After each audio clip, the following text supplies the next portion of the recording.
Welcome, everybody, to your 2025 TWitWoW Year End Awards.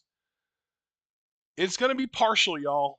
It's going to be partial because neither of us were thorough enough to bother trying to keep track of everything for the entire year because we basically both stopped watching wrestling after, what was it, John? SummerSlam when Brock showed up? Yeah, I think that was it. Yeah. Oh boy. So, yeah. Yeah.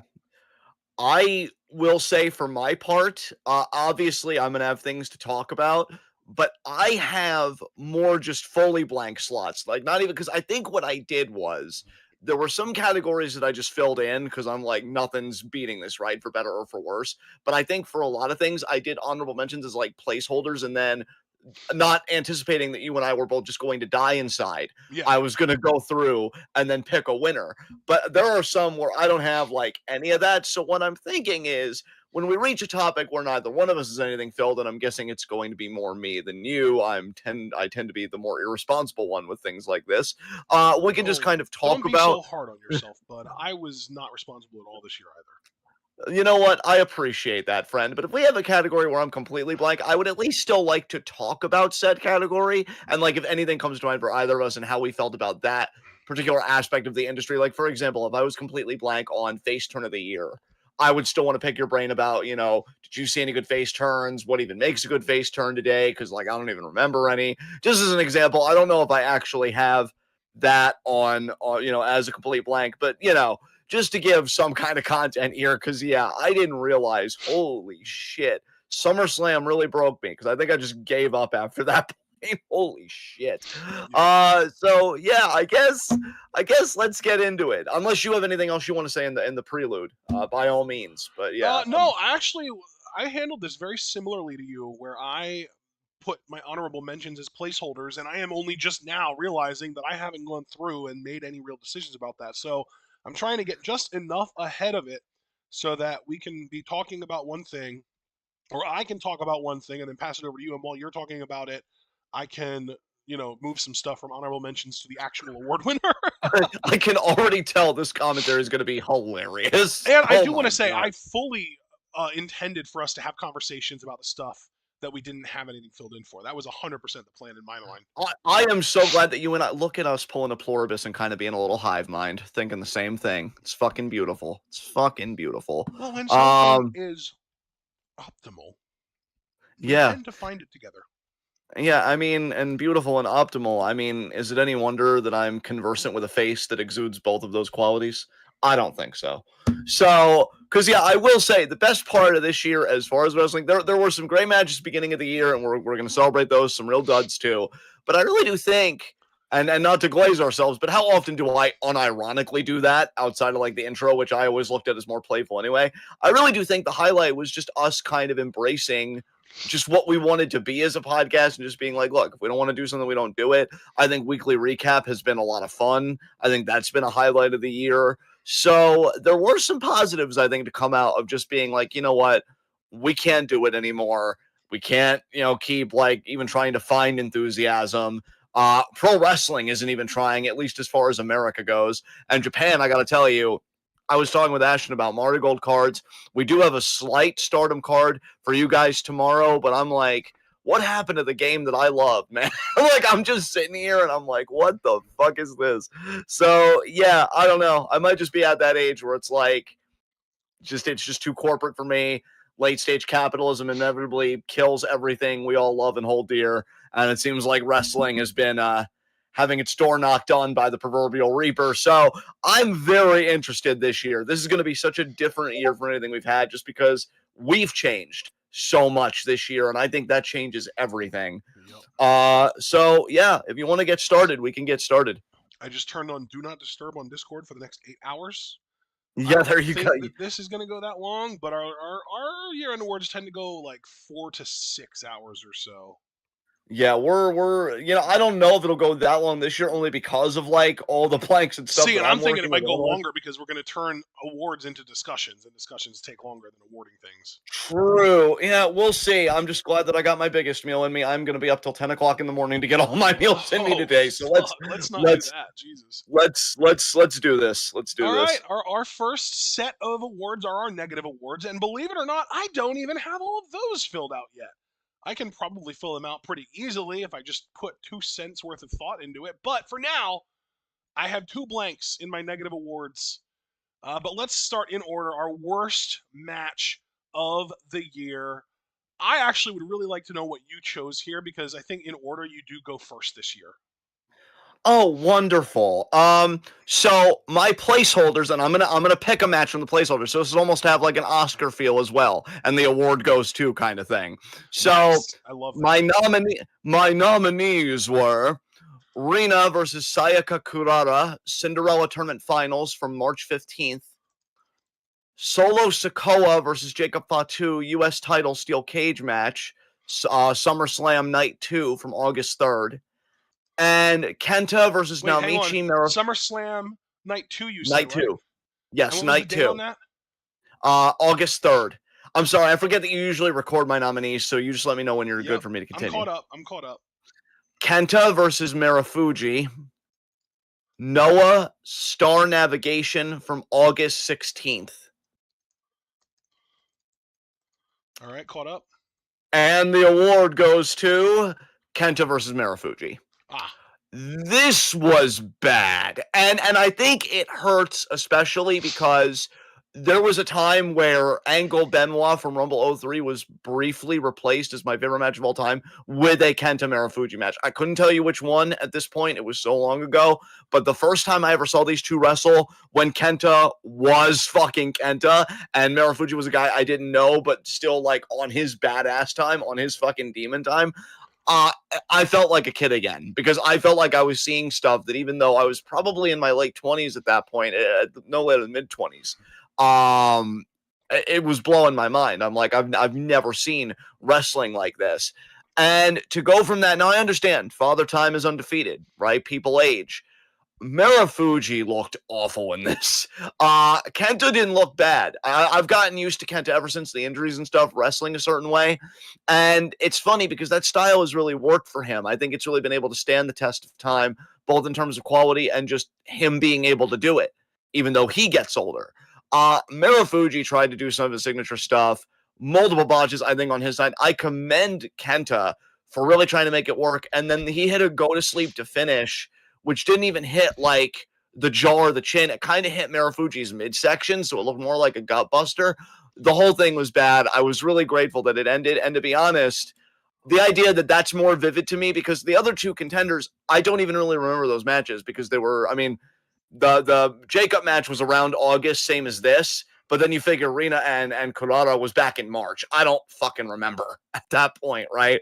So the idea that this is the most vivid for all the wrong reasons, yeah, it's a pretty easy winner for me. So Kenta versus Marufuji from Star Navigation, my worst match of the year.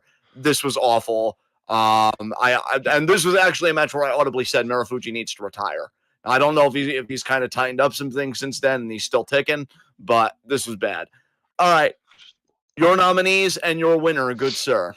all right. My nominees, and I don't know if this is in order. Actually, let me just double check and make sure. Okay, now I have them in order.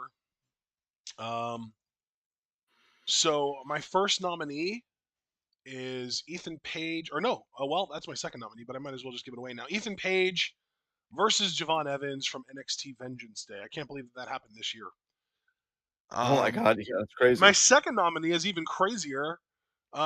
Eddie Thorpe used to be a thing, and he was in a match with Trick Williams on that same NXT Vengeance Day show, and that's my second nominee. And my third and final nominee is Starlight Kid versus Konami in the Cinderella tournament. Wait, that can't be right. Oh, it wasn't in the tournament, but it was on the show of the Cinderella tournament finals on March 15th. Oh, okay, okay. But The actual winner is Trick Williams versus Eddie Thorpe from NXT Vengeance Day. I remember going into this match thinking that it was a waste of Trick's time. And then the match sucked, and they had Eddie Thorpe beat Trick Williams. They had a guy who didn't even make it through the year on the roster beat the top star in the brand. It is ridiculous. I cannot believe that they did this. I can't believe they've done this. Yeah. Um, yeah, bro, I gotta tell you, man, that is wild to me. I don't know how much I blacked out from this year because I actually forgot that Trick and Eddie, and then Javon and Ethan actually going through what I did have on year-end awards like listed. I'm like, oh my god, Javon and Ethan was this year because I would have swore to you that was 2024. So I can't believe that kind of bled into 2025. That is wild to me. And I think knowing that I already blacked that stuff out, I should have known how this year was going to go. But yeah, great pick, man. Great pick. And now it continues with you. What is your worst feud of the year? Ethan Page versus Javon Evans. Yeah, I'm going to tell you right now, we're going to agree on that because that was one of my two honorable mentions. The other one was Eddie Thorpe and Trick Williams. So it's funny that you had all that list in your worst match. I don't even think I like touched either of those given my nominees. But yeah, the feuds themselves and everything in between, like all the TV and everything, was garbage. So I agree with you wholeheartedly. Yeah, bud. It was just, they dragged it out for way too long. They had the whole thing where Ethan broke Javon's jaw. They had Ethan beat Javon straight up on that Vengeance Day show, and it just feels like, while I understand that an underdog babyface type guy like Javon Evans can't win them all and probably shouldn't win more than he loses, at the time I saw Ethan Page as like a mid card ceiling, and I still think that that's what he should be. I think that Ethan Page is a really solid mid card hand who can put on some fun, promo segments, comedy segments as a heel. But I just think it was ridiculous that they basically sacrificed Javon and partially Javon's credibility at the altar of Ethan Page. It's just unbelievable to me, honestly. But yeah, I mean, you said that this was going to win your worst feud of the year too. So if you want to tell me what the other nominee was, and then talk about it. Oh, like I said, I said it very offhandedly. So just to reiterate, it was Eddie Thorpe and Trick Williams. Oh, Oddly enough, because yeah, you were talking about it, and I'm like, holy shit, he's right. And then I looked at my notes and like, yeah, it was there. Yeah, it did nothing for Trick. Obviously, it tried to do something with Eddie, but the thing is, do we have one of my favorite like what I think is an underrated chicken, kind of South Park chicken, episode like is chicken the tenders or Guitar chicken, Hero popcorn episode. chicken, And like one of my that favorite lines in that episode was when the Stan fucking crashes out. He does awful with the other kid that isn't Kyle, though, huh? and the talent manager is like, next time I'll you take bring me someone with two chicken talent, patties. make sure they're talented. And yeah, that's what I think about Microwave Eddie. should It's be like the fine, next time yeah. you give a talent a push, make sure they're talented enough to I used sustain it. software to And make Eddie that. just This never had is that so going for him. unreliable. It was a I clicked complete on the mute waste mic of button. everybody's time. So yeah, that was my only other mention, which means I take the baton still with worst storyline of the year. Yep. And here's the thing, folks. I only had one. Fucking one. I didn't even have honorable mentions for this because this storyline made me so angry. The John Cena killing pro wrestling storyline. I thought this had so much promise, so much potential. It's John Cena, the same guy that's like, I have to be in the WWE, when he would was had to leave WWE because of Nexus, the guy that's always never give up, like the WWE guy is like, I am going, even though he said professional wrestling, like, let's be honest, WWE is still a monopoly. I don't know who said this quote, but I've always liked the quote that WWE is first, second, and third engine. So when you say you're going to kill professional wrestling, you might as well be saying you're going to kill WWE. And it's John Cena saying it. I think that's huge for that era. And I'm like, okay, let's fucking do it. The heel promos took a while for me to get behind, but I think he started to find his footing. I'm like, okay, cool. And then fucking Cody Rhodes, who I swear ruins fucking everything, like comes for his rematch and he beats the crap out of Cena in one segment. I'm like, oh, well, Cena's going to get him back. He ain't going to take this lying down. And then they do a contract signing and Cena's like fired up Cena and he's thanking Cody and he's like, you're going to get the best John Cena. And then I'm like, you're running game, right? Like you're gonna pull the rug out, and Cody's stupid, and he's gonna think that he saved you or something, but he didn't. But then no, John Cena just wrestles a regular match, and then he goes back to doing babyface stuff, and I'm like, wow. I look at John Cena's whole retirement tour just to kind of take this particular storyline as a microcosm and look at the retirement tour in a broader view as really a missed opportunity on so many fucking levels. Like, here is a guy that felt jaded by the fans, whether we like the motivations of the setup or not, it happened, right? So then you just got to get on board and make the best of it. So he's saying, I'm in an abusive relationship. I'm lashing out. You guys have never appreciated me. I've carried this company, on my back. And this is what I get. So now I'm taking everything from you. And again, it's compelling coming from him. And then you don't really give any young stars any kind of fucking rub. Nobody that wants to save the WWE because, hey, I got here. I watched you and I wanted to be here because of you. And then they have to step up and try and stop him. That could have been compelling. Obviously, revisiting old rivalries. I get it. I enjoyed the Randy Orton match at Backlash. That finish where R-Truth stopped Cena from getting punted and Orton's just crashing out like, why? And then he RKO's hysterical. And then Cena with the low blow and the belt shot, which I love that was his go-to as a heel every time. Nut shot, belt shot, 1, 2, 3. And then you just give up on it halfway through. And as I've joked about multiple times, and I know I've beaten the joke into the ground, but I am serious. I thought you couldn't even give me like a wink to the camera meta John Cena joke of pulling out a Snickers because we're all hyper-capitalist now, biting it and being like, I wasn't feeling myself because I was hungry. Because that would have been better than just being like, I realized the error of my ways. Fucking when? This isn't storytelling. This is haphazard fucking slop. You didn't show me a progression of Cena even wrestling with his own feelings. Like, should I really be doing this? Am I a scumbag? Is this really what I believe in? The Rock never had anything to say about this because The Rock wanted Cody Soul, and then it's like, I'll take the next best thing. I'll take fucking John Cena, this guy I have so much history with. Never came back when John cut the whole heartfelt promo on Cody and said, what the hell were you doing? I thought we had an understanding, and they never settled it. Like, kudos to John. I'm glad he's gone. Had a great career. I actually enjoyed the retirement match, unlike a lot of people. I know that match got a lot of backlash. But this story in particular, I can't forgive. I'm sorry. I feel like there was so much left on the table. And even though I really like the retirement match, there will always be a part of me that's like, man, if they would have kept that heel run going the whole time and it all came down to Saturday night's main event, imagine how many eyes you would have gotten. A main event WWE championship match. Will the championship stay or will it go? And you give it to God, I know it's crazy, but imagine a Trick Williams stepping up as a babyface and saving the WWE. I mean, that's fucking insane. Now, should they have done that? I don't know. I'm just saying it would have been cool to me.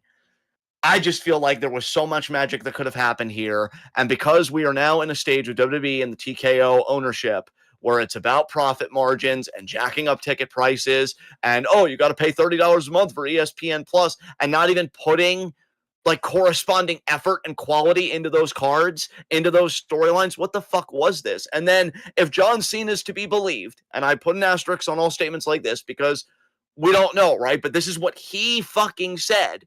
He went on Chris Van Vliet's podcast and he said, I offered to work 200 dates. Now imagine how much story you could tell with a heel John Cena with 200 fucking dates.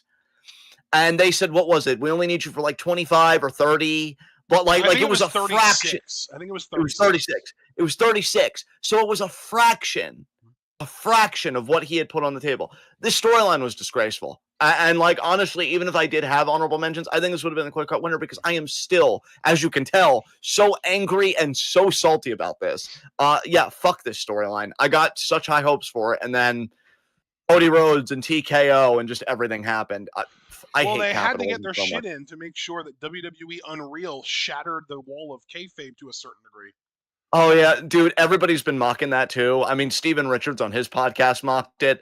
Obviously, some people in AEW mocked it, but I'll admit that I laughed. It was one of the few things that I think AEW was spot on about. Steven Richards was like, I'm cursing, so it's real. It's like, yeah, they're so up their own ass, dude. It's unfucking believable.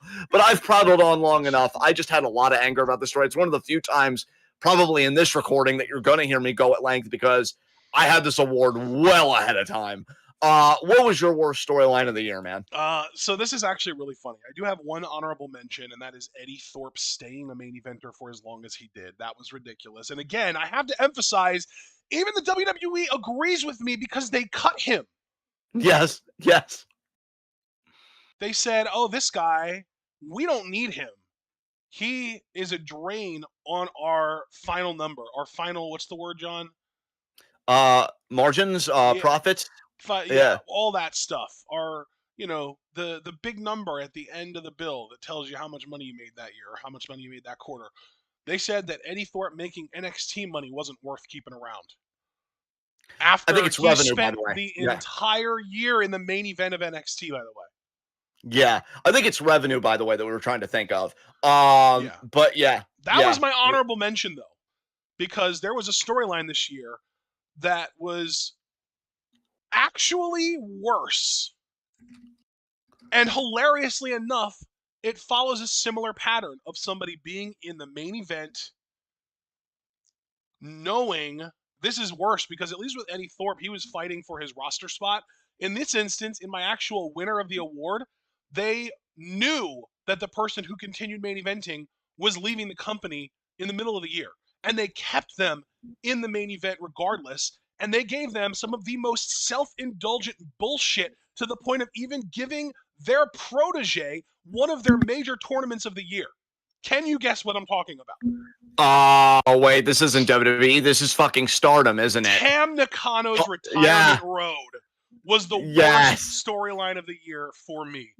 I hate self-indulgent bullshit. And I am 100% there to call out the WWE when they do bullshit. And while I also hate the way that John Cena's retirement was handled, it's John fucking Cena, and his retirement road was less self-indulgent than Tam's. Yes. Yeah, dude, honestly, excellent shout here. I have no complaints. Yeah. It is Oh my insane. god. Tam Nakano, a one-time World of Stardom champion who showed up in 2016, been here less than a decade, got more pomp and circumstance and pyro and ballyhoo than the literal goat of the WWE in the company that's more known for pyro and ballyhoo. Yes. It is Damn. insane. Tam was a fantastic wrestler who lost her own head up her own ass. Yes, dude. That you know what? No, this is your award. I want to let you keep talking before I chime in because I do have something to say to that. But There was a point continue. that I adored Tam Nakano. I thought she was fantastic. And frankly, in the ring, she never stopped being really good. I have to downgrade from fantastic because she stopped selling. She started doing Osprey shit. She beat Megan Bain with a tiger suplex and kicked out of the F5. Like, she got way too OP in her final year or two with the company before her retirement. And again, I have to emphasize, like, it was very clear that she had a huge, heavy hand in the booking decisions that Stardom was making in her last, like, year and a half. Basically, after Rossi got released and went on to make Marigold. So basically, starting in December of 2023 up until Tam's retirement this year, which I believe was in May of 2025. So a year and a half there where Tam was more influential than anybody on the roster. And to the point that all of her friends were holding titles. And her protege, Saya Kakurara, won the Cinderella tournament in a tournament that has historically been stacked with main event and upper mid card talent that this year was for babies. And Yeah. you even had in your worst match of the year the Cinderella tournament finals between Rina and Saya Kakurara, who won. Yeah. There was Yeah. nothing good about the Cinderella tournament, and it basically just got sacrificed at the altar of Tam Nakano, who would then go on to lose a retirement match only for the woman who beat her to be like, "Hey, Tam, why don't you try again? Come back and try again." Yeah. So that they could Yeah. build to the rematch. This was just so horrifically bad and horribly handled. This was the main driver of my love and passion for Stardom dying this year. And I hate anything that like takes away my passion, and this absolutely did that for me this year. Dude, I don't blame you one bit. I mean, there was a time I considered Tam Nakano like the best wrestler in the world. Like I feel like EO was temporarily for me White unseated belt, by Tam. white belt Tam was. Yeah. Yeah, because the storytelling, the in-ring work, everything was so fucking tight and just so perfect. Um, I'll tell you, man, I still haven't forgiven her for pretty much burying Mina Shirakawa. Yeah, It's like, hey, can you be competitive with Mina Shirakawa? That doesn't work for me, Oni-chan. Like, what the fuck, yeah. dude? I it's Jesus and well Christ. and really it's crazy because that happened, I believe, in 2023. I think that was, Yeah, or was it 2024? That might have even been in 2024. that I have to I look feel this like up. that was 2024. Yeah, I'm looking up the Wonder Stardom Championship. Um, okay, it was 2023. It was oh, 2023. Mina finally beat Saya Kamitani, who was on a legendary run, by the way. Saya Kamitani's white belt run is the stuff of legends. It won, I believe, it won both of our title reign of the year that year. And Mina beating her for it was built up in a story that culminated, two different stories culminated in the match that Mina won the title in. It was A, the Mina Shirakawa Wonder of Stardom Championship chase, and B, Saya Kamitani's hesitation to do the Phoenix Splash. Both of those things happened in the same match. yeah, And then literally a month later, Tam had been like teasing Mina and like almost basically bullying her into having a title versus title match, with which Tam then won after basically burying Mina's super finisher, which was the figure four driver Mina. yes, Tam ate yes, that shit, kicked out of it no problem, and beat her. And then Tam only held the title for a month before losing it to Mirai, who had won the Cinderella tournament 2 years in a row. yes. I just, Uh, it's infuriating. It is infuriating because since then, Mina has sought greener pastures. She's left the company. She left Stardom and is currently basically forgotten about in a tag team with Tony Storm, where she is clearly the beta of the tag team, clearly the Genetti of the tag team, because Tony Storm is pushed like she is the absolute end all be all of AEW. And yes. there's even a tournament. Or no, you know what? That was fan made. Never mind. I'm not going to talk about that. But still, like, Mina and Tony were a tag team, and they were in this big tag team tournament, and they didn't even win the thing because Willow Nightingale and Harley Cameron won instead. Because I guess you'd rather have Harley Cameron wrestling than Mina Shirakawa. Jesus Christ. Yeah. Yeah. God, you walking me through all that again, it just reminds me like why did I ever have dreams when watching pro wrestling? Because there was a time I really hoped that Mina Shirakawa would be a World of Stardom champion. I felt like she had put in the work. Her promos were good enough. Her character, I mean, she had her own faction. I'm like, man, now's the time to put the world title on Mina Shirakawa. But nope, you gotta do Tam, you gotta do Natsuko Tora, you gotta do everybody except fucking Mina. Man, I'm fucking gutted. Fuck Tam Nakano. Like, god damn.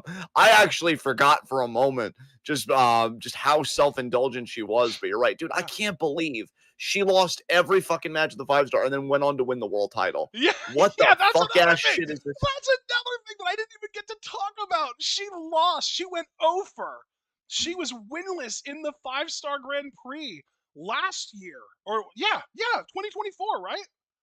Yeah, yeah, And that culminated in her basically walking up to the world champion and being like, "Hey, I went winless in the 5-star, but I bet you can't beat me." And they couldn't. She won the world title. Okay, first of all, I feel like your tone did 90% of the work there for that pop that I just had. But second of all, imagine saying that unironically and being right. Like, that, no, like, no. Just something is very broken in the world when you could say that and have it be true. Like, that should be a violation of logic or some shit. What the fuck? Oh my god. Oh my god, Stardom. Look how they massacred my daughter. Like, what the fuck? Oh god. Okay. So that was I your guess worst storyline. I guess Yeah. I get to go first on our worst PLE of the year, right? Yes. Well, this was really easy. Two of my three worst matches of the year were from the show: NXT Vengeance Day. Nice. Nice. Yeah, and it does make perfect sense for you. Um I'm gonna be honest. This is the first category where I really didn't have anything, but while we were talking and I kind of knew that ahead of time, I decided, you know what?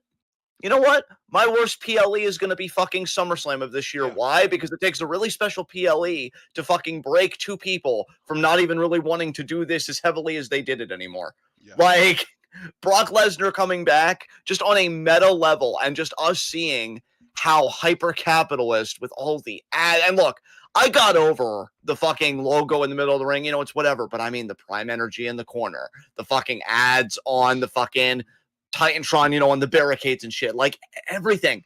Everything. I feel like the product itself is just an ad for something else because God knows the storylines and the matches aren't fucking delivering. So yeah, SummerSlam 2025, nights 1 and 2. Fuck it. Especially night 2 because that's where Brock Lesnar returned.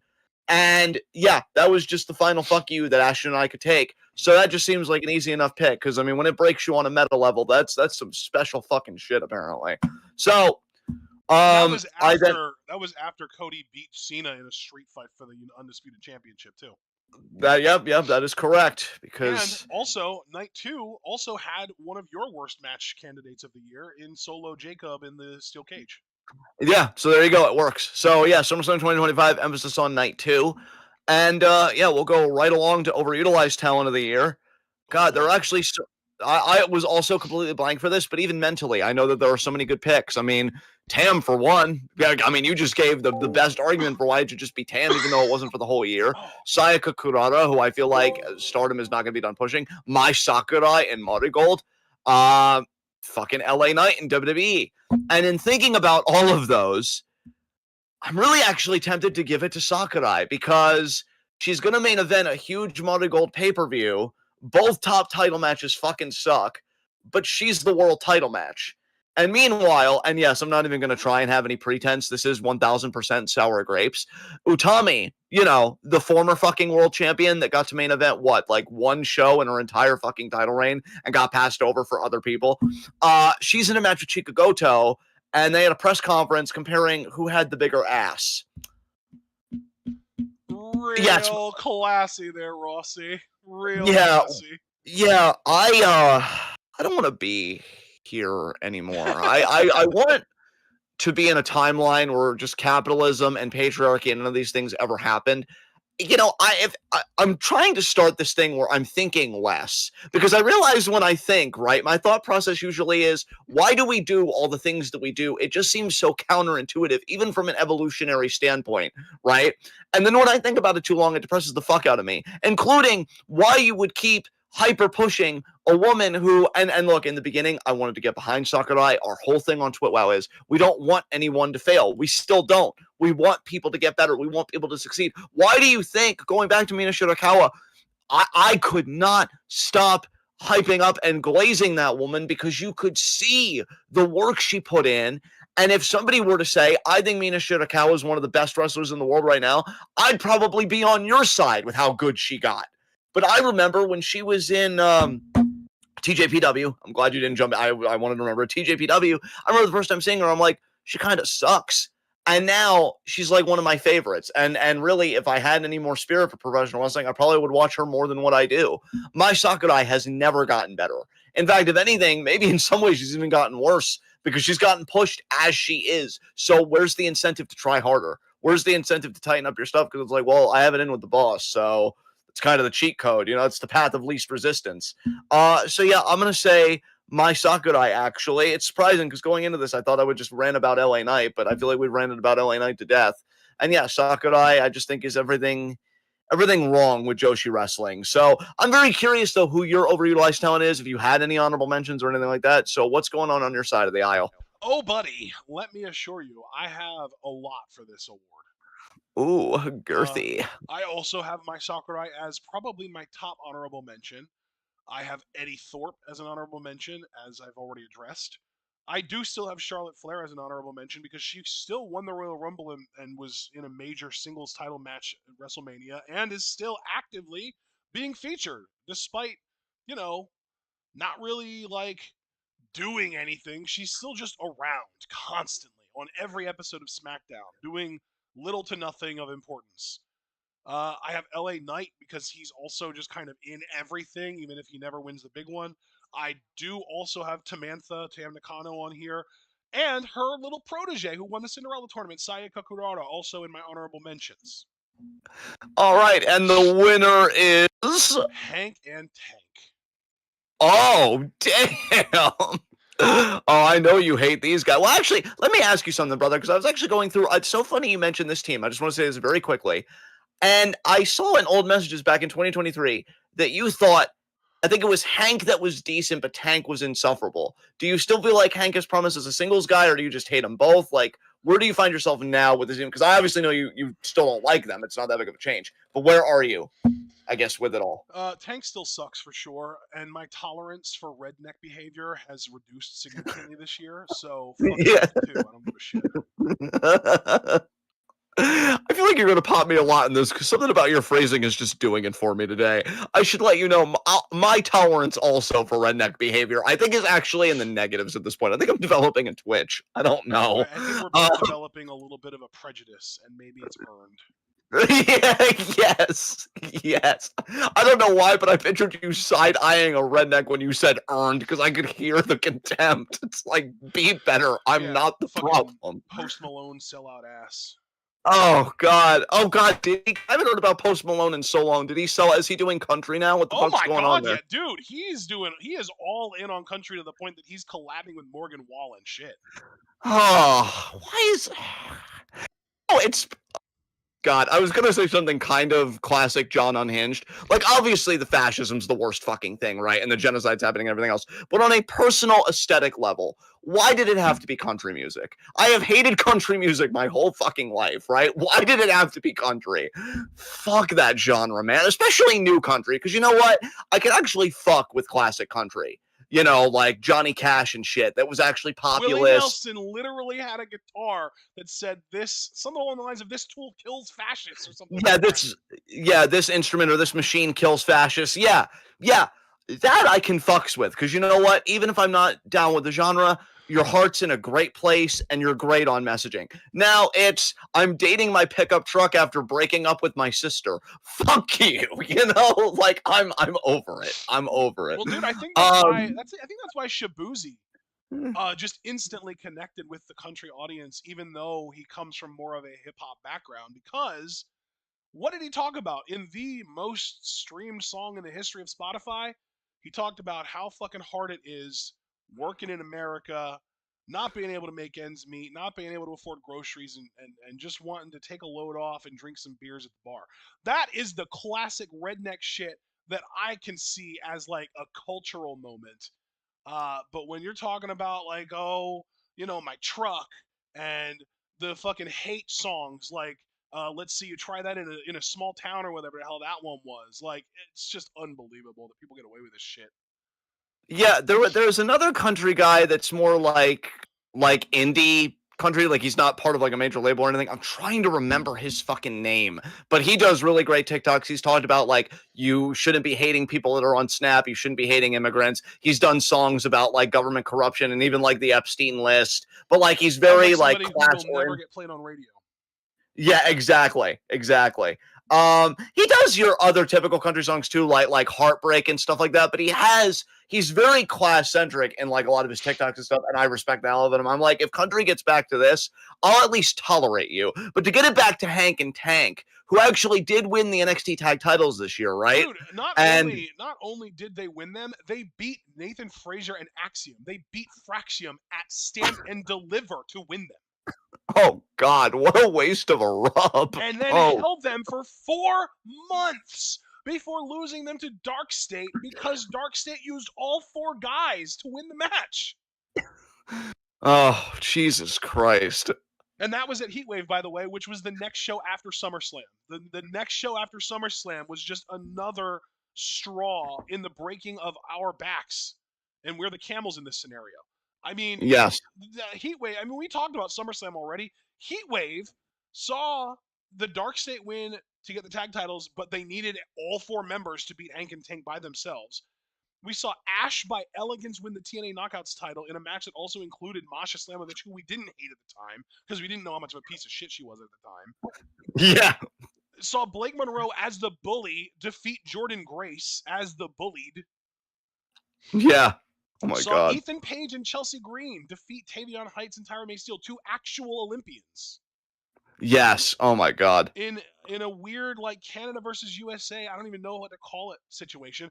And then the main event was Oba successfully defending the title against Javon, because I believe that was when Ricky screwed Javon out of the title.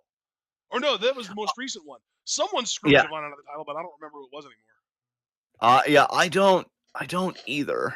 God, Javon really can't catch a break when it comes to that world title. But yeah, no, I love that you picked that, man. Fucking Hank and Take, and yeah,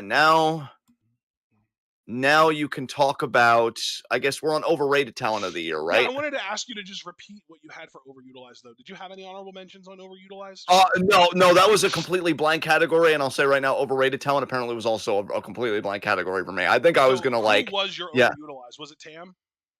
I over no, it was my Sakurai. It was my Ah, Sakurai. yeah, that makes sense. She was in my honorable mentions too. Yeah. Yes. Overrated talent of the year, though. Let's move on to this. Honorable mentions for me: Cody Rhodes. I guess Yes. you heard my mom agreeing with me. Yes, I did. Tony Storm. Makes sense. Darby Allin. Oh God, fuck Darby Allin. William Ospreay. Yep. Gabriel Kidd. Ugh. Ilya Dragunov. Yeah, makes sense. I And know. my Yeah, I know you don't final like it. honorable mention, and I just snuck him in at the end here because of Booker T's obnoxious bullshit. Someone who was literally in the Royal Rumble and at WrestleMania, Joe Hendry. Yeah, that also makes sense because I know. Yeah, you don't really care for the shtick, which is understandable. So, who is your winner? This is a repeat from a previous year, but it's been a while, so I'm not, it's not like I'm repeating myself too much. It's been since 2020. MJF is my new overrated talent of the year 2025. All right, talk about it. I mean, here's the thing, man. Nothing about him has really changed. He still does lowest hanging fruit bullshit. He literally compared Swerve to fucking Diddy. Yeah. It's like, wow, you just couldn't think of another black guy. You had to go with the literal pedophile and sex pest. Like, that has anything to Yeah. do with Swerve at all. That's great. Uh, and I just think, like, people are constantly glazing him. People are talking about how, oh, the real MJF is back. He's back. He's back in his bag. He's back in the zone. We got our MJF back. And I'm just like, how is this motherfucker any different than he was 5 years ago when he was my overutilized talent or overrated talent of the year then? Yeah. Yeah. I've like I'm in a weird place with him because I do like his stuff in the ring. Like the 4-way at World's End was okay. And some of his promos I do enjoy. Like the one when he came back, it actually made narrative sense. I was actually like, wow, all these pieces fit together quite well. But I also look, I have to be logically consistent.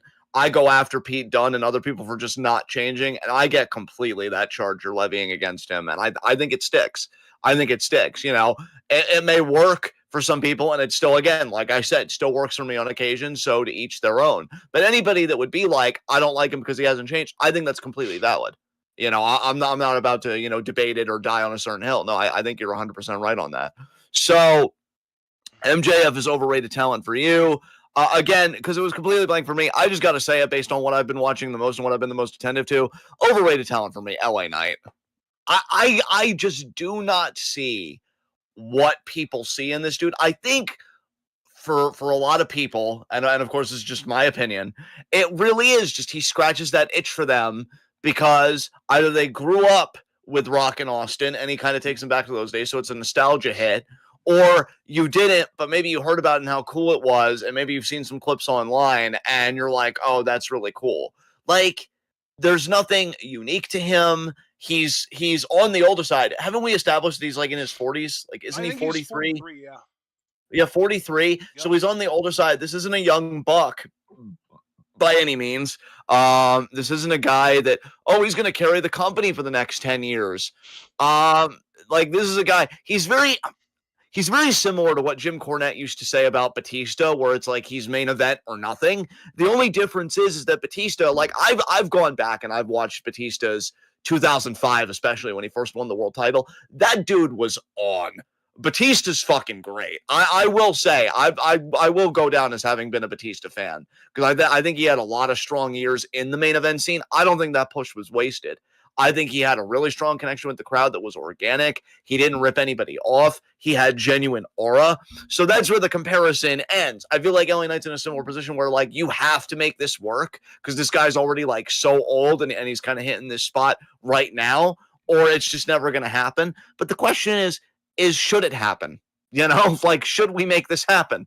And I would argue no. But I know, Super Blue is a huge LA Knight fan. I will give a shout out to Super Blue because we, I especially shit on LA Knight every chance I get. When he brings them up with the gifs in the Discord, like no, or the whole yeah shit. Now anymore, I just post a clip of Knight tapping out to Gunther, which is still hilarious to me. But Super Blue, he keeps on chugging away. He keeps on ticking, and I genuinely respect that. But I think LA Knight is a talentless piece of shit. I think if he wins the world title, that is a net negative for the championship. And it's a shame because there was a brief moment this year where I thought, oh my God, are we finally doing the Sami Zayn story? Because he was really talking about, finally becoming a world champion and I can become a world champion and this and that. But now, ever since the Vision took out LA Knight, I have had it in my mind, bro, that they are going to keep him off TV until the Rumble. Because you figure now we're in January, we still haven't seen LA Knight. And he's either going to return at Rumble in Saudi Arabia and win that, or I've been hearing Roman Reigns might even win the Rumble and we get Roman Cody 3 at Mania. I hate both of those options so fucking much. Yeah, I cannot even begin to tell you how much I loathe both those options. And I understand Sami's begin to tell you how much I'm looking forward to not watching any of those matches. Yes, that I could do with you as well. Now, let me say this as well, just to keep it fair and balanced. I understand Sami's on the older side as well. Sami also isn't a young gun and not a guy that's going to carry the company for the next 10 years. But the thing is, I never expected Sami to be the guy. Oh yeah, thank you. So he's 2 years younger than Knight, which is crazy to me.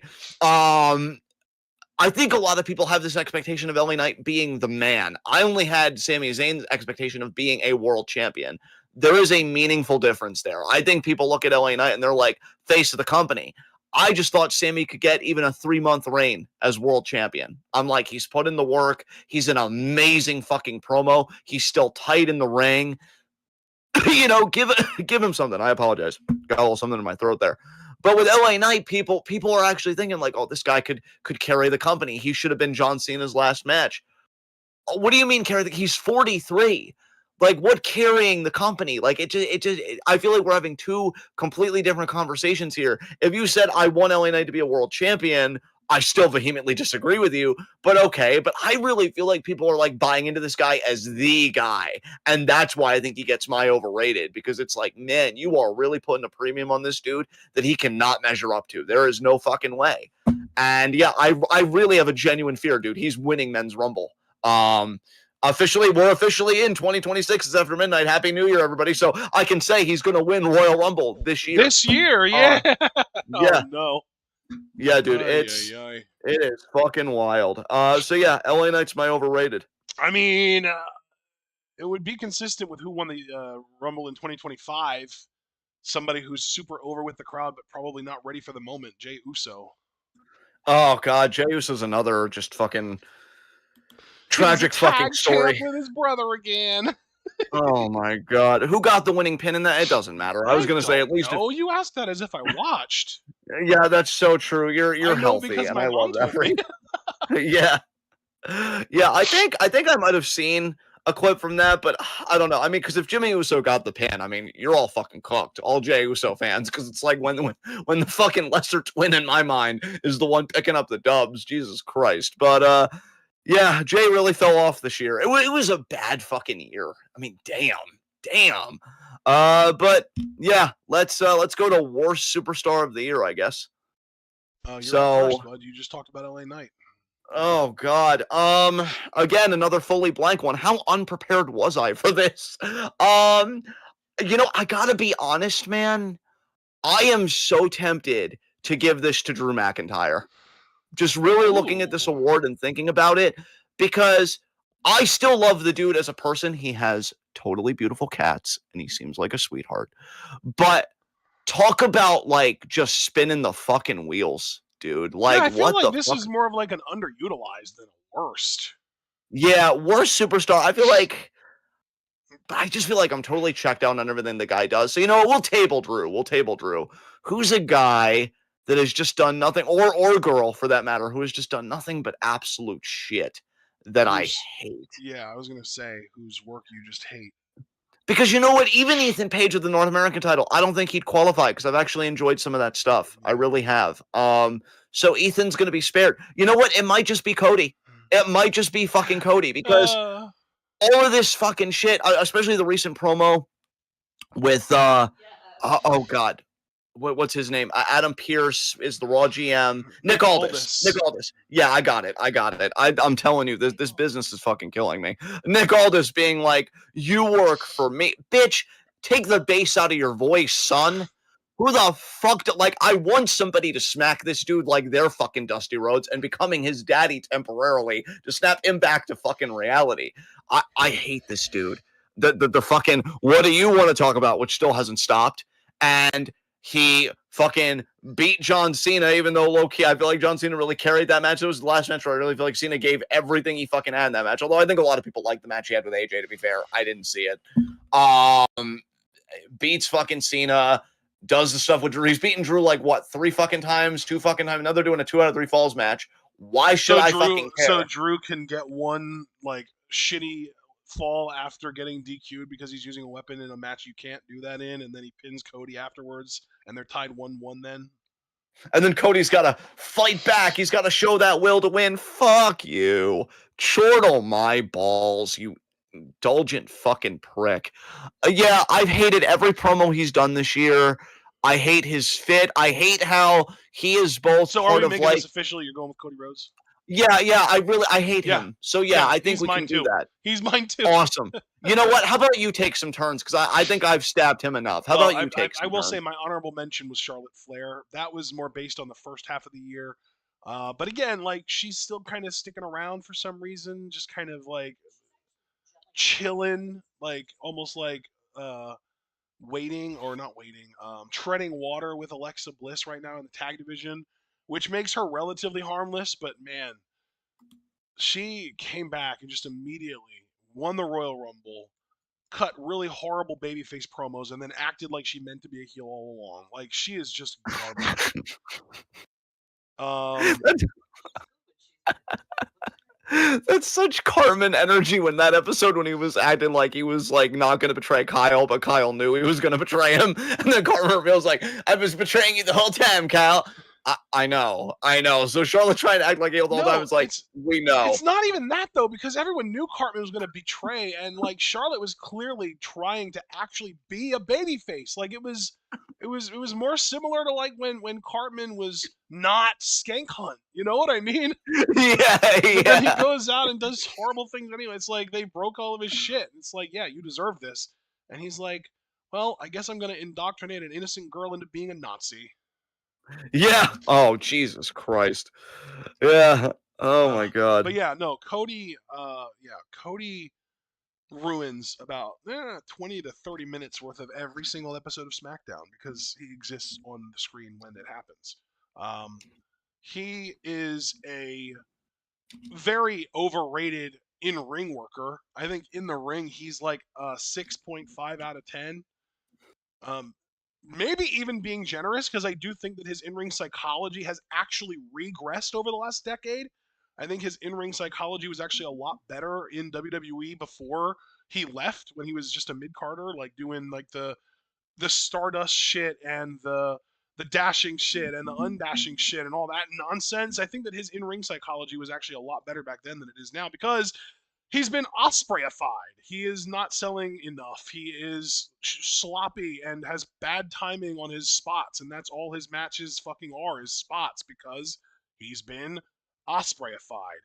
Uh, Matter of fact, I could throw an honorable mention out there to Will Ospreay, but unfortunately for him, or unfortunately for me, and fortunately for him, I should say, I haven't watched jack shit that he's done this year, so I can't comment on something that I'm not aware of. Yeah. Yeah. I'm glad we agree about Cody just being fucking awful. I guess you begin the conversation with worst promo though, right? Yeah, this was So an easy one too because I did have a couple of honorable mentions, but then kind of bringing it back to my last honorable mention on Worst Superstar of the Year. But my honorable mentions, though, were Will Ospreay's long, weird tangent about being in trouble with his wife for doing a move off the top of a cage, and then finishing his promo by ham fisting his catchphrase into it on Dynamite March 12th. I I don't think I listened to that one. Lucky me, I actually Do spared you myself know something. what Will Ospreay's tagline, his catchphrase is? It's not bruv. It that would be catchier. No, What's the catchphrase? it's because I'm Will Ospreay and I'm on another level. See, I feel like I would have popped if you would have done like dead Ashton tone when you're sick of everybody's shit, but the accent just made me think of Osprey's face, and I hate it. So cool, Yeah, cool, it's yeah, awful. He's awful. Keep yeah, him away from microphones. But then yeah, my other honorable mention was the entire promo battle between Charlotte Flair and Tiffany Stratton on SmackDown on April 4th, where they got really, really personal yes. because WWE Unreal needs the drama, y'all. She mentioned divorce, so you know it's real. Fuck. Oh God. And then Charlotte Right. was like, "Is that why Ludwig is up in my DMs?" And now apparently Tiffany and Ludwig are no longer together for real. Oh my God. She broke up a relationship, so you know it's real. Fuck. But Uh, that still, as horrible as that was, and that is a really strong second place, I think. But as horrible as that was, it wasn't so bad that it turned an aspiring babyface heel, which is what Charlotte's post Royal Rumble promo did. She thought that she was going to come back to all of this fanfare and that people would have missed her so much because she had been out for so long with that leg injury. And she had these ridiculous vignettes where she's basically bragging about how privileged she is without realizing that she's bragging about how privileged she is. And then she comes back, wins to a pretty big pop, I might add, in her entrance for the Rumble, wins the Royal Rumble. Do you remember, by the way, who she last eliminated in the Rumble? it was Roxanne Perez, right? It was Roxanne Perez, and the crowd was excited to see somebody new win a Rumble.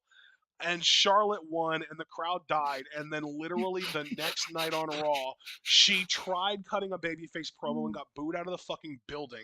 And it was even on SmackDown that week, she tried cutting a babyface promo. But thankfully, it seemed like she had kind of accepted her fate as never going to get cheered and kind of leaned into it a little bit and like talked to the crowd a little bit like, what do you guys want from me, that kind of thing.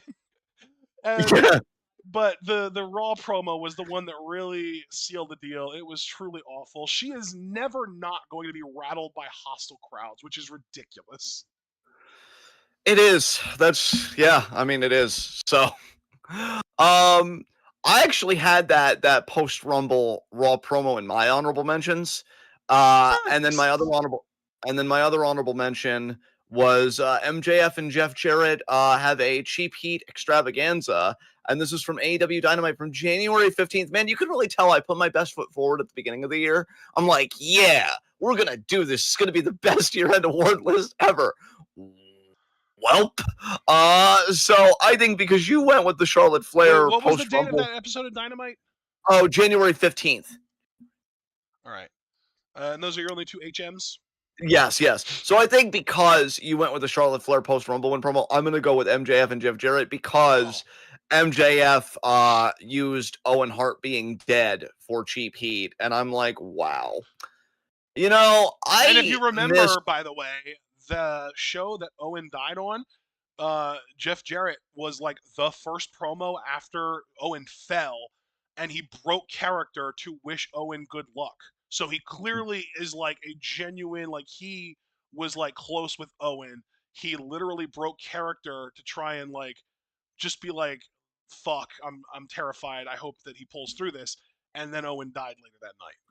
Yeah, dude, like, fuck Vince McMahon again, because, like, every talent I've heard that was on that show, like, Taker and Austin main evented, and neither one of them wanted to work that show. Like, Taker, you could see the look on his face. He's like, I don't want to be here. Like, my eye just keeps looking at the spot where he fucking fell, and, like, I'm not in a place mentally to do it. Which, yeah, whatever I think about these people as human beings, yeah, I wouldn't want to be in a work environment either where one of my coworkers fucking, I mean, let's be honest, just practically almost died, like, right there. I think he only, like, lasted, like, maybe another hour or so. But yeah, like it was over. It was fucking over. And like, yeah, that's fucking traumatic. So for MJF to bring it up, I'm like, wow, really raising the game of what it means to be a heel in 2025. Just, hey, remember that person you were close with? And then they died? Wow. In the You're so words fucking of edgy, MJF. We should give you an award for how edgy you are. in the words of the immortal and the incomparable Kirby Freeman, peak cinema, truly. Yeah, and then Jeff Jarrett, I think, was just talking about problems with MJF, like that at the time he lost his fiance. MJF is now married to Alicia, a tout. A So toot. congratulations, a toot. So congratulations to them Oh yeah, on that. congrats. And Alicia, enjoy being objectified by your own husband now. Yeah, I'm sure. He Yeah. objectifies her on social media quite often. Yes, indeed. Kind of Indeed. similarly to how Jungle Boy used to do the same thing with Anna Jay, talking about how he's banging the hottest girl in the locker room, that kind of shit. Yeah, Yeah. MJF is guilty of similar tactics. Not surprising in the slightest. I think the big difference is when Jungle Boy was doing it, he was supposed to be a babyface. Yeah. So yeah, I mean, those guys just doing just the cheapest stuff. Very similar in a way to Charlotte and Tiffany, although I would argue worse because again, bringing up a dead guy that completely ruined a family, and and has nothing to do with it either. Like exactly. I don't think that anyone would say like, man, when I think of Jeff Jarrett, you know who I think of first and foremost is Owen Hart. What the fuck? Yeah. No, you're right. You're absolutely right. So this promo was absolute dog shit, and just an easy fucking candidate for me. So yeah, now we go to worst heel of the year, and the ball is back with me. And again, it's blank. But you know what? Us talking about everything, you pretty much made me think it should just be Eddie Thorpe. I mean, he was so bad he got fired, right? So like, well, clearly he was really bad, and they wanted to like push him and do like a sink or swim situation, and he sunk pretty hard. And you know what makes me even more confident to just give it to Eddie, and not just because, and again, I really do have to thank you, this 100% you, because you really jogged my memory about a lot of stuff, is that the premise of the heel gimmick is genius, right? And an actual talented wrestler who is indigenous, they could fucking pull it off because, yeah, like any great, it would be like the Muhammad Hassan of that era, where it's like, you know what?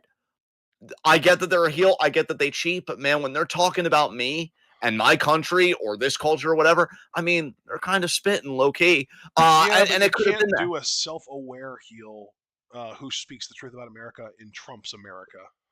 Yeah, and that's the fucking shame of it. So again, we have to go to heels who like, your friend died, and that's great. I think the last truly great heel that I think really raised the game to me, what was Eco Daniel Bryan, where he was ranting about corporatism and he had the fucking recyclable title or like the plant-based title and this and that. That was the last time I really felt like, man, this is fantastic fucking heel work. Because I know some people are going to look at like Hangman most recently in his feud with Swerve and stuff like that. And that was some good work too.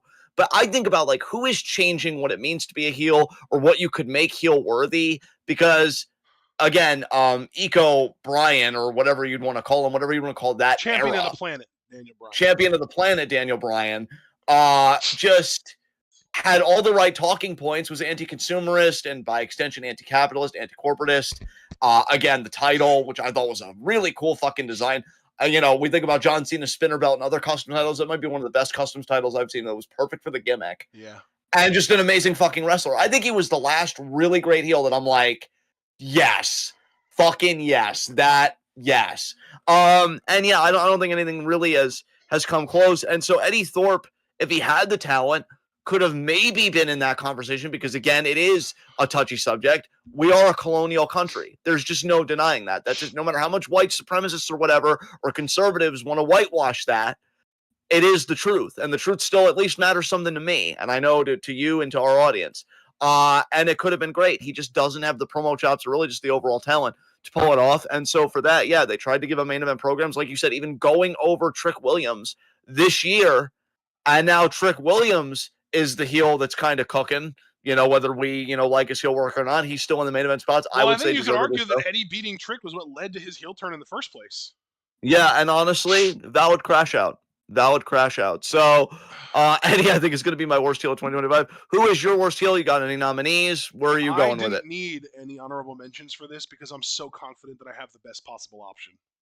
Oh my God. I love when your face is so confident. Lay it on us. Well, there is no individual wrestler, in my opinion, whose appeal, at least to me, was hurt more by being a heel than Saya Kamitani. Yeah. Oh. Yeah, I'm going to let you completely have the floor on this one. This is a fantastic pick. Yeah, Saya Kamitani is a heel. She won the World of Stardom Championship, I believe, at Dream Queendom last year. So it would have been late December of last year against Tam Nakano in a match that we were encouraged to watch by a member of the community who got us into Stardom, Gala. She was like, hey, this match was amazing. You guys would love it. Please watch it. And we did. We watched it and we both hated it. Because hate, the faction that Saya Kamitani is a member of right now, cheats a lot in their matches and to no consequences whatsoever. They just cheat and they get away with it. And the referee does nothing about it. Nobody is really truly reprimanded. There's some vague wrist slapping that goes on, and that's just it. They're allowed to just cheat. And Saya Kamitani was able to do that against Tam. We already don't like Tam, so the fact that now Tam is being booked as this sort of triumphant, valiant babyface trying to overcome the effective cheating of hate, we hated that even more. And that was only the beginning of Saya Kamitani's title reign, and that actually happened in 2024, but we watched it in 2025. But that again, that was only the beginning. Every single world title defense that she has had this year has had ridiculous hate shenanigans in it that have helped her to retain the title, including even against her own faction mate, the winner of the 5-star Grand Prix this year, Momo Watanabe. And on top of all that, we like to give grief to heels who pander.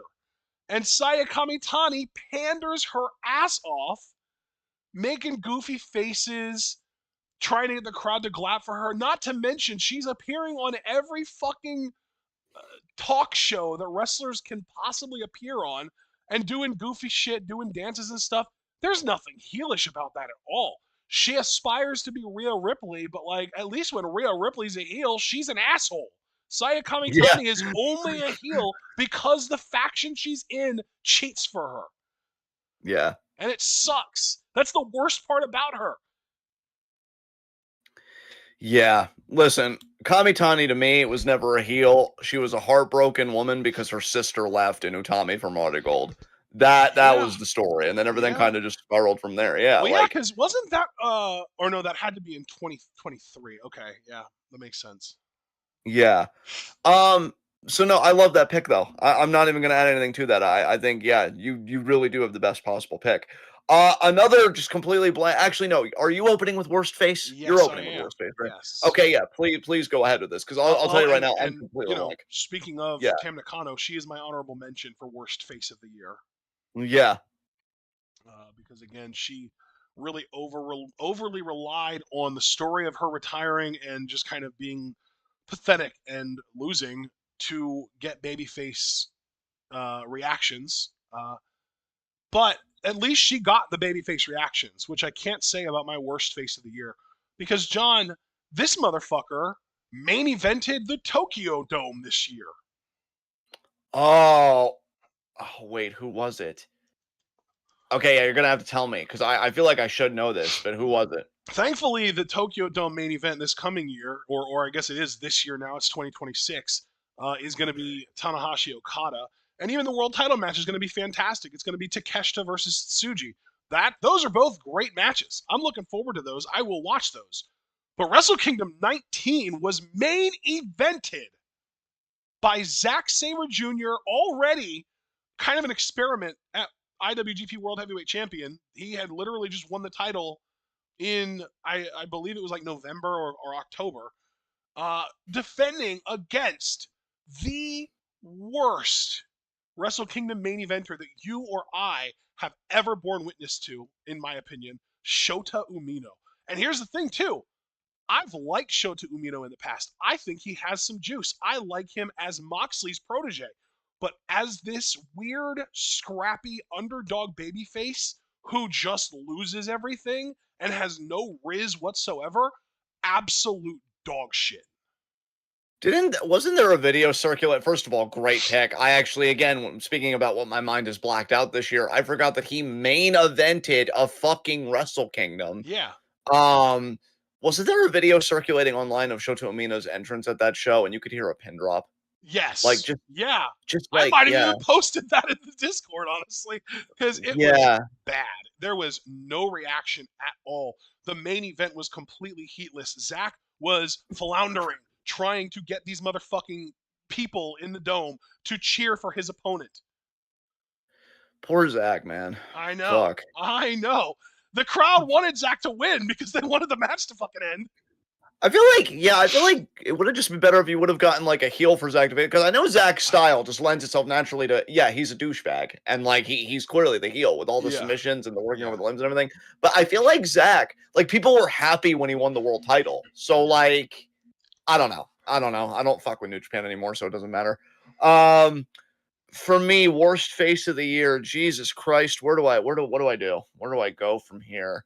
Because again, I'm completely blank here. I'm just trying to think. Do I just go Tam Nakano? Because I mean, you going over Tam's ear, I'm like, holy fuck, that's bad. But I think fans still like Tam, and that's I the mean, dude, problem. we've been hating on him enough already. You could go with Cody Rhodes. Yeah, because dude, I do think fans are slowly starting to turn on Cody. I do. Too Like slowly, though. it is much like a lot of things in America and other parts of the world. It's just hurry it the fuck up. I genuinely have to wonder what the reaction is going to be in Germany. I think it's January 9th. Yes, January 9th for their 2 out of 3 falls match, or excuse me, 3 stages of hell. I'm so bitter. I'm sorry, everyone. I'm Hey I'm now. old. Hey now. It'll This yeah. is what dreams are made of. You know what? No, because that's Hillary Duff, and I know that's kind of like one of your ride or dies there. I will let you have that one. Okay, I will let you have that one. Listen, man, I might have had a crush on her going back about 20 years, but I still have never liked her music, so you can say what you want. It fucking sucks. Yeah, it does. So no, it's gonna be Cody again because I mean, it's the same thing, and then like, here's the thing. And you know what? I'm gonna take a deep breath. I'm gonna take Oh. my own advice for Oh. fucking once. Ooh. Ooh. Okay, I'm gonna try and be serious about this. There is a problem to me when you have a baby face that wants to be everything, right? Because I feel like Cody wants to be kind of like that territory era kind of babyface, almost like prime Hulk Hogan, when it's like, everybody loves me, I'm America's boy, I whatever. think he wants to be Cena. I think he wants to be like 07, 09 Cena. Yeah, which '09 Cena, I mean, wasn't a Boy Scout, but it's always like I got the grit and the tenacity, and best of all, I And always I'm do going to the make right thing. homophobic jokes at my opponent's expense. Ha! Yeah, oh my god, some of his stuff did not age well, John. I mean, I love you, but Oh, fuck. you like playing with balls, JBL? But then I think another part of him wants to be like, oh, that badass, look at me cutting a fiery promo, or like come Dude, into your house and like, Cody yeah. is the absolute king of requiring that he is able to have his cake and eat it too. Dude, I've said this before, and you know what? I was right. So I'm gonna say it again. That like he just has this pathological need to be liked, and you know who else has that in my mind anyway? Elon Musk. And like Oh, I when you thought you were going share to say something, Trump. I think he kind of, hits the same yeah, him level. too. But when you have that in common with those people, Yeah. my dude, look at your life and fix it, please, please. And you know what though? If you or anyone Oh, else would ever cut a promo like that on him, he would just be like, "Oh, you think that me wanting to be liked is wrong, and you think that I should establish or reanalyze my life, I have a great life. I don't know what you're talking about. I have a beautiful wife. I have a loving wife who gave me a beautiful little girl, and I make plenty of money, and I've got a great life. But can anyone say that about you? Because that's Cody's bullshit. I like how you kind of had like little shivers there because it's like you could actually convey the feeling that he's convincing himself of his Yes. own bullshit. And like Yes. and like look, I'm kind of mad at Kevin Owens because I think I've been hearing that like he knew there were problems with his neck and he still went and he worked the fucking ladder match, and I miss Kevin Owens to death. That was the best feud Cody fucking had, like in his first fucking reign before Cena fucking ended it. And he told the truth and he's like, "Nah, Kevin, you." And then You're look, so insecure, Kevin. Look at you making accusations about me that are true about you, you hypocrite. I just need you to recap everything I ever hate because I like it a little more with that tone. But no, and then the whole I work for all of them. I'm gonna say this as That's such tiredly a as Cena possible. line, dude. That's such a Cena line. I'm gonna say this as tiredly as possible. Fuck you. Just fuck you. Like, let me die. Like, why am I here? Like, dude, I am telling you, I know. Okay, see, I see what's happening here because I talked so much shit for the entire history of this podcast that the universe was just like, "Oh, we're gonna collect," and then I'm like, "Yeah, all right, bet." And then they did I it. came to collect. Yeah, they did it with Cody Rhodes, and I'm like, I. In the words of that one Rick and Morty character who was like just a torso, that fucking Easter episode, I have lived my life poorly because if everything I did led to this, I regret everything. The universe Okay, was like, "What's the matter, John? You loved Cody Rhodes back in 2013." yes, and it aged like milk, okay? Because what the fuck? He's so insufferable. And this fucking podcast where he just drinks with guests and like I don't know. There's part of me that wants to believe maybe there's something likable in this dude, and maybe there's just like a lot of therapy that could find that kernel and help him heal. But the thing is, take it from me because I actually have done therapy, unironically. I know it's kind of a meme that I need some, and I definitely do still need some. But having gone through therapy once with a very ableist therapist, there is one adage that's true. You only get as much out of it as you put into it. And Cody would be like, me need therapy? I get my therapy from the cheers of all of them. Again, fuck you. Like I am just wow, what a blight upon professional wrestling. But you know what? He is the perfect champion for this era because WWE with TKO, it is a completely predatory company now. There's no pretense of it being anything otherwise. It is fucking vacuous and hollow. And you have to pay a high premium to even be able to experience it, which why would you? He is a champion that I think is perfectly emblematic of the era we're in with American professional wrestling. So congratulations, Cody. You're a product of your fucking time. So yeah, I went first on worst face. So who's the worst face for you? I went first on worst face. You went first. Okay, who and your worst face was, just remind me again. Umino. Yeah. Oh my God. See, he's so forgettable. I already forgot. It's Wow. true Yeah. though. He Yeah. is. He's such Yeah. a bland nobody. Now I have excellent What did news for Lola everybody. call Andrew that one time? Oh my God, you're such a nobody. Her fucking song. My God, it just sucks to be me. Go burn your mouth on another hot pocket, bitch. Jesus Christ. I need to gather myself because I do have great news for everybody. Because given that I'm going first on this one, I would have been absolutely fucking cooked on this category if I did not prepare. Thankfully, I Hooray. did. Yay. This is worst finish, and I do have one, two, three, Ooh, four honorable mentions. spicy. I know, right? Muy caliente. Ooh, So let's see. these are what are we doing? These are my four honorable mentions for worst finish of the year. Okay. So after several botched GTSs, Kenta beats Mirafuji with a GTS to the gut. I had actually mentioned this earlier. Noah Star Navigation from August 16th. You let me know when you're good for me to continue. Finally beats Marufuji with a GTS. What was it? GTS To the gut. So practically a gut buster more to than a the gut. GTS. Noah, what was it called? I'm just gonna put Star August Navigation. 16th Noah PPV. August 16th. I don't know if I misspoke. It's That's what August I said. 16th. For the... I did say Okay, it was okay. August 16th. Yeah. Okay. Yeah. Have a nice nap, stomach. So Go to antacid. nice. Next, wow, I must have really hated the GTS this year. Seth Rollins gets hit by a GTS, conveniently falls into a second one to Punk for Punk to win. So yeah, I remember this. It's when he Was that gets hit with one, and then yeah, that was Survivor when was that? Series? Oh wait, no, I'm on the wrong. Okay, there we go. Was that the War That Games was show? that was the Netflix premiere January 6th. Oh. Okay. This one actually made me forget about this storyline, which also could have been a candidate for worst storyline of the year. Maybe I'm about to jog your memory because maybe you forgot too. Lexus King low blows Charlie Dempsey and takes advantage despite being a good man. This is a Heritage Cup match at New Year's Evil, January 7th of last year, because now we're in 2026.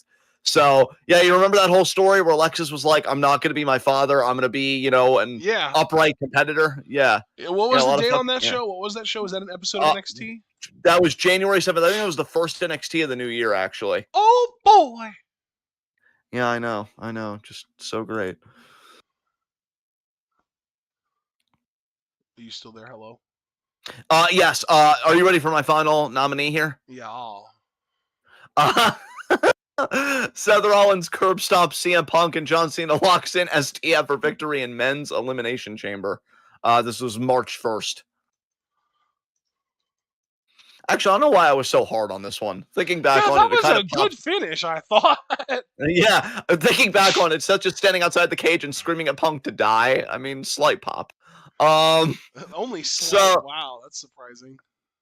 So I think my winner is just going to be, consistent with my worst match of the year. I think I am going to give it to Kenta Marufuji. Um, Yeah. Again, Marufuji fell way the fuck off, and Kenta's obviously slowed down as well. But like, he still, when he does his stuff, you can tell that it connects and it looks good. To his credit, at least in that match. So yeah, that was bad. I'm curious though what your worst finish of the year is. Oh, that's easy. I do have honorable mentions though, so just let me cook. Oh, absolutely. Get those buns and burners on, my friend. Or just get, that oven on. Buns and burners are chemistry. You don't need to cook with chemistry. Uh, Honorable mentions: Eddie Thorpe pins Trick Williams, NXT Vengeance Day. of course, makes sense. Starlight Kid versus Azumi. Nobody sells anything. Everybody kicks out of everything. Kid wins with a couple Tiger suplexes. What the fuck? Stardom All Star Grand Queendom, April 27th. God, you're so right. Yeah, that's ass. And the final honorable mention is the Wyatt Six decimating the entire tag division so they can pose with Bray Wyatt's birthday cake. SmackDown, May 23rd. Yeah, weird choice. For them, I mean, not you. That makes sense. So, But my actual worst finish of the year is Hank and Tank winning the titles from Fraxium on NXT Stand and Deliver. stay on their necks, King. Listen, don't get me wrong. Hank and Tank could be a pretty solid jobber tag team on the main roster, even. But notice what I said there, jobber. They Yeah. are fucking jobbers. They are literal low carders. They are literally never going to be anything more than a gimmick tag team. And they won the tag titles from the most prestigious tag team champions in the history of the fucking brand on the biggest show of the year for that brand. So, just to clarify for everybody that, I don't know, might have dreams, you're not and this is an It Welcome to Dairy reference, you're not going to put a ribbon in your hair, and you're definitely not going to honk with Hank and Tank. Is that I'm what I'm to never in the same understand? room with them. I might get some face on my face. Whoa! Hot. So now that I'm hard as hell, let's go to our overrated match of the year. Now let's go to our overrated match of the year. Now this is where I'm kind of in deep shit because I don't have anything for this, but I think you go first on this. So give me an honorable mention you don't want that I could be like, oh yeah, that totally works. I have an outstanding idea. Okay. I'm gonna run through the highest rated matches of the year on Cage Match. Oh God. Would you believe that the single highest rated match of 2025 is Hangman Page versus John Moxley in the Texas Death Match from AEW All In Texas, aka Y'all In? Oh dear God. Well, it makes sense. I feel like the brain today is like more blood equals more better. So obviously, Are you gonna crack? Are you okay? I don't know anymore. It doesn't surprise me that it was highly That rated. got a that's at a 9.63 on over 1,100 votes, by the way. Holy shit! That math is horrible. The second highest rated match of 2025 happened all the way back on January 5th. I believe this was night 2 of Wrestle Kingdom or something like that. Or no, this was the AEW show that they held in the Tokyo Dome the day after Wrestle Kingdom. I don't remember what it's fucking called. It doesn't matter. Gabe Kidd versus Kenny Omega is the second highest rated match of the year. Ew. Fuck. Ah, third highest rated match of the year from AEW Double or Nothing. Hangman Page versus Will Ospreay. Oh my God. Oh, get a new sock, nerds. What the fuck? Oh man.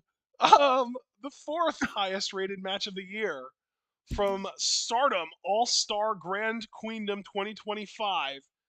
Career versus career. Saya Kamitani versus Tam Nakano. I mean, I actually like that match because Tam lost, so that's at least one positive, I guess. Uh, Fuck. this is actually hilarious to me. The fifth highest rated match of the year was probably actually a really fucking good match. I didn't watch it because it happened in AEW, but it actually just happened like on Dynamite this year, like literally like yesterday, like today, yesterday, like 4 hours ago. Mercedes Moné versus Willow Nightingale. Oh, good. Yeah, yeah. I think I've actually. How long ago did you say that match happened? Like 4 hours ago.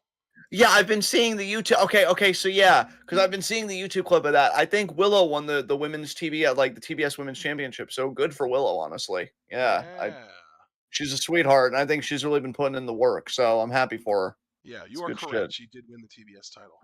Yeah, Mercedes They continues actually to main evented decline. the show and got 15 whole minutes. Oh my God, that's a They whopper of they time. still didn't get the most time on the show though because they had to give time to John Moxley versus Josh Alexander in an AEW Continental Title Eliminator match. I mean, of course, Ashton, men, bald, work rate. Like, White.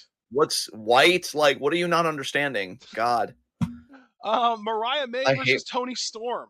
The big blow off to their whole feud. I believe this was called the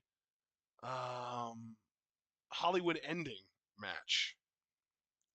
Oh, right, right. I had heard about that match. Yeah. Yeah, Okay. didn't even main event the show, by the way. Yeah, of course it didn't. Jesus fuck. The culmination of the longest going story and probably the most over story you've ever had in your company goes fourth to last, literally middle of the card. Yeah. So we're main eventing, right? Nah. We got to give that to Moxley, Christian, and Cope. And you can cope on that. Dude, what's actually hilarious though about that match, the Moxley, Christian, Cope title 3-way, Meltzer gave it 3.25 stars. It's at a 3.1 out of 10 on Cage Match. Damn. Damn. The next highest rated 2025 match, I actually wish I would have watched. I believe that it was an excellent match. It was Bandito versus Konosuke Takeshita for the ROH World Championship at Supercard of Honor 2025. You know what? I will say I've been a Takeshita stan. I've advocated for him for a long time, and I miss Bandito. It's been too long since I've seen Bandito work, man. Yeah. Like, I need to watch a match of his if ever I get in the mood for professional wrestling again. Jesus Christ. Like he should be one of the things that I do watch because he's so handsome. He veils face for our benefit, people. I'm telling you, he's never stopped being a humanitarian, and he can work like a motherfucker. I mean, he's fucking amazing. So yeah, that actually doesn't surprise me. I'll give that Uh, one a pass. apparently, the eighth best match of the year was a fluorescent light tubes glass board barbed wire death match between El Desperado and Jun Kasai in New Japan. You know, I used to have Backyard Wrestling 2 for the PlayStation, and I used to think, my God, thank God this isn't the real thing. And I meant it, and I was right. I'm just do with that what you will. Anything else you want to list off? That match, by the way, has 406 votes, and it's at a 9.45 out of 10 on Cage Match. You know, all this math and numbers you're telling me, it really pisses me off. I'm just, what is wrong with people? Suri versus Shuri from the Suriism show, not on a Stardom card, was number 9 the year. And then the 10th best match, according to Cage Match of the Year, was Bandito versus Hechicero from Ring of Honor Death Before Dishonor 2025. And this was the main event for the Ring of Honor. Or no, this was the semi-main for the Ring of Honor World title. The main event of that show was Athena versus Mina for the women's title. So props to them for that at least. Yeah, for sure. For sure. I'll just rattle off the next 5. Konosuke Takeshita versus Will Ospreay. That was 5.5 stars from Meltzer from an episode of Dynamite called Spring Breakthrough Night 1. Hiroki Goto versus ZSJ, the match where Goto won the world title from New Beginning. Oh God, yeah, that happened. No disrespect to Goto, but why? Fuck. Suri versus Shuri from Stardom. Yes. Kyle Fletcher versus Will Ospreay steel cage match from Revolution just a month ago. Or Will actually, Ospreay. Revolution's in March, and I'm thinking of Full Gear. Will Ospreay really is that tumor that just keeps on metastasizing, isn't he? Yeah, Like, then we get to Moxley Fletcher. That just happened, I believe, at World's End. Yeah, that was the match where Moxley fucking superplexed Fletcher off the corner turnbuckle, and Fletcher landed flat on his fucking head. oh yeah, to the point where William Regal even commented, like, Yeah. you guys need to be better about these fucking spots you're doing. And you know, like, I don't know. It's William Regal. He's kind of done stuff, right? I'd fucking listen to him. But everybody was like, oh, you know, what does he know? They take care of each other in AEW. It's like, oh my God. You know, okay, fine, whatever. Yeah. Then So yeah. I'll stop at this one. Io Naomi Rhea. I believe that was at not at WrestleMania. That was at That was Evolution. SummerSlam. That was Oh, Evolution. but wait, That Naomi was the one that cashed in at started Evolution. out as just Io Rhea, but Naomi cashed Oh, okay. Because we know they had a triple threat. I want to say at SummerSlam. Yeah. And yeah, I thought that was okay. So that confused me. Okay, I apologize. I understand what you're saying now. Yeah. Yeah, God, you know, honestly, from an overrated Have match you of the seen year, any of the matches that I just listed? And if so, no, oh. no. I think I kind of want to be salty and be like, my overrated match of the year is AEW, and then when somebody's like, but which match, I could just be like, Oh. yes, and yeah, God, yeah, it wouldn't be fair to give it to any of those matches because I haven't seen them. Oh, here's What a do I recent want one to that do? you might have seen. Ilya Dragunov versus Sami Zayn was rated 9.15 on You know what? 452 votes. I think I did see that. I did see that match actually, and yeah, I think I'll just give it to that. It's kind of a lower effort one for me. I really don't have much to say about it. I don't even hate Dragunov, but like I just want matches that are more than just spots, man. I want actual wrestling. Like I'm really starting to agree with the old heads like Regal and like Bret Hart that it's like it's not wrestling. You know, it's the same way that like Scorsese once said like there's a difference between cinema and I guess just I don't know if he said like cinema and a Movies. movie or whatever, cinema and movies. Yeah. It's like I feel like wrestling's in a very similar problem. Like to me, there's a difference between pro wrestling and spot fests. And like I you know, and I know I sound really fucking old saying that, We but both I do. just Hooray! yeah. But you know what? I've earned it because I have gray hairs on my side, so it works. I'm being consistent Same. and nothing else. Oh, you probably look so distinguished, you fucking king. But So do yeah. you. Oh, I definitely do. I'm like, you know what? This is the first thing about me that I can say objectively. Hot. But yeah, no, I'm gonna go Dragunov, Sami Zayn. Fuck it. I'm more curious what your overrated match of the year is, because you know, you clearly were paying attention to a lot of the suck this year. You know, bless you for No, that wholeheartedly. honestly, I kept it real simple. I just gave it to Gabe Kidd versus Kenny Omega. But you actually watched that match. That's crazy. Like, I've seen highlights of it enough to know that I would have fucking hated it if I would have watched the whole thing. I will also say, honorable mention goes to Swerve and Hangman. I think that was this year, right? The death match. oh, you mean like in that cage where it was even like a hypodermic needle? I think like went in Hangman's mouth or Yeah. some shit. Dude, CCW garbage ass fucking shit. But I don't even know if CCW was like as bush league as AEW could be sometimes. Jesus Was Christ. that this year? That might have even been last year, honestly. It might have been last year, but it feels like it was something this year. Yeah, my wires are crossed Oh as fuck, shit, that dude. was last year. That was All Out 2024, the Lights Out Steel Cage match. Oh, okay. So I guess Okay. that's not an honorable mention for me. That's fine. All right. Now I guess we go to underrated match of the Yeah, year. okay. So this is how I want to handle this. I am going to give my underrated match of the year honorable mentions because apparently the only match that I have in my match of the year list between the actual award and the honorable mentions that's considered a match of the year candidate by most people is Rhea Io at Evolution with Naomi interjecting in it at one point. Yeah. So every other match in my match of the year list would be considered a candidate for underrated match of the year because if it's not in the conversation for match of the year and I think it is a match of the year candidate, then obviously it's considered an underrated match of the year candidate as well, right? Yeah, that makes sense to me. So what I'm going to do is I'm going to go over my underrated match of the year honorable mentions and then pass it over to you for you to give your underrated match of the year and then your match of the year. And then when we come back to me, we will have already gone through my honorable mentions and I'll just name my match of the year. Okay. Okay. So underrated match of the year, honorable mentions, Mizuki versus Miyu Watanabe from Tokyo Joshi Pro Wrestling 25. That was the January 4th show this year. Okay. The Women's Elimination Chamber match from March 1st. Yes. Yes. Mm-hmm. Aya Sakura versus Hanako, a first round Cinderella tournament match that happened on March 8th. Yeah. That makes sense. The D'Angelo family versus Dark State, NXT Stand and Deliver. Yes. That was the match Okay. where Tony D was just standing on the apron, glaring Yeah. holes through Stacks because Stacks went behind his back. Yes. Mm-hmm. I Mm-hmm. loved that match. Yeah.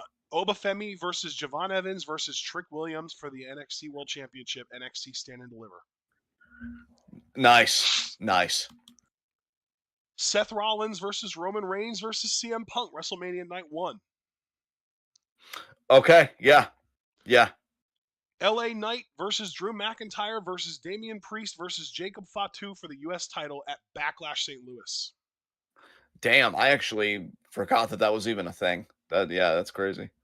Seri Yamaoka versus Takumi Iroha, Marigold Shine Forever 2025 from May 24th. That was a fun one. Yeah. And finally, Sol Ruka versus Kalani Jordan from Battleground Tampa, May 25th. Nice. Okay. For me, underrated match was a unique situation because I do have something listed here, but it's the only thing I have listed here, so I guess it's going to be the default winner. And it was the family versus Stark State from Stand and Deliver. I really Oh, enjoyed that tag nice. match. Hell yeah. Yeah. I highly recommend if people haven't seen it to go and check it out. I see, and this is where I don't want to give up on Tony D because they have him doing this weird shit now, but like him just staring on the apron and just being so disappointed in Stacks, and then Stacks does betray Tony D later, which is weird because Tony D kind of saw it coming, but Stacks still kind of got him in a way that Kind of he like didn't Harvey. see it coming. Yeah, exactly. Um, but yeah, it was good character work from Tony D. Stacks is whatever, you know. Stacks is Where this year's Eddie Thorpe. Yeah, where is Rizzo, by the way? Did she get The released or is she hell if dealing I with like know? an She injury? has not been released, but I do not know if she's being used or not. I guarantee you, they're probably gonna like repackage her. They're gonna like bring her back, and we're just supposed to act like Rizzo never existed or some shit. That kind of seems where it's going to me, unless she does get released later. But yeah, it was a really fun match, and that is my underrated match of the year. And now you said you also wanted me to give like what my Match match of of the the year, year, and then baby. Match of the year, the big one. okay. So here's the thing for me. I do have a lot of honorable mentions here because match of the year is the one category where I really showed out. And in fact, I just need to pull up something to give you just real quick because I know you always like to record this stuff, and I don't want to leave you to have to do the work. So You just give me copy 1 pasted? second. Not necessarily copy pasting. I just need to find the date for something because I know you like these dates. I mean, well, if you want to copy paste, that would make my job easier. That's for sure. Oh, you mean copy paste my honorable? You know what? I will copy paste my honorable mentions because you're right. That would make your job easier. Because if So it's just going give to me be a a second. long list, then I'm going to have a lot of typing to do. Absolutely. Hold on. I'm trying to. Okay. Damn. What How do show? I do this? Okay. So first of all, what I needed to find was the date for fucking Deadline this year. I think it was October 29th. No. That was when tickets went on sale. It was December 6th Deadline apparently because Deadline? I wanted Yeah, it was December 6th. That just because I happened like a few weeks ago. yeah, because that's my most recent match of the year candidate. It was the women's Iron Survivor match because I love that match. That was a really fun fucking match. I'm trying to copy paste, but I know spreadsheet is kind of weird. So like when I go to notes, do I just click like Control C or something and it would allow me to copy Well, you or have to like 'cause I'm trying, highlight all the text in the note before you can do the Control C. I try to and then it just disappears the box. So let me Okay, so just what you do is you just click in the I box. got it. There you go. I got it. Okay, I think yeah, this is gonna work. And then Control V. Yep. I just sent it to you on Facebook. Oh, on Facebook. Okay. Yeah, I'm sorry. I could have posted in Discord. You're right, but I just old habits. No. It's Um. better that you posted it on Facebook because it makes less noise. Oh, nice. So yeah, you know what? We should have been doing this for years because I did have a lot of honorable mentions, so that saves you a lot of time. So there we go. But just to read them off to the audience now, so that they can be kind of cued in. So my honorable mentions, and I think this actually does go in chronological order, thankfully. Chi Chi versus Aya Sakura for the Sendai Girls World Junior Championship. Stardom New Year's Dream. That was January 3rd, 2025. Liv and Raquel versus Bianca and Naomi. Women's tag titles. Raw from February 24th. Again this year. Women's Elimination Chamber match. Elimination Chamber was March 1st. Rhea Ripley versus Io Sky. Women's World Title. Monday Night Raw. That was wait, I gotta pull it back up. That was March 3rd. Bozilla versus Utami Spring Victory Series. I believe this was Marigold, March 30th. Lyra Valkyria versus Bailey Women's IC Title Raw from April 7th. Javon versus Oba versus Trick NXT Championship Triple Threat Stand and Deliver from April 19th. The Family versus I want to say yeah, I did have the Family versus Dark State. So I did kind of pull the thing that you do where it's like if I know something isn't going to win my match of the year, what do I think was like the most underrated? And I think I did have the Family versus Dark State NXT Stand and Deliver April 19th. Seth Rollins versus Roman Reigns versus CM Punk WrestleMania 41 Night 1 April 19th. Becky Lynch versus Lyra Valkyria Women's Intercontinental Championship Backlash May 10th. Sol Ruka versus Kalani Jordan, NXT Battleground, May 25th. I believe that was for the Women's North American Championship, but I could be mistaken about that. Sari Yamaoka versus Takumi Iroha, the Monday Gold Anniversary Show from May 24th. Rhea versus Io Evolution 2 from July 13th. Utami versus Takumi Iroha, Burning Desire from July 16th. Starlight Kid versus Sauriano, Sapporo Rendezvous, July 21st. And then I really stopped recording Match of the Years, again, with the exception of Deadline, which is the most recent thing. My last documented one was Starlight Kid versus Tomoka Inaba to the World, September 6th. That was Stardom. So my match of the year, given all of that, easy for me because I think I even called it a perfect match at the time, is Rio versus Io from Evolution 2. Yeah. I love everything about that match. Like, as a Rhea fan, and my Rhea fandom has cooled mainly just because my professional wrestling fandom is cooled. So you could also say my Io fandom is cooled just because my industry fandom is cooled. But I feel like when I was a big fan of Rhea, I know you've always been the biggest Io fan, but I've always had a deep respect for Io. And having that deep respect for her, I feel like both of them were finally really able to fucking cook. Like Rhea, after working matches with Charlotte and other people that I'm like, that they're good, maybe at best, but I really want somebody to challenge Rhea. And Io, who we've been saying for fucking ever, is the best wrestler in the world. And I think, to be able to do that success again in America, to where she's even got a taunt wildly over with the crowd, it makes me thrilled for Io.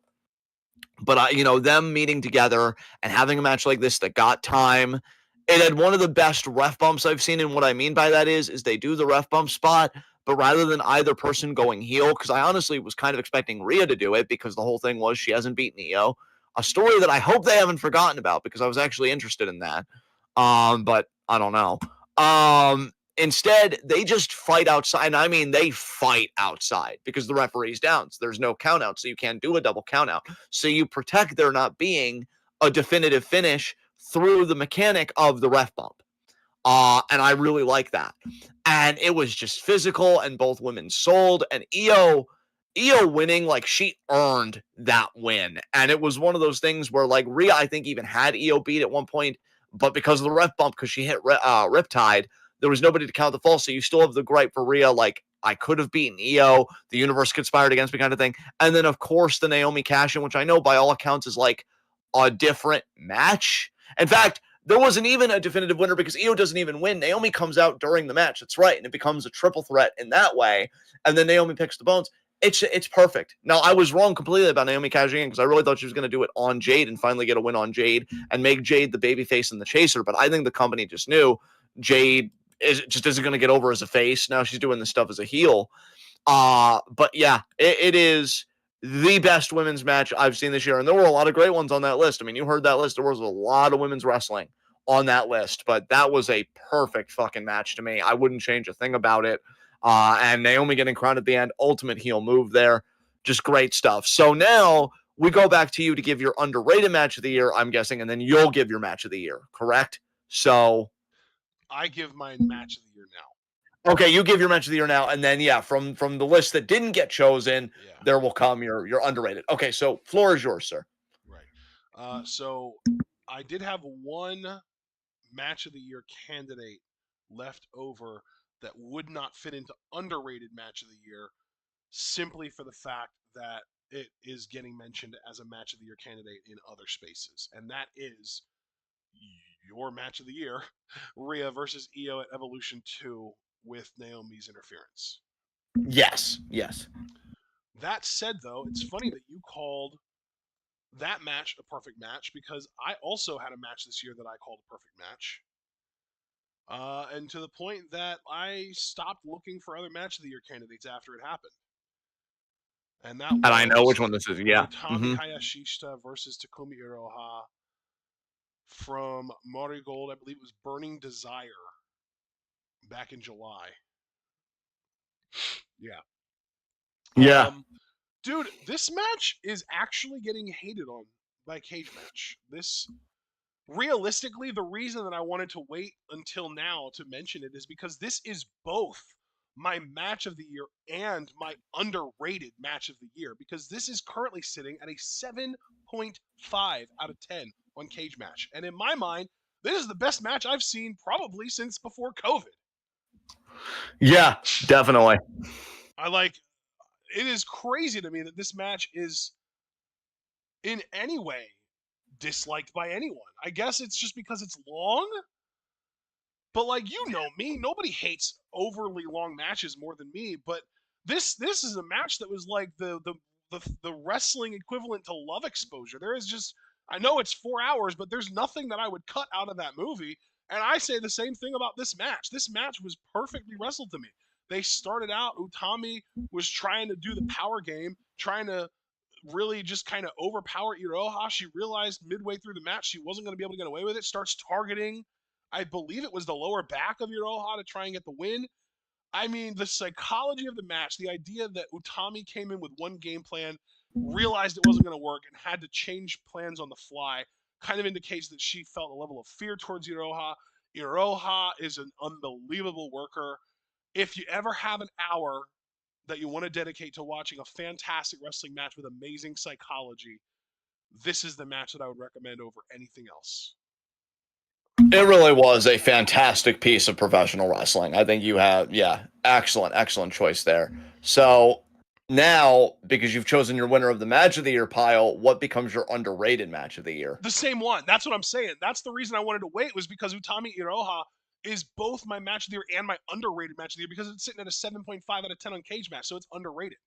Yeah, I remember. You know what's funny, dude? I remember going back just out of curiosity and reading the comments from that match, and I really couldn't believe. Like a lot of people, yeah, I think the length was a big problem for them. To your point, I know some people were saying like, "Oh, Utami like has lost a step from the injuries and stuff like that." Which, yeah, I mean, this isn't Utami like in her World of Stardom title reign. I think that was peak Utami for a lot of people, myself included. But they still put on a fantastic fucking match. Yeah. I mean, again, it was in my honorable mentions. Like I recognized how fucking great it was. Um, yeah, yeah, just really great, and it's really a reminder again that storytelling does have a place in pro wrestling when you allow it to have a place, and beautiful stuff like this can happen. So love that you're giving this match the flowers that you've given it. I think that's beautiful. So we move on now to finish of the year. And again, I have a lot of honorable mentions for these. So again, I'm going to copy paste and I'm going to send these to you to save you a lot of time. Okay, and in the meantime, Um, I will give my information on finish of the year for me, okay, because absolutely. I did match of the year more recently, so it's my turn now to go finish of the year. My honorable mentions for finish of the year are Men's Royal Rumble, Cena and Jay from February 1st.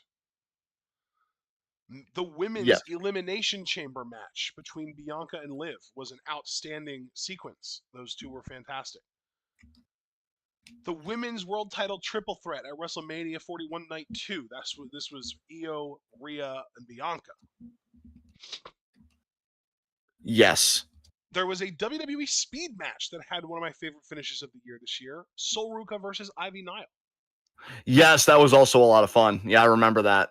And my final honorable mention is the entire finish of the Cena Punk match, starting with the first appearance of the Vision from Night of Champions. Excellent. I just Excellent. loved that finish. But my finish of the year, though, is from NXT Stand and Deliver, probably the last show that I was really enthusiastically over the moon in love with.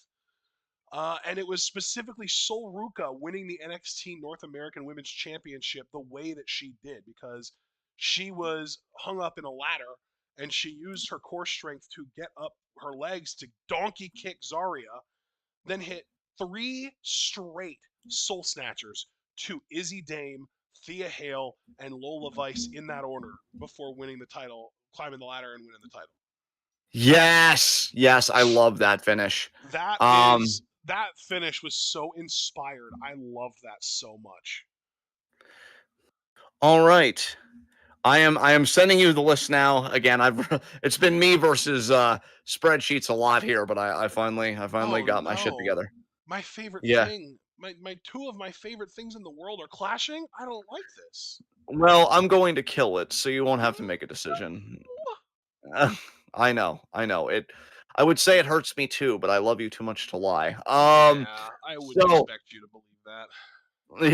yeah. So I um I am going to read off my honorable mentions. Yeah, you went pretty fucking And hard in the paint on this one too. Goddamn. yeah, I know. It's nice to remember that there were categories that I really tried in, because at first I was looking at these categories and I'm like, man, I really suck this year. Um, so first choice: Eddie Thorpe hits Trick in the knee with a chair. Oba capitalizes and powerbombs Trick to win the NXT Championship. New Year's Evil from January 7th. Uh, Wow, I forgot that Oba won his first title this year. That is crazy. dude, right? Chad Gable hits Chaos Theory on Dempsey with 3 seconds left. WWE Speed, January 15th. Yes. I Yes. love that match too. That was so good. I miss Chad Gable. I know you said that recently. I'm Dude, just bringing it back yeah, around. I miss Chad Gable too. Mayu pins Mei Sera with Azumi Sushi while looking at Azumi's Stardom New Year's Dream. And this was back on January 3rd. Um, Jey Uso last eliminates Cena to win Men's Rumble. This is February 1st. Rhea fixates too much on Bianca. Io capitalizes and wins the title. I thought that was a great storytelling based finish. That was March 3rd. Lyra escapes Rose Plant and wins with a jackknife pin. So that was Lyra versus Bayley. That might have been, I think, yeah, that was their women's IC title match on Raw that I had in my match of the year contender. It's funny that match and the Rhea match with Io on Raw, even though they're like over a month apart, but they're also exact opposites in the sense that I love the Lyra finish because of how technical it was, whereas Rhea I look at as more narrative based. Sol Ruka cleans house to win Women's North American Championship Stand and Deliver. I think that was pretty much the same finish with the ladder and everything because I do believe she won that title in a ladder match. That was mine. Yep. Winner. So Paul Heyman betrays Punk and Reigns and aligns with Rollins. WrestleMania 41, Night 1, the triple threat between Punk, Rollins, and Reigns. That was April 19th. Becky gets a rolling backslide on Bayley after Bayley hit a Rose Plant on Lyra and pins Bayley to retain. This was at Evolution 2, July 13th. Naomi cashes in during Rhea vs. Io to win the Women's World Championship, Evolution 2, again, July 13th. Tasha Steelz sacrifices herself for Ali. This is Ali versus Cedric for Ali to finally beat Cedric. Apparently, they're like either still feuding or feuded a little while ago. Ali's just never going to be a world champion, and that's another blight upon the history of professional wrestling. That was its Slammiversary this year. I did not record a date for this. Cut to the heart. Yeah, beautifully said, good sir. A lot of great choices here. I'm torn between 3 of them. I'm torn between Jey Uso winning the Rumble because I remember the pop I and our chat had for that. That was fucking huge. I think for the pop alone, that's a strong contender.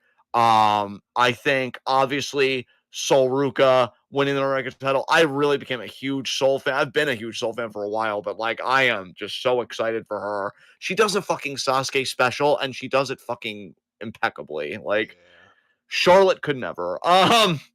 Let's see. And Naomi cashing in. I think those are the 3 that I'm really, really stuck on. And if there was a 4th, it would be Rhea getting emotionally distracted and Io capitalizing and Rhea crashing out.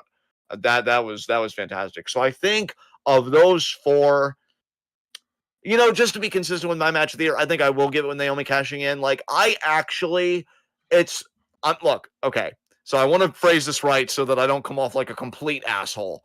I'm happy for her and Jimmy that they have a family. Like, obviously, that's beautiful, and real life comes first. And if that's what they've wanted, that's obviously beautiful. Speaking strictly in my capacity as a wrestling fan and looking at Naomi as a wrestler, it is a shame that Naomi got pregnant because, goddamn, because it's starting to become a little faint how fucking good she was on this run, but us talking about all the memories from this year, no, like this was her fucking year. Like honestly, if she was able to finish the year out, I don't want to speak for you, obviously. You're more than capable with all that tone to speak for yourself, but I feel like Naomi would have been my women's wrestler of the year this year if she was able to do the whole year because, dude, the fucking cackling, bro, like so good. I love her. So yeah, I think I'm gonna give Naomi cashing in as my finish of the year from Evolution 2. I love her. I miss her. She was fantastic. Best gimmick she's ever had. One of the best gimmicks in the company.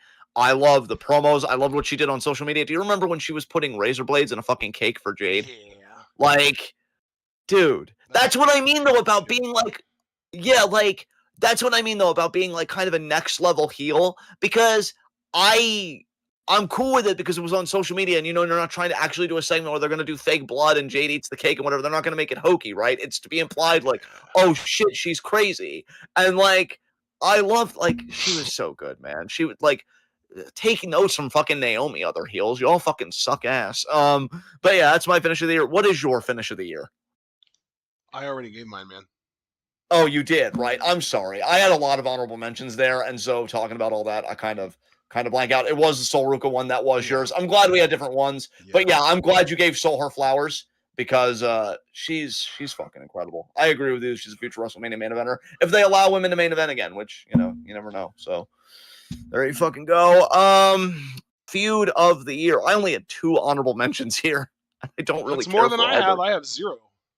Oh, is this the first category of the show where you're completely blank? No. Oh, so you had a winner. You just didn't have any honorable mentions. Damn. Well, no. Okay. To be clear, there have been several categories that were blank coming into the show that I filled out while we've been doing the show. Oh, okay. Because I'm like, damn, I really was just completely irresponsible. No. I'm just better at covering my irresponsibility up than you, I think. Damn, it's my sister all over again. Fuck. Because I was just a joke in our family. Like I would always like cram, like study hard for tests and everything. She would like cram on a paper or whatever and still get like B pluses, and I'm like, fucking how? I'm like, what the Yeah, no, fuck? that's exactly how I was in school too. Man, no, I can't say fuck you. I love you too much. I would have put a lot of tone in it though. I think you would have popped. But like, no, I can't do that. So no, the only wait. So do I go first on this one? Yeah. Yeah. Okay, cool, dude. It's like I know we've only been here for like a little over 2 hours, but I'm already starting to feel it. To be honest, I'm Bro, fucking old. we're gonna be here till 5 a.m. I fucking know, and I hate it. Fuck pro wrestling, man. Fuck. I only have two honorable mentions. I don't really care for either of them. I'm trying to think if there was anything better. Seth Rollins and CM Punk and Gunther and Jay Uso. Wait, I'm sorry. My Um. mom was talking while you were talking. Can you repeat yourself? Oh, is she good though? Did she say what she needed to She say? was just injecting her opinion. Oh, no, I only had two honorable mentions. Seth Rollins and CM Punk and Gunther and Jay Uso. And again, I'm not really thrilled about either of those. So I kind of want to say Oba Javon, but Javon really hasn't gotten the rub you would expect from that feud. So that kind of sucks. Yeah, how can you call it a Yeah, feud when it's so one-sided?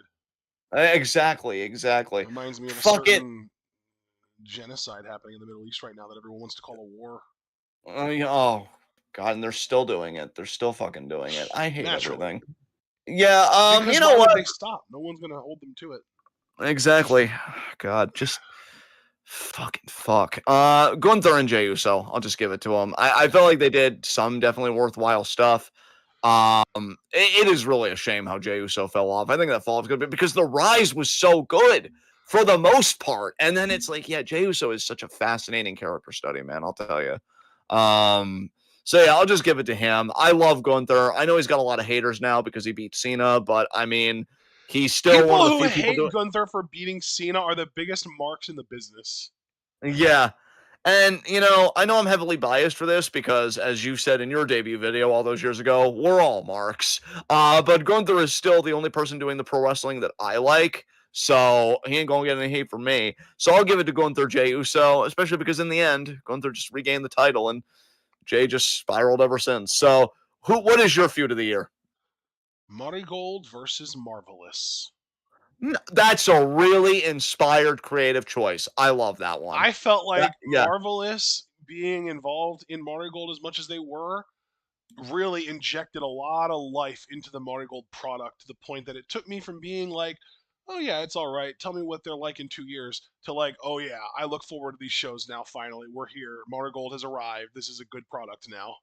Yeah. Yeah, totally. Totally. Again, I think that's a very inspired choice, man. No notes. Um, you go first on storyline of the year, and I am completely blank on this. So I So am am I. curious what. So am I. I'm blank on this one too. I don't fucking know. Oh Uh, man.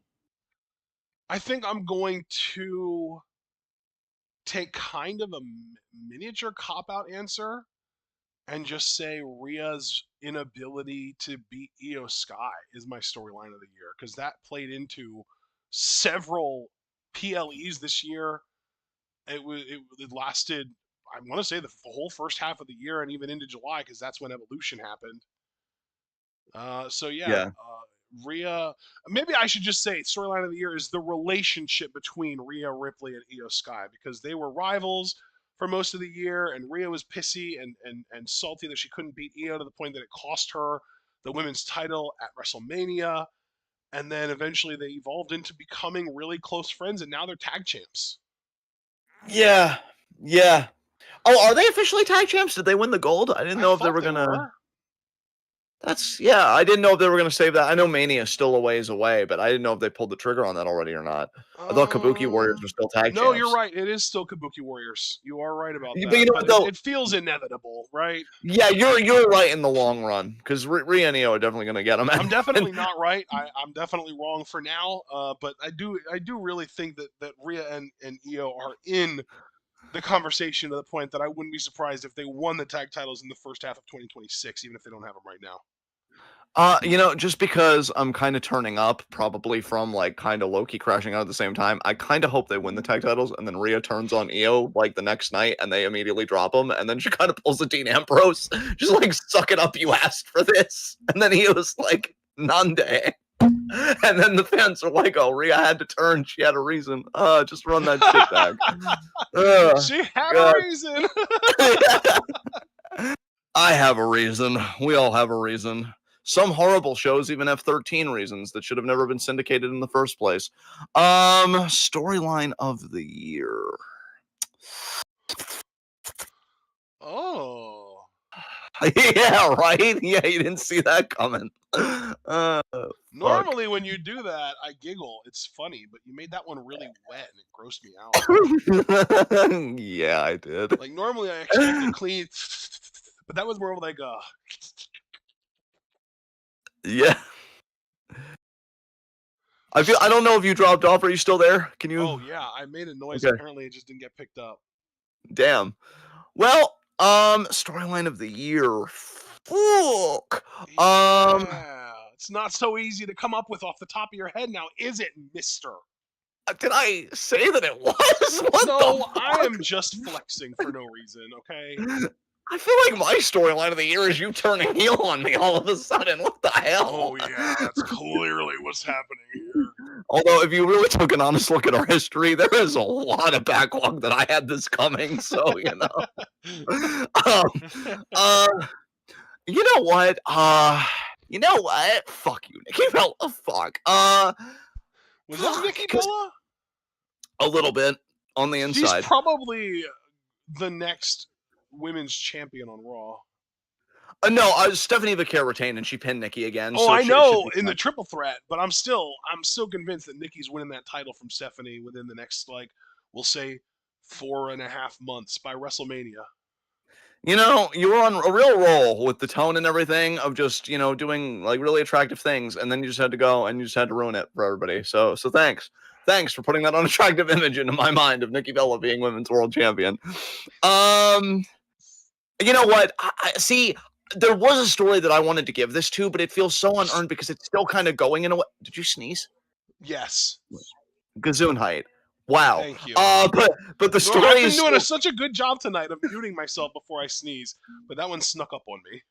Yeah, I didn't know if you were like doing like one of those playful little things with your voice, and I'm like, okay, I just want to let him like get his stuff in, but yeah, no, Gesundheit. Get your shit in, Brian Cage. I miss Brian Cage. I miss watching that guy work. I miss Lucha Underground. I miss PWG too, man. Fuck. Let me watch a 300-pound man land on his head trying to do a lion salt. Fuck. Yeah, that's so true. Gravity got your ass. So there was one storyline that I would have wanted to give this to earlier in the year, but it feels kind of unearned now in the sense that it's still fucking going in a way. And that was like the tension between like Io and the rest of Damage Control, because of Rhea and the whole relationship. Yeah. Dude, But honestly, that's going. a really good answer because Asuka's heelish moments early on before she really committed to heel were some of the best moments on those episodes of Raw. Honestly, come to think of it, because I'm probably woefully underprepared for this. Yeah, and especially because Naomi like missed so much of the year for a beautiful reason.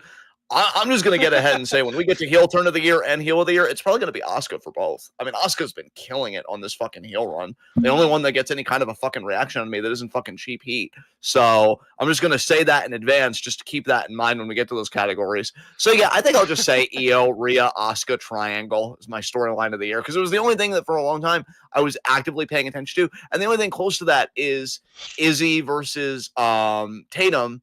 But I hated their first match at fucking they're not Halloween Havoc. I'm not gonna be helping. I don't fucking know. It doesn't matter. They're doing it again at New Year's Eve, and I'm expecting Tatum to win this time. But I just hope the match is actually good this time. So yeah, Io, Rhea, Asuka. That'll be my storyline of the year. So let's move on, because I know you said we're gonna be here till 5 a.m. I really don't want that to be true. So I'm just gonna keep moving on here. What category are we on? Oh, we're on PLE of the year. So what did your storyline of the year end up being? Oh, just Io Rhea, like Asuka and Io being strained because of Rhea and that whole like thing. So you could call it the implosion of Damage Yeah, Control if you want to give it like gotcha. a succinct. I Yeah, filled it in. I put EO tension with Kabuki Warriors and Rhea. there you go. There you go. So now we're at PLE of the year. Yeah, Yeah, this one, yeah. there were a lot of genuinely good PLEs in the first half of the year or so. There were, friend. There were. Um. Okay, so I think I go first. I think so. Yes. Honorable mentions. I have 5. So you know what? I feel like that's small enough that I'm not going to have to copy and paste this for you. So I'm just going to read them off. You let Okay, me know let when me I'm get good. ready to type. Yeah, you let me know when I'm good to continue for each one. So my first one is Stardom New Year's Dream from January 3rd. Do I have that too? No. Yeah, I do. I do. Yeah, Elimination Chamber from I March also have 1st. that one. NXT Stand and Deliver from I April also have 19th. that one. You're just naming my honorable mentions, mister. Look at our face. And I say face in the singular because we're practically, in the words of Rick, merged. Backlash, May 10th. Backlash St. Louis. Yes, Backlash St. Louis, Randy Orton's hometown, where John Cena was going to erase the existence of Orton's family. That aged well. I mean, it did in the moment, but long term it did not. So there you go. And then Marigold Anniversary Shine Forever Dude, from we May have the 24th. exact same honorable mentions. That's crazy. Do you have any more than me, or was that your I list also have an like actual award winner that's not in my honorable mentions, but those are my honorable mentions. You named them. So, I guess just give my award winner from that pile. Wow. I I'm gonna do all sorts of weird mouth noises because we have so many categories left, and I just do not. I'll just give it to Marigold. What was Shine Forever? What even was that card? Let me refresh my memory here. Marigold I'm going to find Shine. it before you. If anybody's out there, can you type in the chat that you're watching this? Because I've been checking the chat intermittently, and I think it's only your mom being like, "I thought this about this thing, sweetie," and it's like, yeah, That that's was okay. So on that card, we had Kizuna and Koki versus Chika and Minami Yuki. We had Team Marvelous versus Team Marigold. That was yeah. where Rhea Seto actually won the match for Team Marigold. Takumi Iroha versus Suriyama Oka was on that card, and Mayu won the Superfly title from Yuzuki. And then our personal main event of that was Utami versus Mirai for the world title, and that was a fantastic match that Utami retained the title Yeah, but then, God, in. Nanae. not Nanae Takahashi was in both. It was Like, practically her retirement show, which is another good thing yeah, to come out of it, is that she left after this. that's so true. Because the best thing about it was that it ended. You know what? I think just because of like the developments in the Jade Naomi Bianca story, I'm gonna give PLE of the year to Elimination Chamber because I think it had that had one of the most standout moments of the year with Jade beating Naomi's ass. And I'm gonna say, and now of course I'm heavily biased because I've been checked out for so long, that is the coolest that Jade has ever looked on WWE programming. So yeah, I think I'm gonna give it to Elimination Chamber back in March. Really fun show, and that was the show where Cena won and turned heel. So you had Jade in her best looking moment ever in my mind, and Bianca won, which was a genuinely amazing women's chamber match. And Liv Morgan worked her ass off in that. I think she Yep. was an underrated heel, another heel that honestly could have taken this award if she didn't get hurt. And Taking then what I know award? she's back now. Heel of the year. Just thinking about that later because I already said I'm going to give that and heel turn most likely to Asuka just because Gotcha. I've really enjoyed Asuka's work. Yeah. But yeah, I mean, Liv is like her ring psychology as a heel, brilliant. And I I want to remind people of that because it's very easy to forget. So yeah, I think just thinking about all that, Elimination Chamber, I think is going to be my winner. So who is your winner for PLE of the year since we shared Yeah. honorable mention? Evolution 2. Nice, nice, Pretty self-explanatory, right? absolutely, absolutely. Oh man, I just gotta. I know she's listening. No, bestie, of course I would never want you to stop watching. You're the only one apparently that is. We actually went up to 2 watching. I don't know who joined us, but thank you. Oh man. Non-PLE show of the year. Well, I actually have honorable mentions for this too. Thank God.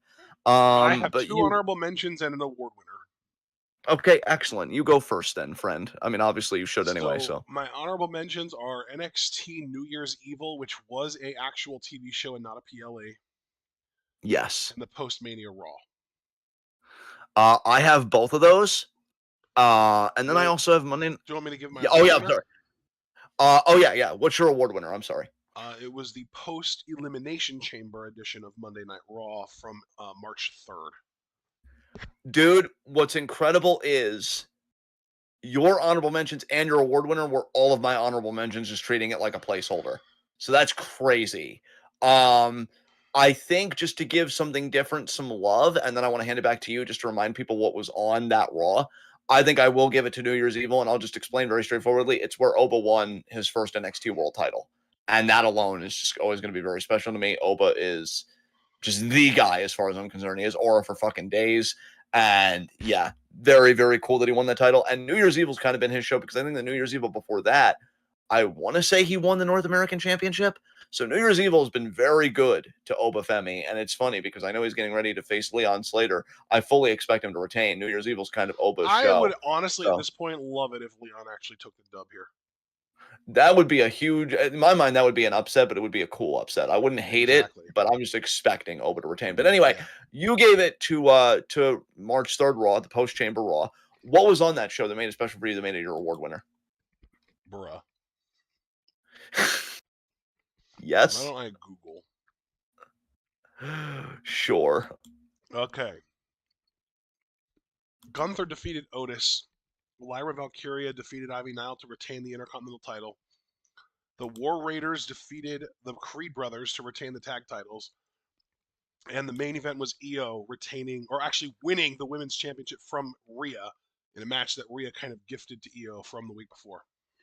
Yes, that's right, because that was the whole Bianca cheering for EO, and then Rhea's like, "Oh, you don't want to face me at Mania." Yeah, and I talked about that whole thing earlier. Makes perfect sense. Okay, yeah. Um, So there you superstar, go. superstar of the year. I am fucking cooked because I only have one mention for this, and he got hurt, so I don't know if he was around long enough to really earn this. But I did have Seth Rollins because Same. I have I Seth was as my really, honorable mention too. I might just because pro wrestling has killed the spirit in me, like Topanga killed Corey's spirit in that one episode of Boy Meets World, and then he goes and he bothers Feeney about it when the guy should just be able to fucking retire. I might just say fuck it and still give it to Seth Rollins. Yeah, he's So a standout, man. Any show he's on gets made better by the fact that he's on it. first of all, your face is the start of life because it improves literally everything that it's a part of, just to get that straight. And then Sick. second of all, yes, so sick. I miss old Chad Gable too. I miss American Alpha actually. I know Jason I Jordan, like miss as a single wrestling when it guy. wasn't horrible. Dude, I know. So yeah, I think I'm just gonna give it to Seth Rollins. Fuck it. I mean, he still has people singing his theme song, even though he shouldn't because he's a heel. But who cares? Nothing matters. So yeah, Seth Nothing ever Rollins, I think is has mattered. That's the secret. so right. The secret sauce. I think I'm just gonna give it to Seth. Are you gonna I join me on that, or understand. do you? Oh no, Do he's my you? honorable mention. My actual superstar of the year is Asuka. You know what? Perfect. I love that. Yeah, yeah. Makes perfect sense to me. Non-WWE wrestler of the year. Who do you got for this one, bud? This was a tough one, but I'm pretty happy with who I landed on. Uh, and it also just so happens that she has actually had a match with a WWE superstar this year, and that's Mayu Iwatani. You know what? I know it's kind of lazy and I usually hate doing this, but I am going to co-sign with you because Mayu, the reason why I'm going to co-sign with you, and I'm sure you probably even mentioned this or thinking of this yourself because I know you're minded like that. She genuinely improved attendance for Monte Gold Yeah. and just interest in Monte Gold Yep. generally. Like I think when you do that objectively beyond kayfabe booking bullshit, like that's the big thing, right? So yeah, I think she's like an undisputed winner here. I agree. Yeah. But since you named her first, is there anything you wanted to say about Mayu and just the year that she's had that really like earned this for you? Oh well, here's the thing. She started the year as a member of the Stardom roster as the IWGP Women's Champion. Had a banger of a match with Shorty where she dropped that title, and then jumped ship over to Martyr Gold, where she immediately, like you said, started all kinds of attendance numbers started going up. won the Superfly Championship there and has been a steadfast Studley champion ever since. She's amazing. Yeah, 1000%. I will say I didn't 1000%. have this, but I do want to give a very brief honorable mention to Miku Aono, who I think has been outstanding as the new Monogold World Champion. Oh yeah, I love Miku. I co-sign that as well. Honestly, she's fantastic. Yeah. Um, for female wrestler of the year, see, I'm in a tight bind here because I had two honorable mentions at the time, Oh. and I'm inclined to still give it to one of them here. The first one was Liv Morgan, but I'm less inclined because she did get hurt and she missed a considerable amount of TV. But I still think Liv is so good. My worry with Liv when her career is done is she's never going to get the flowers that she's earned. Yeah. Because I feel like there's like a stigma, maybe I hope because that she she's doesn't like, get like Lita, basically. Like, yeah, yeah, you're the uh-huh. girl who is like slutty and makes out with all the guys on the show. Yeah, no, you're right about that because she's really one of the best workers they have. Yeah, I mean, she's and yeah, outstanding. She's really talented, really great yeah, setter, great bumper, really convincing actress too, which is something that we need more of in wrestling, honestly. yeah. Like again, people like, and I know we're not talking about her, but I'm tying them together. People like Mina and Liv are why you and I loved pro wrestling for so long because I remember when Liv started with Riot Squad, and I at first thought like, oh, she'll probably be like, whatever. But to know that she's become really one of the best parts of the whole industry, not just WWE, especially when she was red hot and doing multiple programs at once. Like they were giving her a lot because they knew how good she was. Like yeah, I was heartbroken that she got hurt. And I know she's back and she's trying to regain that momentum, and she might. I mean, she might win Women's Rumble. We don't know what the future holds for her, but yeah, I don't really know if I feel comfortable giving it with her because she did miss a lot of time. And then there's Io, who has been consistent, but I feel like she's kind of in this like weird holding pattern with Rio, like where they're just waiting to give them the tag titles, and it feels kind of drawn out. But I'm really tempted to just give it to Io because look, I love Utami to death, but I don't think Utami had a year that I could really say with my whole chest, yes, she was the female wrestler of the year. And I definitely feel like Mona Gold has done her dirty in some ways. I mean, I was even telling you last night, I'm even wondering if I would want her back in Stardom. Like it's Chica fucking Goto. Jesus Christ. That's the best you have for her to do. So I think I am gonna give this to Io just because she really is so fucking over with the crowd and her matches are so consistently good. Yeah. So yeah, I think it's Io. I think Io's always a safe bet. And yeah, so what about you? Who is your female wrestler of the year? That would be Asuka. Okay. Okay. Yes. Yes. Okay. Perfect sense. I love that we're kind of like having synergy with that because they both came from Damage Control and there's all this tension. I love that. So really cool. Oh god, this is always a fun one. Tag team of the year. Dude, I am fucked on this. I feel like I totally checked out of tag team wrestling this year. I used to love it so much and now I don't even know who is a fucking tag team. So, who do you got for this, man? I'm curious if you brought So, anything. okay, full disclosure, this is a protest award selection. Okay. Because even though they've been shafted heavily throughout the entire year, they still did enter the year as champions. Actually, no, they didn't. When did they win the titles? Okay, they won the titles in March, and then they held them until June. So they had a little over 3 months with the titles. But my main point here is that I'm giving this award to the team that I think is the most standout, entertaining team in the business right now. And it is a protest pick because they are being shafted actively, consistently, and have been for over a year at this point. The shafting began at least in 2024, if not further back. And that is the Street Profits. Of that. Honestly, I think that's going to be another cosign for me because yeah, they got done hella dirty. Yeah, you're absolutely right about that. Yeah, I mean, this is a team that got shafted over and over and over again from at the very minimum late 2024 all the way through until right now. Their last match that they wrestled was on main event in October. Their last televised match was October 10th, where they lost to the Wyatt Six in 6.5 minutes. Jesus They Christ. are the only tag team on SmackDown who actually have superstar written all over them. I mean, you want to talk about a bunch of fucking dweebs on SmackDown. You've got Fraxium, you've got fucking Motor City Machine Guns, you've got DIY. It is a crowd of vanilla fucking midgets. And then you have these two amazingly talented, big, good size, big guys that look like they would absolutely whoop an ass in a real fight. And what have they been given? They had a 3-month title reign in which they literally lost as champions to a debuting fucking Fraxium.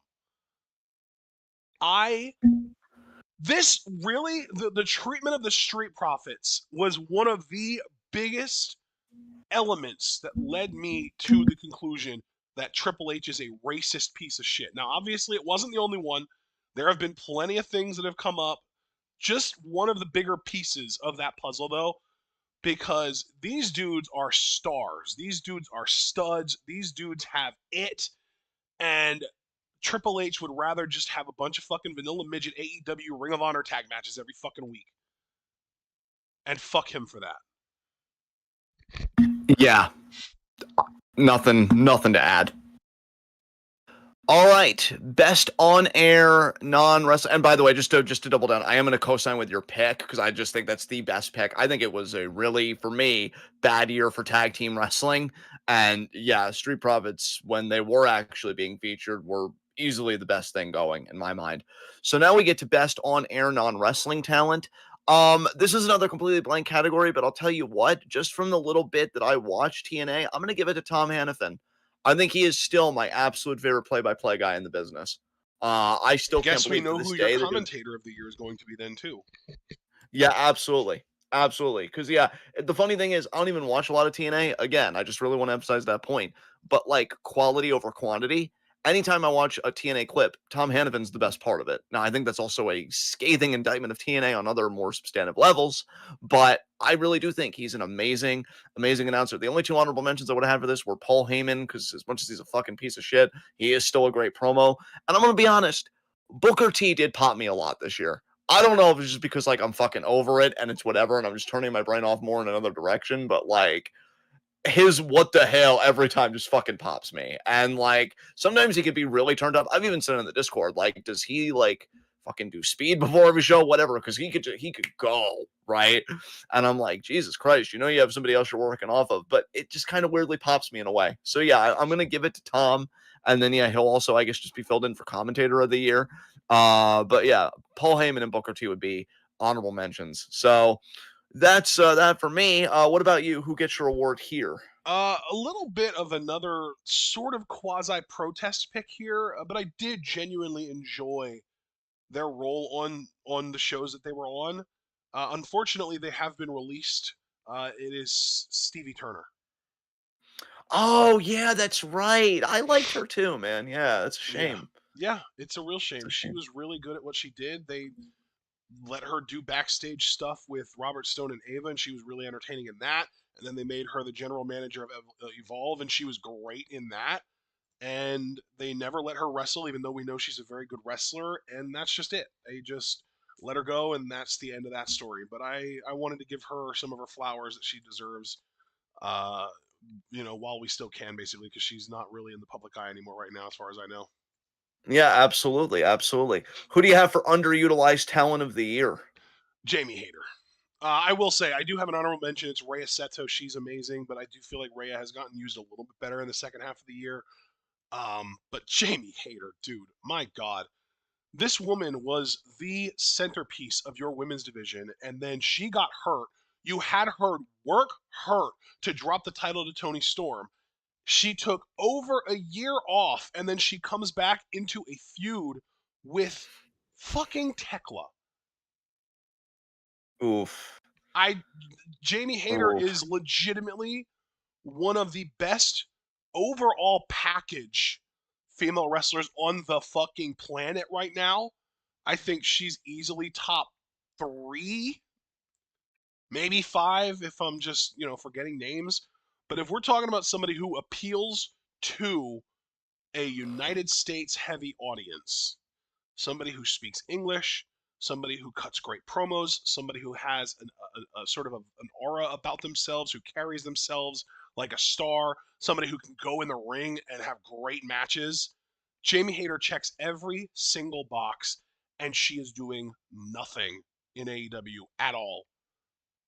Somebody who got so over as a heel that she was forced to turn face and win the championship. I mean, you can't make this stuff up, and yet AEW has these amazing stories fall into their lap and still manage to ruin them.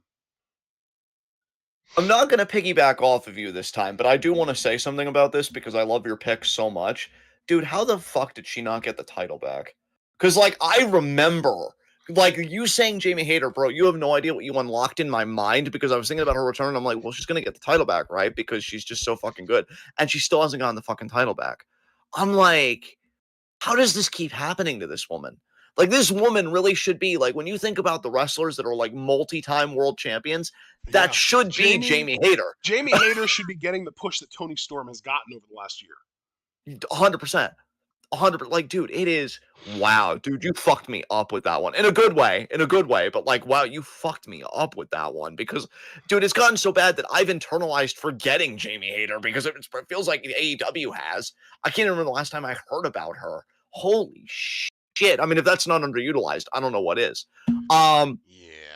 I'm going to concede that you have the far better pick than me, but you know what? This is going to be a protest one from me, and not nearly as principled as yours. It's really just sour grapes, but I'm going to choose Ali from fucking TNA, because how the fuck is this dude not won the world title?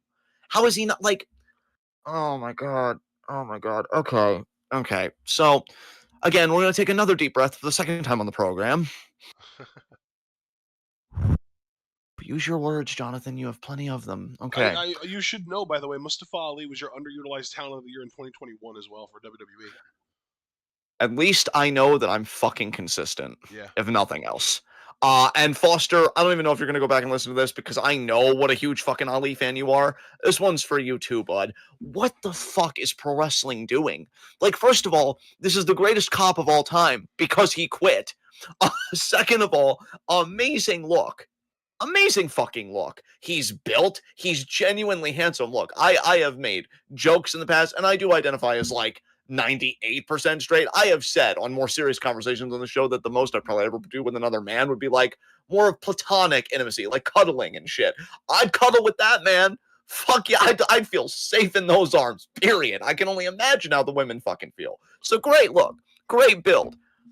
Amazing promo. And this guy actually puts effort in his promos, from the production to the character to everything. Has a faction. I like Tasha Steelz. I really don't have any comments about the other two, so much so that I'm even blanking on their names. And I'm not even trying to mean that as a diss. That is just more on me. What's the name of the faction? Order 4. It's Order 4.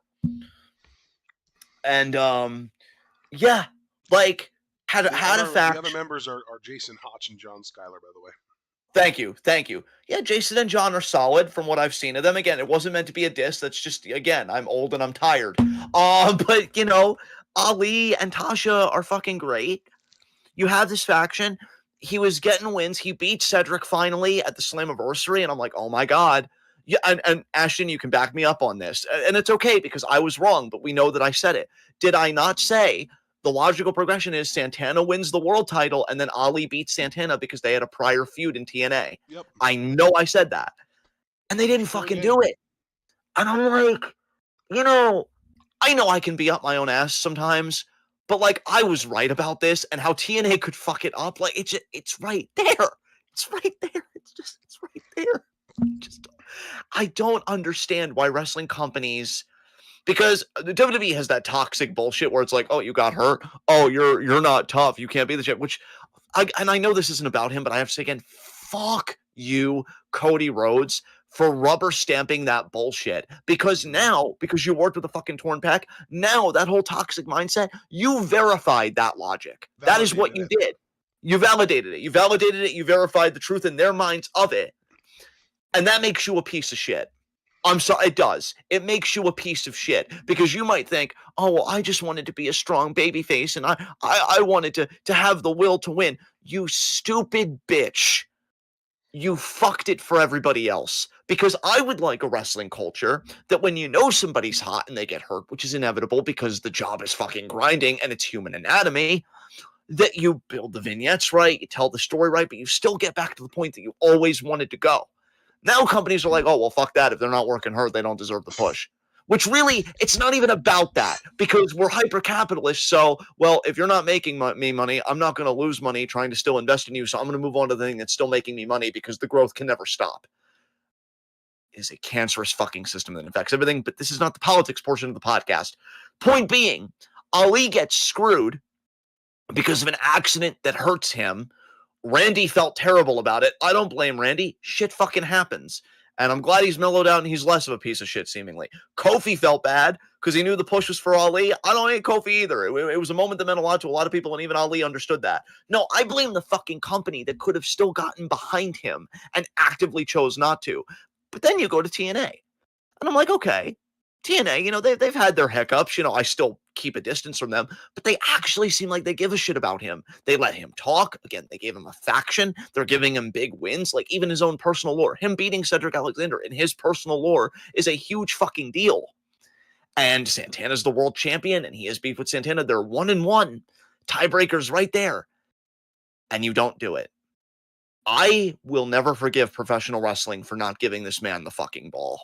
Because there are obviously been people that I've liked more than Ali that have never gotten the ball. I keep thinking about John Morrison's 2011, where he should have won a babyface world title. That didn't fucking happen either. But when you're talking about a guy that checks every fucking box, and you're just like, pass, what am I doing? And that's another reason why no wonder our spirits fucking died, because the whole point of this podcast is to talk about wrestling that we like and where we think things should go. And I don't know, I feel like this industry for a long time has made me look like a fucking idiot because I see something in somebody and then the company does the exact opposite. And this dude has gotten screwed over 2 times in 2 separate promotions. And all I can think is, that is just everything wrong with pro wrestling. And it's a culture that I no longer really want to support. So yeah, he is easily my underutilized talent, because how TNA could have looked at a golden opportunity to have him and Santana main event a pay-per-view for the world fucking title. And even if you would have had Santana retain, like I'm at the point where even if Santana would have retained, you at least would have had Ali in that conversation. You at least would have associated him with the world title. You couldn't even go that far. I'm not even angry anymore. I'm just fucking disappointed. I am disappointed in you, TNA. So Ali's my underutilized talent of the year. TNA absolutely loves pushing mid-white guys, so it's not really too surprising that bro, a man, isn't gonna get as far. Dude, I know there are far more How reasons. long did it take for them to put the fucking world title on Santana, for Christ's sakes? That dude is the biggest star in that promotion as far as I can tell. Bro, I know there are so many better reasons to say this than pro wrestling, but I'm still going to say it because of pro wrestling in this instance. Dude, I am so tired of fucking racism and internalized white supremacy. Like, the things that are holding us back as a species and as a society more broadly, I'm getting increasingly irritated by the day, because I'm like, we could have had Star Trek by now, right? If you didn't have all the bigots be like, oh, but so and so, fuck you. Just die. Just make a net positive contribution and die. But yeah, no, Ali gets passed over again, and just really a fucking shame. All right. Yeah, all right. And you already had a great one. Again, fucking love that. So underrated talent of the year. Oh boy, I go first on this, and again, I am completely fucking blank. So let's think about who's underrated by the fans that you and I both really like. Oh God. You know what? I think this is going to be pretty easy for me. This might be a weaker one. I'm going to say Tavion Heights. Nice. Tavion fucking Heights had a great I was going to say skirt, but it's not scourge, right? What's the fucking word? What's the fucking word? With what? Um, when you go to like other promotions and you get like training there and you come back. Excursion. Yeah, I knew it wasn't scourge because that's a negative thing. It's excursion. Yeah, an excursion in Noah. Came back. He's a fucking hoss. Great fucking build. And look, I don't dislike Miles Bourne, and I'm happy for the dude, but I'm going to be honest. I wish Tavion was getting the push that Miles Bourne has been getting. I would have liked to see Tavion in Iron Survivor over Miles Bourne. So I'm going to say, even though I know underrated is more the fans, I also just feel like the fans aren't really reacting to Tavion the way that I would like. I feel like I like Tavion, and you like Tavion more than most fans probably do. So I'm gonna say Tavion is my underrated talent of the year. Who do you got on Okay. your side, man? I have Liv Morgan as mine. That's a great pick, especially given everything we've been talking about with her up till this point. Yeah, she's a Yeah. really great talent. She really was. I think you could argue that she really carried the Elimination Chamber match back in February or March, I guess it was. And even just since her return, I feel like she's been really making waves. She's fantastic. I really love Liv, and she definitely does not get credit where it's deserved, in my opinion. No, no, she does not. Um, oh man, who do you have for Jobber of the year? Because you always come up with creative picks for these, and I'm wondering if this year it was like I couldn't really think of anything, or you still pulled one out of the hat. So what do we got? Yeah. Give me just a moment. I am attempting to pull one out of my ass. Excellent, excellent. Not as Uh, excellent in the face. well, I mean, debatable, Oh but I yeah, will I actually concede. this is perfect. Roxanne Perez. Really? Wow. Did she lose a lot this year? That's Dude, crazy. okay, I actually want to go over this Okay. with This you. is gonna be the only time I say this, but, show me the math. So Roxanne Perez, this year, let me actually see if I can find her singles matches only, because that's even more informative than anything else. Um, yeah, that's perfect. Okay, let's see here. Roxanne Perez, let's go all the way to the beginning of 2020. Actually, okay, yeah. 2025, there we go. Her first match of the year was losing to Julia. Losing the NXT Women's title to Julia was Roxanne's first match of the year. Okay. Now, she did get a really cool upset win over Raquel Rodriguez to qualify for the Elimination Chamber. But obviously, she didn't win the Elimination Chamber. And since then, she has lost to Jordan Grace, Kalani Jordan, Tiffany Stratton, Stephanie Vaquer, Rhea Ripley, Io Sky, Kyrie Sane, Jade Cargill, Lyra Valkyria, and Bailey. So, I mean, even if you want to argue jobber to the stars, she has wrestled 66 total matches this year so far, total, and she is 22 and 44 in those Jeez. 66 matches. Yeah. So, if I can, thankfully, we actually do have a way to narrow it down to just singles matches. In singles matches this year, Roxanne was 8 and 20. Um, So yeah, I get to do my thing and give the award to someone who shouldn't be a jobber, but they're amazing at what they do. And so even though they are treated like a jobber, they're my favorite jobber of the year. there you go. I'm on Cage Match now just because, oh wow, she actually broke even this year. That's crazy. Because at first I thought when I was thinking back to people, I was actually thinking about giving it to Kyrie because I feel like she lost a lot. But according to Cage Match in 2025, she broke even 15 wins and 15 losses. She Yeah. had 30 matches this year. Um, so that's not going to work. I'm also wondering what Sami Zayn's win loss ratio was this year because I know he was United States champion and he got a few wins, but I also feel like MFTs have really been kind of giving it to him. Oh So yeah, let's take a look at you would be Sami Zayn. surprised at how many wins Sami Zayn has this year. He is 24 and 14. I'm just now seeing that. Yeah. Yeah. And if I narrow it Hmm. down to just singles matches, because you know I like to do that because I think singles matches are a better indicator of how someone is treated by the company they're in. Sammy went 11, 8, and 2 this year in singles matches. Definitely not Oh, okay. jobber material. I see. I see. Yeah, definitely not. Let's see. Let's see. Um, well, Drew actually lost more matches than he won, but not by a big margin. He had 12 wins this year and 16 losses. So that was interesting. Okay, Um, this is crazy. If this, I swear to God, if he has a losing record this year, he does. Javon Evans is 13, 15, and 1 this year in singles matches. damn. Kinda I kinda do wanna give it to Drew though, because given that he does have more losses than wins, granted not by the biggest margin, but like the whole championship storyline with Cody, he feels like desperate, but not in like that conniving heel way. It's just been a rough time for Drew. I feel like he's definitely lost a lot of his luster for me. And again, I was somebody that was really Yeah, defending a lot of his heel dude. Yeah, stuff. Drew is 8-11 in singles matches this year. Yeah, That's so actually a fantastic pick. That's a great way to acknowledge how horribly Drew has been used without, making it about him. yeah, yeah, yeah. There you go. I think I'm just gonna Dude, go Drew. Fuck it. dude, Yeah, it's crazy because even last year in 2024, he went 15-24 in singles matches. This is the second year in a row that he's lost more getting singles matches than he's won. Meanwhile, in 2020, the year that he won the Royal Rumble and then beat Brock Lesnar in like 5 or 6 minutes to win the world title at WrestleMania, his win-loss yeah. record in singles matches was 37-2-2.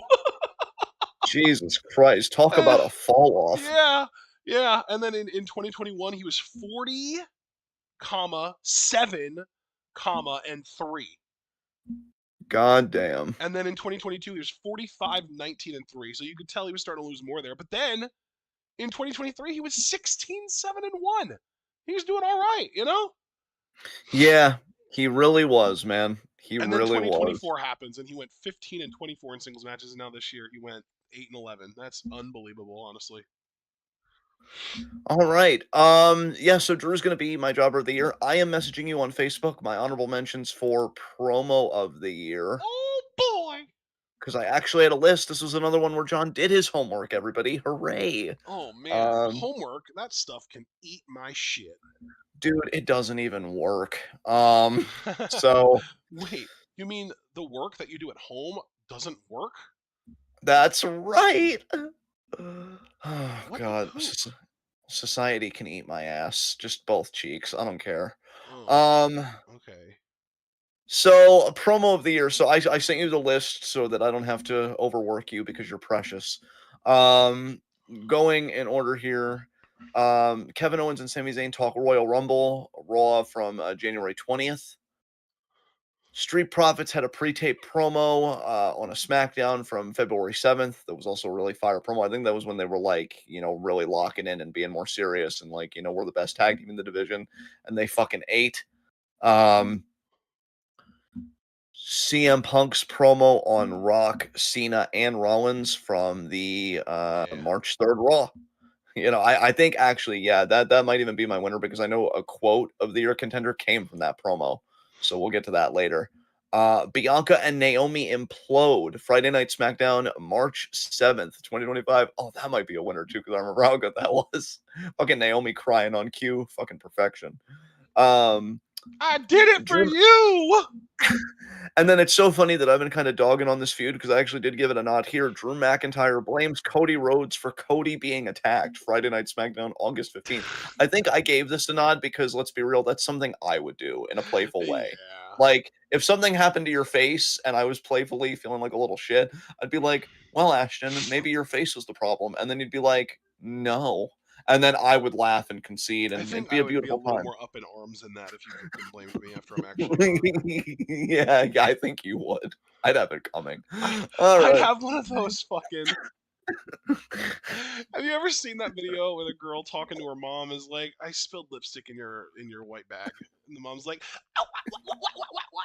My Gucci, my Valentino white bag." Have you seen that video? I haven't, and the places you go on the internet are fascinating. What is he talking about?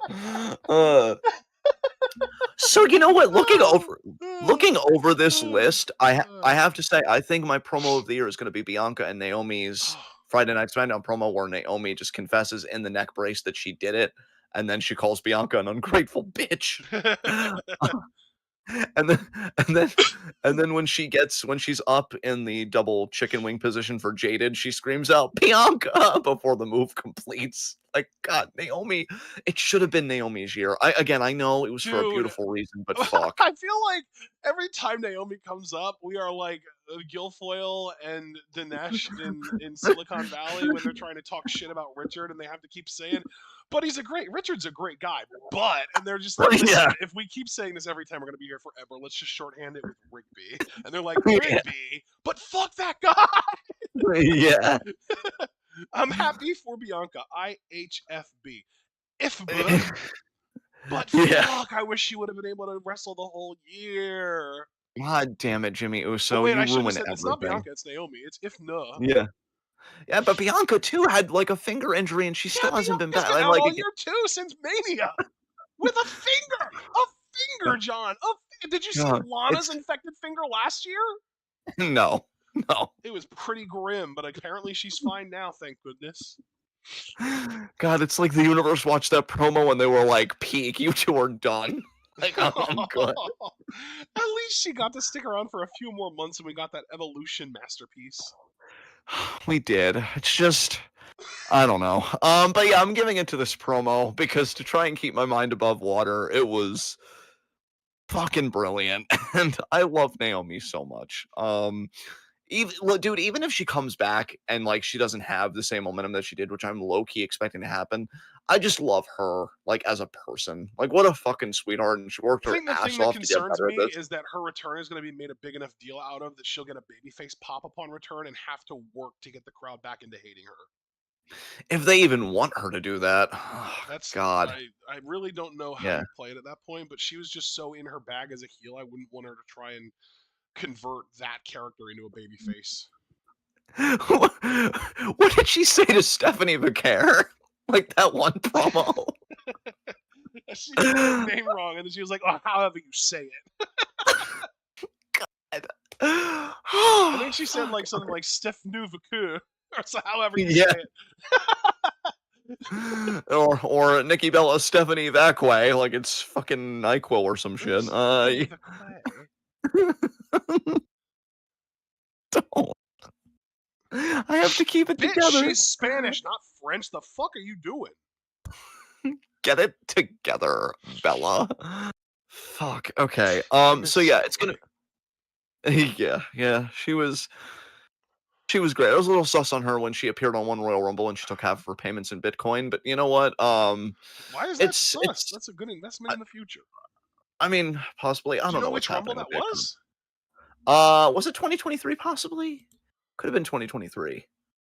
But yeah. Either way, that's my promo of the year. What's your promo of the year? Hang on, I'm looking up the price of Bitcoin in January of 2024. Oh my god. Um, let's go 5 years. Here we go. 2023. Yeah, dude. Holy shit. Bitcoin was only worth like 20 grand at that point, and now I mean, since then it's peaked up to almost 120 grand. So it's basically 6x, and now it's down to like just shy of 90k.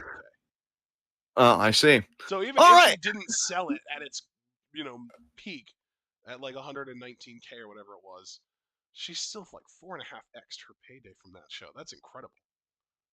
Yeah, there you go. There you go. My honorable mentions for promo of the year are Stephanie, nope, wrong one. John Cena faints giving up, then proceeds to declare entering the Royal Rumble on Raw January 6th. Oh, Kind of yeah. poetic given All that right. he started the year pretending to give up and ended the year actually giving up. Yeah. Yeah. Yeah. Goddamn. My second honorable mention was Naomi's Proceed with Caution pre-tape from SmackDown March 28th. That was great. And Yeah. my final honorable mention is John Cena's promo on Randy Orton on the Backlash Go Home episode of SmackDown May 9th. Nice. That promo was so fucking good. I remember loving the shit out of that promo. Are you Nice. okay? Just the way you said loving the shit. Like I could feel if the promo had a corporeal form, you're just squeezing all the excrement out of it in the biggest hug you can muster. God damn. So Wow. who's your award winner?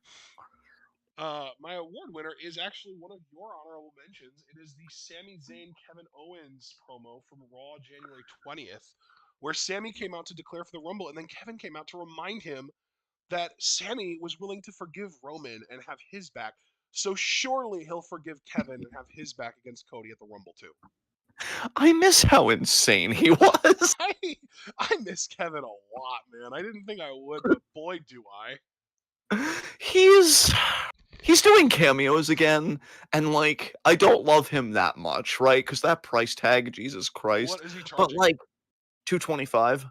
Oh, Um, whoo, sheesh. but I'd be lying if I said it didn't cross my mind because I love him that much, and I love that you gave him some love here because he's just such a piece of shit in the best way. Like, if I was to go down as a piece of shit, I'd want people to say, "You know what? He was a lot like Kevin Owens." Because in my grave, I'd be like, "Yeah," and it would be just swell, just fucking swell. So, unsanctioned segment of the year, Yeah, I honorable guess I get mentions, to go and first here again, right? yeah, yeah, you do. Congratulations. So my honorable mention is the Elimination Chamber promo segment from SmackDown February 28th. And the reason that I have this as an unsanctioned segment and not just as a promo is because fucking everyone was involved here. It was CM Punk, it was Drew McIntyre, like everyone who was in the Elimination Chamber except for Cena himself was here talking shit about each other and about Cena. Like Drew said he was going to bury Cena, like it was that degree. Yes. So that was my Yeah, I remember honorable that. mention. And then my actual award is just a really creative decision from WWE that I loved. It was a segment on an episode of NXT from January 14th where it was a picture in picture ad. And in the actual part of the video that showed what's going on in the show, you had Stephanie Vaquer just walking through the locker room, intimidating fucking everybody on her warpath to try and find Fallon Henley backstage, with a transition then over to Ethan Page's entrance for the match that he was about to have. It was just a really well done and creative way to advertise and promote one feud and another match at the same time while doing it all without a single line of dialogue during a picture in picture ad. I thought it was brilliant. Yeah, I remember you were raving about that at the time. I remember you were really big on that segment, like unsanctioned kind of segment. That was yeah, I was kind of bewildered by it, but yeah, you were in on it from the beginning, so that's appropriate. All right. Um, so wait, what? Just to clarify, that was your winner, right? Or was that another honorable mention? That Just was my to put a winner. fine Yeah, point. that was my winner. Okay, that was your winner. I again not surprised because I remember you raving about that. Yeah. So let me look at my honorable mentions because I had two. My first one was Monday Night Raw, March 3rd, brawl between Rollins and Punk, which I thought was quite good. And then Braun Breaker and I'm Seth, sorry. Repeat that one more time. The brawl between Rollins and Puck on what day? March 3rd, Monday Night Raw. So I guess the Raw after Chamber. Yeah. All right, got it. And Braun Breaker and Seth Rollins destroy CM Punk and Roman Reigns. I think this was the beginning of the Vision. This was April 21st, Yeah, that was the 2025. post Mania Raw, I believe. And yeah, I think I'm just gonna give it to that one because that was a really well done segment, and it really made Seth look like just the guy, like the obstacle to defeat. And Braun, while I was liking Braun as a babyface, if they wanted to keep him as a heel, I thought at the time this is a very smart move to make. So I think I'm just gonna give it to this. So yeah, Braun Breaker and Seth Rollins destroying Punk and Reigns. Nice. Uh, April 21st. I guess this was the Raw after Mania. I want to say even. So yeah, there you go. Then we go to heel of the year. I've already said I have an honorable mention for Naomi here, and I do want to keep her there because I feel like for when she was around, she was on another level.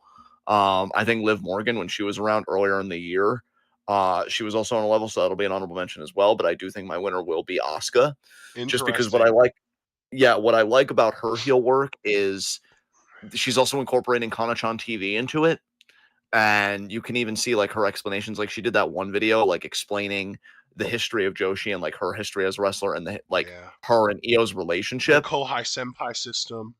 Yeah, exactly. And so I think the word, and this isn't a diss to Liv and Naomi because I feel like they also had this in their own ways, but I feel like Asuka's heel turn and just heel run has had like depth to it on more of an emotional level. Like I think she's trying to be the senpai of everybody now. I like the kind of semi abusive dynamic she has with Kairi because Kairi's very clearly very scared of her. And Did you see the as a segment recently where Kairi was talking and Asuka snagged the mic out of her hand and went, Kairi! yes, I did. I did. Yeah. And I love Kairi, and I was kind of hoping that her NXT run, like her main roster one, would be somewhat similar to that because the crowd was so into her and she felt like a but big deal. I think if we're ever gonna even approximate that level, it's when she stands up to Asuka, which I hope yeah, I happens. I was mean, going I to can't. say, if this show was written by competent people, this Asuka Kairi relationship could absolutely catapult Kairi into top babyface level booking, but it's the WWE, so I fully expect that never to happen. Yeah, and I'm right there with you, right there with you. So I'm gonna give it to Asuka. And so, who is your heel of the year? Uh, we had different takes on this. I had Liv and Asuka as my honorable mentions, and I gave the award to Naomi because Asuka has only really been on a really like high level as a heel for about as long as Naomi was. And while Yeah, I do love Asuka, I also think that Asuka's sort of silliness and goofiness almost makes her a little bit too likable as a heel. Like it makes me want to like watch her stuff, and it makes me like kind of like almost root for her in a way. But with Naomi, the only reason I was ever rooting for her was because I just love her as a performer. But as a character, she was absolutely despicable. She was always like, I mean, you already discussed the idea that she was on social media putting razor blades in cakes and shit. Like she was vile as a heel and incredibly charismatic. And she got her cackle over as a quasi catchphrase, which was fantastic. Plus, she had a real catchphrase, which is the proceed with caution thing. I just think when somebody like, because here's the thing, last year I gave my heel of the year to The Rock, and he was only around for a few months too. So when yeah, somebody has a run that's as memorable as Naomi's heel run this year, I feel the need to go out of my way to give that recognition, even if it wasn't for the full year. yeah. Goddamn. Yeah, I love that you gave her her flowers because I've been tentative too because of the time and you're like, man, fuck that, quality over quantity, my guy, and you stood on business, so good on you there. Face of the year is hard for me Okay, because well, I'm going holy first shit. here anyway, so I'll give my stuff first. Sure, yeah, Yeah. So honorable mention for my face of the year is AJ Styles. I think he had a fantastic babyface year this year, including the build up to the feud with John Cena, the tag title run with Dragon Lee.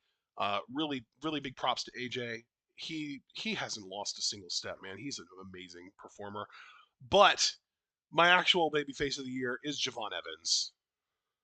yeah, yeah. Everybody, I think, kind of fucking loves him right now, and understandably so. Yeah, I mean, That's a great pick. and even just the fact that like he still hasn't won the big one. Like he Yeah, feels so unbelievably overdue. He feels like Phoenix in Lucha Underground at one point with the way that it's just like, how has this dude not held the world title yet, you know? yeah, absolutely. Uh, you know what? For my face of the year, and maybe I'm biased because I just love her as a babyface, and I think she's very exciting. I think I am gonna give it to Sol Ruka. I Oh, wanted to that's give nice. Sol Ruka my own little thing, and I think she does have crowd support. Honorable mention would be Tatum because I do think Tatum has a lot of crowd Oh support right now as God, well. I But wish I wish Tatum was over enough for me to be able to justify putting her on this list, man. yeah, she got a pretty good reaction on the latest NXT with this whole Izzy Dame feud.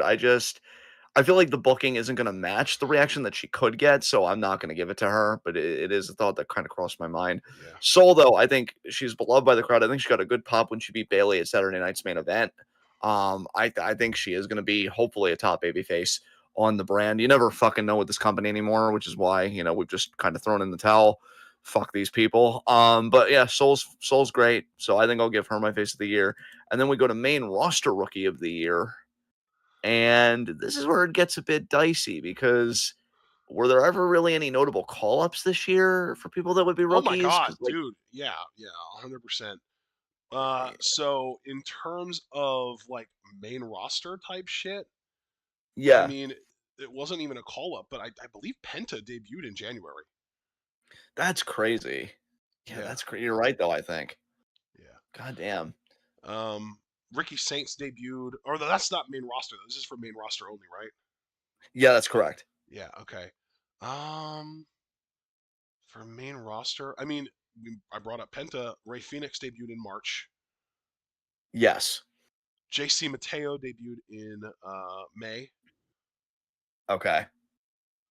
I believe that's actually it for main roster, unless you want to count like the um that Saturday night's main event with all the NXT talent on No, no, because it's not quite consistent yet. Like, they're not consistently on the show. So I think I'll it. just go Yeah, Penta. It's yeah, kind of a it's gotta be lazy shot right. into me. But he's Penta had was an still over amazing. He immediately. got over Yeah, instantly. Yeah, yeah. I think he's still over even now, like this he late in the is. year, and he's still doing He good just stuff. So returned, like, I believe. yeah, I think he like helped Rey Mysterio out in a segment, and then Yeah. like it's part of a tag match. So like, and he was, and that was all with the Vision, which is like the top heel faction on Raw right now. Yep. So yeah, Penta's like an easy slot in. I'll admit it's pretty low effort on my end, but I'm just gonna go with it. Is that just gonna be a shared one, you and me on Yes. Penta for Yeah, main that roster is a rookie of the shared year? one. Yep. Okay, cool. So then rookie of the year, I feel like is also shared because, dude, for me, I'm just gonna say straight away. I'm sorry if you're even meant to go first here, but I'm just gonna say it's Seriam Oka Yeah, for it me. is. So I would have gone first there, but that was such an obvious shared one to me that I'm not upset or anything. Yeah, Yamaoka debuted in January, so her rookie year is officially coming up here in a couple days. But my God, what a rookie year she's had! Her debut match, she took Mirai to a time limit draw. She ended up winning tag titles with Nanae Takahashi very soon after that. She had a fantastic match that's in, I think, both of our either match of the year or underrated match of the year lists with Takumi Iroha. And she is just one of those wrestlers where anytime she's in a match with somebody that I am not annoyed with, like, Sakurai or Chiaki or whatever, I want to watch her work. She is just a great worker. She's got a great sort of aura about her. She feels like a star. And I'm definitely looking forward to the day that she wins some major singles gold in Motor Gold. yes, yes, absolutely. All right. So then we get to revelation of the year, and I do go first on this. So I had three honorable mentions: Sarayama Oka, Kyoka Kotatsu, and Saquon Sugars. And I'm gonna give it honestly to Kyoka Kotatsu. Sarayama Oka is amazing, but we already gave her rookie of the year, so I want to kind of spread where the flowers are going, so to speak. And Kyoka is hella talented. She is an amazing strike-based wrestler. I enjoy watching her work. I want to see her versus Tomoka Inaba. I want to see her versus Aya Sakura again. I want to see her maybe even form a stable with these people. And she's young as hell too. I think she's got a lot of promise, a lot of fucking upside. And yeah, I'm very, very curious what her 2026 is going to look like. So I'm going to give it to Kotatsu. What about you, man? Who are your honorable mentions and your winner for Revelation of the Year? Oh yeah, you actually did mention my actual winner already, but I'll just go over my honorable mentions very briefly. I also had Seri Yamaoka in there. I have Rhea Seto in there, and I also have Osiris Griffin in there. Excellent. Excellent. But my actual revelation of the year is Saquon Sugars. I went from really just not knowing who the hell this guy was, but really occasionally seeing him on the NXT roster page on SmackDown Hotel, that website that I use a lot for our fantasy wrestling drafts that we do. I kept seeing his picture and being like, who the hell is this guy? Is he like a Sugar Dunkerton, like jokey character? And then he shows up with Dark State and he's like S tier on the mic, S tier in the ring, given low key swerve vibes, and I'm just immediately in love. I think he's fantastic, and the fact that you have Dark State, which is like the coolest faction in the company since the Shield, and they are doing literally fucking nothing right now, just goes to show you the state of NXT's writing right now in the year of our Lord 2026. But really, 2025 was where they were, most guilty of bullshit. Yes, yes, absolutely. All right, we go to face turn of the year, and what do you got, I bud? do have a face turn of the year, and I'm really happy about it. Jacob Fatu turning on Solo at Money in the Bank, June 7th. We share this one. We have the exact same Nice. face turn of the year. It Beautiful. would All it, right. it was the best one. I mean, it was I mean, hilarious. dude, Like where even has Solo, Jacob Fatu even been?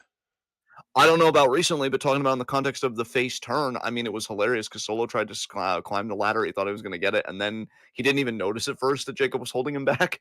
And then he does, and he's like, "What are you doing?" And then Jacob's like, "I hate you, Solo," and the crowd pops big. Well, Like, yeah, because he got I love you Solo so over, and then he flipped it on us. yeah, yeah, absolutely. So we share that one. So then we go to heel turn of the year. I have four honorable mentions for this. Um, so I have John Cena's heel turn from March 1st at Elimination Chamber. So the whole thing with The Rock and stuff like that. Naomi confessing to attacking Jade at the Friday Night SmackDown from March 7th. Um, Seth Rollins and Paul Heyman from WrestleMania 41. I want to say night two. Or no, this was night one, actually. This was night one because, of course, I think I'm night gonna two, I need think you to was. send me this one. Oh, okay. Yeah, I didn't know. I didn't think it was like that many, but yeah, I'll just copy it real quick. Hold on. There we go. And I'm just gonna send it to you. Sorry about that. There we go. All right. So yeah, Seth Rollins and Paul Heyman kind of joining forces at WrestleMania 41 Night 1 from April 19th, and Braun Breaker joining Seth Rollins from April 21st. And I think from that one, I am just going to go with John Cena turning heel just because it was a huge deal. I do think in hindsight it should have been Cody to turn heel, but it's John Cena doing it. And I think for better or worse, it is going to be one of those things that people like a decade from now are going to remember again, for better or worse. Like, can you believe John Cena actually turned heel? And so, yeah, John Cena's Elimination Chamber heel turn is going to be my winner. What about you, bud? Oh yeah, I actually have the exact same thing. I have literally the way that I wrote it after it happened was John Cena sells his soul to The Rock. There Sure you would go. have been nice if The Rock had actually, stayed on the fucking product after this happened, but I guess he's just too damn busy with Hollywood making box office bombs. Fuck everything about that company from TKO to Triple H to just everybody because you could have gotten so much out of this last run and I is what did it is. have one honorable mention, but you already mentioned it. It was the Seth Rollins, Paul Heyman thing at WrestleMania. That was also really well done, I Yeah. think. Okay, so then you go first on this one. This is most improved. I already have in mind who my winner is, even though this is Yeah, a this was blank a category slam for me. dunk for me, Rhea Seto. Nice. I am actually. Do you want to say anything about Rhea Seto before I just go right into giving my winner? I mean, I might have liked her look last year, but this year showed me that she is a genuinely fantastic actual wrestler, and really specifically, she's an amazing grappler. I love her grappling. I love her ability to, really roll around in the ring with the best. I think she's a really good submission wrestler and just technical wrestler in general. It's like, damn, this weird looking, adorable little woman from Sendai Girls is trained by Mako Satomura, and you can fucking see it. Absolutely. My most improved is Lady C. Very I fair. think she's really tightened up her ring work this year. I really, really wanted her and Ami Sourei to win the Goddesses belts this year. I'm crushed that they didn't. I gotta say, and it's funny that I'm mentioning these two together because I do kind of like to playfully, like heelishly, tease this one when we do English commentary for Stardom. But I really put Lady C and Momo Kogo in the same boat, where it's like I can't believe neither of these women have won a championship yet, even just as a nod of like, you've worked so hard, you've been so good so consistently, like, have this kind of thing, especially when we know that Lady C can talk and she's got great presence. And again, like her move set, like she's right up there with Camille, where I love seeing her do a big boot. It just fucking works.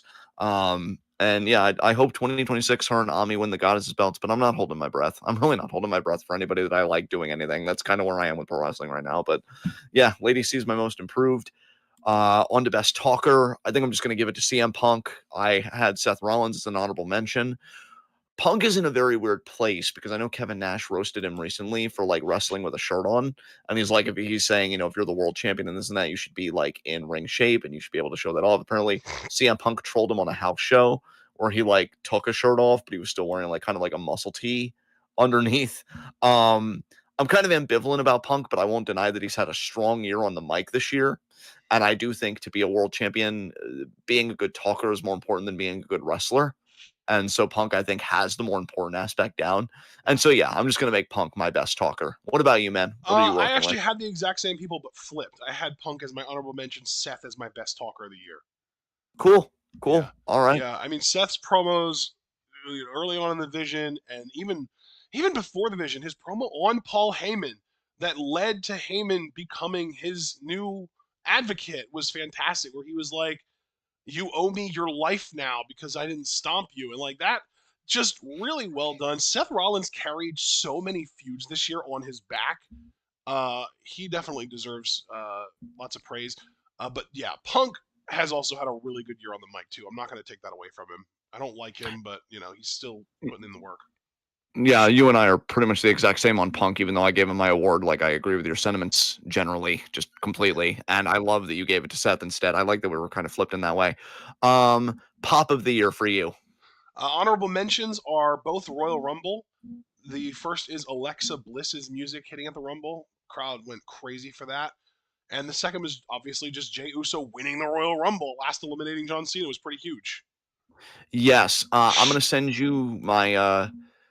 Actually, no. Who's your winner though? Because I know you said that. My winner Yeah. is Roman Reigns returning on Raw July 14th. Oh, excellent, excellent. I'm gonna send you my list of honorable mentions. I'm just gonna do that, like, just unless it's like 2 or 1, because this was like 4, and I just Yeah. figured it'd be easier for you. Cool, man. So, I think I'm just gonna agree with you about Jay, but just to go through my honorable, like, just my whole list. Tiffany Stratton cashes in her Money in the Bank contract and wins the SmackDown Women's Championship.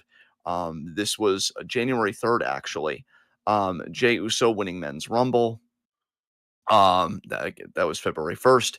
John Cena turning an Elimination Chamber, March 1st. Jade Cargill marks Naomi. That's how I put it in my notes. March 1st. You gave it to Jay, and actually, just to get ahead of it, especially because I I am. didn't give it to Jay. I gave it to Roman. You gave it to Roman. That's right. But so, you know what though? Because I'm going first on upset of the year, I'll get ahead and I'll say that I did give it to Jay's Rumble win. So I don't want to Yeah. give that like same thing to 2 awards back to back. So I'm gonna give it, as much as I hate to Tiffany Stratton's cash in, because she is like so fucking over. I don't understand it. I don't agree with it, but people love her, and they especially loved her when she cashed in. I mean, that reaction was fucking loud. So I'm gonna give it to Tiffany Stratton's cash in. Um, then we get to upset of the year. I already said Jey Uso winning Men's Rumble. I did have honorable mentions here. I'm going to send you those as well, real quick. Just give me a second. I actually liked my honorable mentions here. This was kind of an underrated award for me, just in terms of like I really thought this was one of the more thoughtful ones. So my honorable mentions: Rena beats Saudi Ano for Wonder Stardom Championship contendership, and that was January 26th. Lady C pins Azumi, and that was February 12th. I still can't believe that happened. I think that was really the start of me being like, yes, Lady C is doing things. JC Jane beating Stephanie Vaquer for the NXT Women's Championship. That was May 27th. And then Yuzuki beating Utami in the Dreamstar Grand Prix. I think it was the first night of the Dreamstar this year. That was August 2nd. But I'm still going to give it to Jay just winning the Royal Rumble. I still think that was a huge moment, regardless of how it all ended. I mean, I think everybody was freaking out. And I just, I know Cena had been losing more lately, like he was far from Super Cena, but it's still John Cena. And I still couldn't believe that Jay pulled it off. So, what is your upset of the year? My upset of the year, Rena beating Saudi Ano clean-ish on Stardom January 26th. I also had Jey Uso winning the Rumble and Azumi pinning, or Lady C pinning Azumi in my honorable mentions. But yeah, I gave my award to Rena beating Ano. I love that I felt so underprepared for this, but then ultimately, like when we were locked in, we shared so much stuff this year. That's Well, a lot of crazy. that just has to do with the fact that we stopped paying attention around the same time. Yeah, that's true. That's true.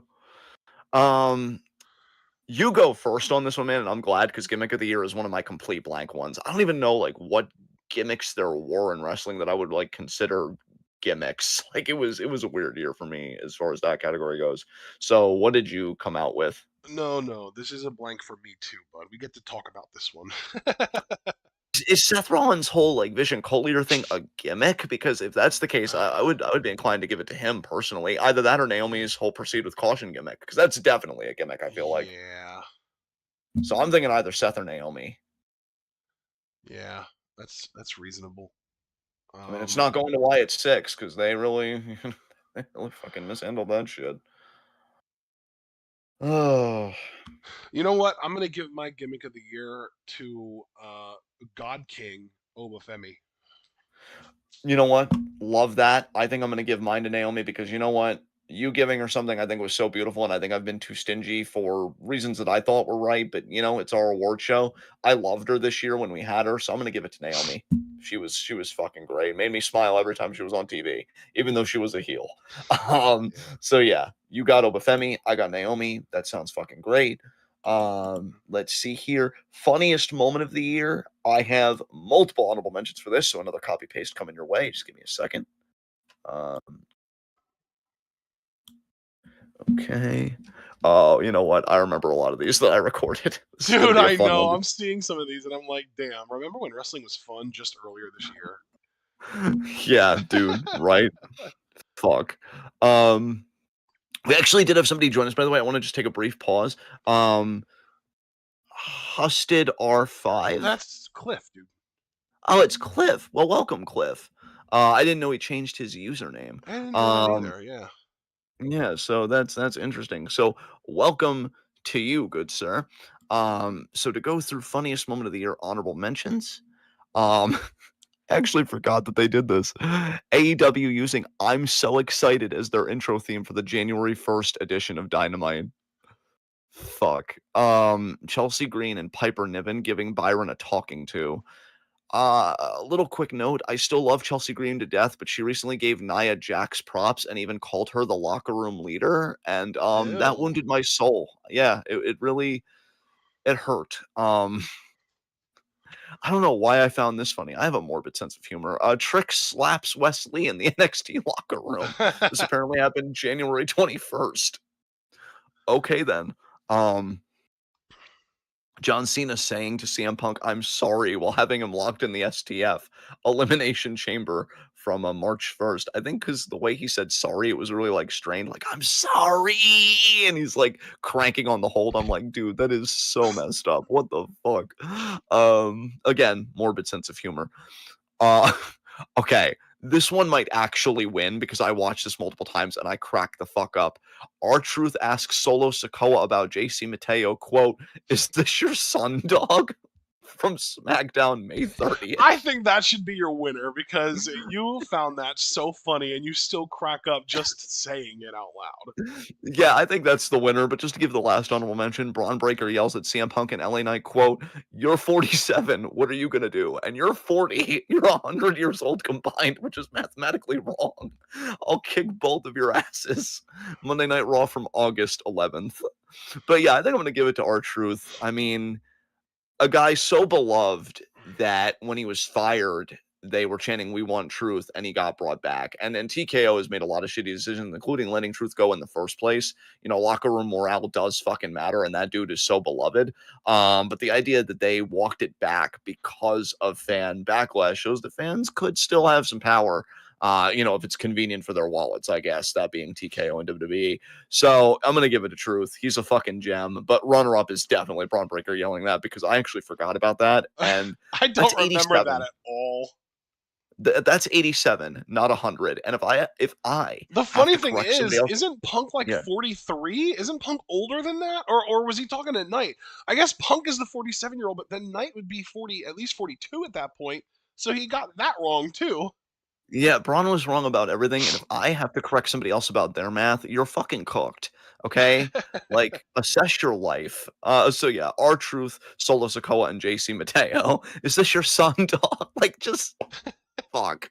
Like, of course he would ask that. But I think you and I always have fun with this award, so I'm curious what made you just die laughing this year when you and I were actively paying attention. So Yeah. what's your Honorable honorable mentions and mentions what's number winner? one, first and foremost, Hulk Hogan getting booed out of the building in LA on Netflix's debut for Raw. Oh, injected into my veins, King. Yes. Second one, The Rock spanks Ethan Page on NXT New Year's Eve on January 7th. Yes. Third one, it's funny because you mentioned this earlier and then you didn't mention it here. It was Mayu pinning Maysana with Azumi Sushi and then just cheesing her ass off towards Azumi afterwards. Yeah. God That damn. was start of January 11th. Bianca was very unhappy with Naomi and Jordan Grace hugging mid Royal Rumble February 1st. I forgot about that. Great shout, man. And Yeah. my final honorable mention before we get to my actual award was Seth Rollins curb stomping CM Punk to screw him out of the chamber and the main event of WrestleMania, Elimination Chamber, March 1st. And then screaming die outside the cage. Dude, you're obsessed. So what's your winner, bud? What made you pop? Believe it or not, this was actually a Tamatonga promo moment. Oh God. He was making fun of LA Knight. And he said, with everybody saying, What the fuck? a little thinking he does Uh, like the guy from the second Base Ventura movie. yeah. Jesus Christ. Oh god, I actually want to go back and watch that again because that was so fucking funny. Oh man. All right. Well, quote of the year. So what do you got here, bud? What are your honorable mentions and your winner? Yes, yes. Oh man, going over some of these quotes. Wow, we've had some great quotes this year. Yes. My first honorable mention is to Gunther from Raw, January 13th. I actually had two quote of the year candidates from this same promo. Gunther speaking to Jey Uso on Raw, January 13th. So the first quote of the year candidate is, "I know exactly what you're capable of, and it's a whole lot less than what I'm capable of." Damn. And then the second quote of the year candidate was also Gunther in the same promo where he said, "When that bell rings, I'll expose you for what you really are, a really talented tag team wrestler." Talk about quotes that have aged like a fine fucking wine. Holy shit. Damn, that might have to be your winner. You popped Oh, yourself even reliving it. Jesus Christ. Oh my god. Uh, so this next one was an improv line that Chelsea Green used that ended up becoming canon. That's how good it was. She thanked Piper Niven. Specifically, her words were, "Thank you, my spicy little secret Hervis." Oh my god, she's perfect. And literally, Piper and Isla, or not Isla, Alba, have been literally their tag team name now is the Secret Hervis. Chelsea made it a thing. Yeah, there you go. There you go. Um, my fourth honorable mention was Jimmy Uso, actually. To Drew McIntyre, he said, "Tonight, I ain't living in the past. I'm right here in the present, ready to kick your ass." And I think the rhyme scheme there is what popped me. Nice. Uh, fourth, no, that was fourth. Fifth quote of the year candidate. Uh, this was Jada Parker on NXT April 15th. She said, "Just because I carry something with ease, don't mean that it ain't heavy." Damn. Right? So good. Uh, Yeah. and my final honorable mention was from Naomi on Raw, July 14th. She said, "Bianca, I didn't betray you. I outgrew you." Yes. And my actual quote of the year, though, is John Cena on March 31st Raw. "I make I make empires for billionaires. All you do is take money from their kids," to Cody Rhodes. Damn. Talking to Damn. Cody about Tony Khan. Damn. I loved it. Yeah. So my award winner was in your honorable mentions. I gave it to Naomi's line to Bianca from Nice. Raw, July 14th. Bianca, I didn't betray you, I outgrew you. My only other honorable mention, so I'm not gonna copy paste this because this is the only other one. It's from Raw after Chamber, so March 3rd. And it's CM Punk referring to Cena, and he says, quote, "When I get my hands on you, you're gonna make a wish that I never did." I thought that was a genuine bar, so I wanted to give Punk a nod for that one. And that's all I have there. Um Catchphrase of the year.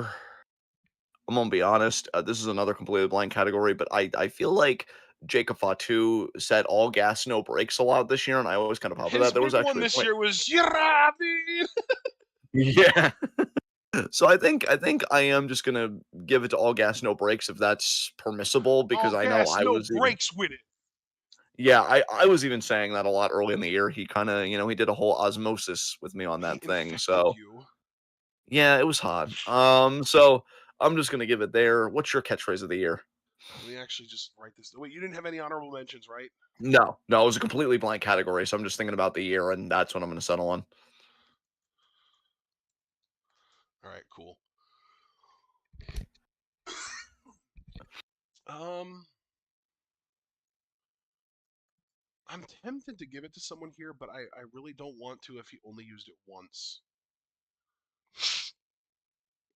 Um, so here's an example where he used it in October. Oh, that was last year though. Shit. Okay, never mind. I was very tempted to use "I Am Inevitable" by Obafemi, but I guess he hasn't used it as much this year as he did last year.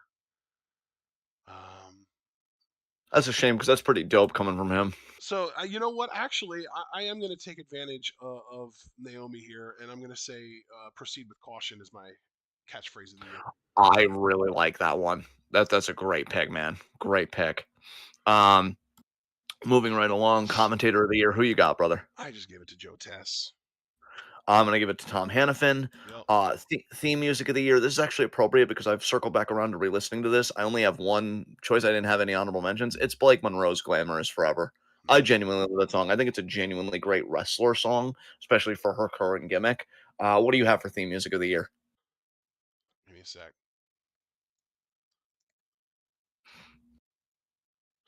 Okay, I have two honorable mentions here. Actually, I am forgetting something on here that I'd like to add to the list, but I don't know if it debuted this year or last year. I'm assuming it debuted last year. But you know what? Fuck it. It might have debuted last year, but I didn't notice it until this year, so I'm gonna just include it anyway. So honorable mentions are Suri Yamaoka's theme song in Marigold, Penta's WWE theme, and Kikyo Furusawa's theme in Stardom. But my theme music of the year goes to Stephanie Vaccare's theme song. Oh, nice, nice. Yeah, I like that. It's Um, called "Bury Me." excellent, excellent. Uh, all right, then I guess entrance of the year. You would go first on entrance of the year. This is actually exciting. I wish our passion didn't fucking die this year because I think this is the year that we introduced two new categories, entrance and Dude, attire I of the don't year. have anything for entrance of the year right now. I have, Okay. I have a couple for attire of the year, but I don't have anything for entrance of the year at all. I have two honorable mentions, and maybe we can even share this one because I think I know which one of them I'm going to choose for my winner. Okay. So, Damian Priest, WrestleMania entrance for WrestleMania 41, and that was obviously April 20th. But then you have to remember there was an entrance for SummerSlam Night 2 where Naomi's own dad played her to the ring, which I thought was really fucking cool. So I think I'm gonna give it to that because how often can you say that, like, yeah, my dad plays the guitar and he played me to the ring in a fucking SummerSlam. So I think I'm gonna give it to Naomi's entrance for SummerSlam Night 2, especially Yeah. because she walked in as the champion on top of all of that. So Yeah, if you want to we're piggyback gonna off of share that, that. Yeah. yeah, I got you, brother. I got you.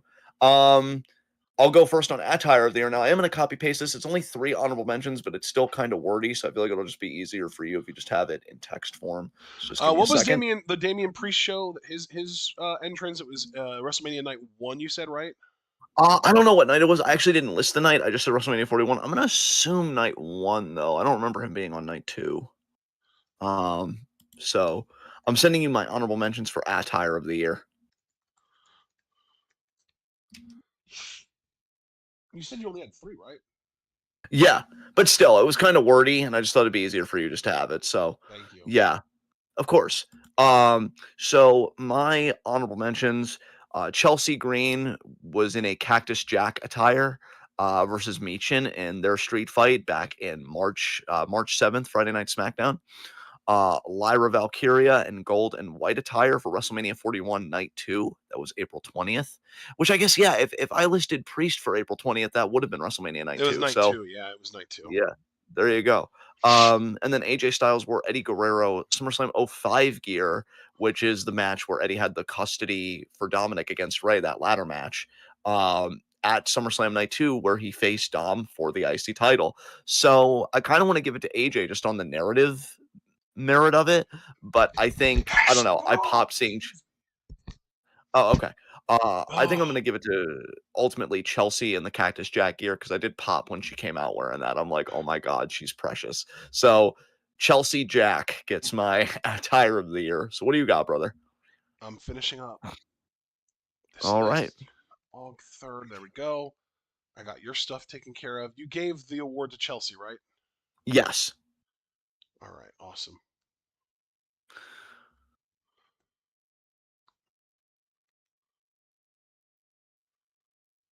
SmackDown, March 7th. All right. There we go. What the fuck? There we go. Okay. My honorable mention. my one honorable mention goes to Zelina Vega's Royal Rumble entrance attire. She had really cool wings, and like, Yeah, yeah, it was just neat.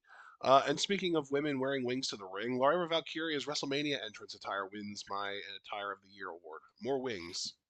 yeah, it was fantastic. Wings I'm are glad that like neato. indeed, indeed.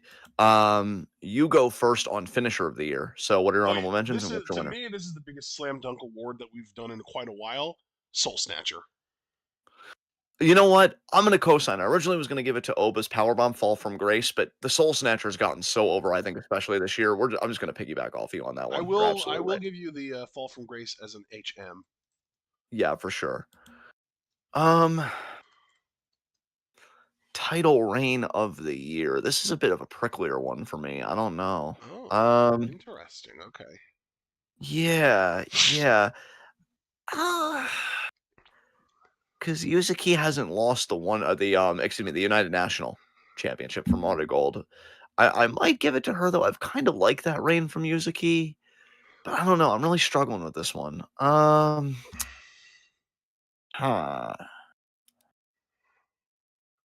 what to I do? pulled this one out of my You know what? I This is again another low ever one. I don't even really know if it merits it. I'm just gonna give it to Sol Ruka's North American women's North American Championship reign. So we could just say women's NA for Sol Ruka for title reign of the year for me. I had fun with it. I thought she had great matches, including against Kalani Jordan and stuff like that. And I thought the whole story they did with Blake when she was injured, was clever and a good way to kind of end the reign informally, through Zarya. Yeah, yeah.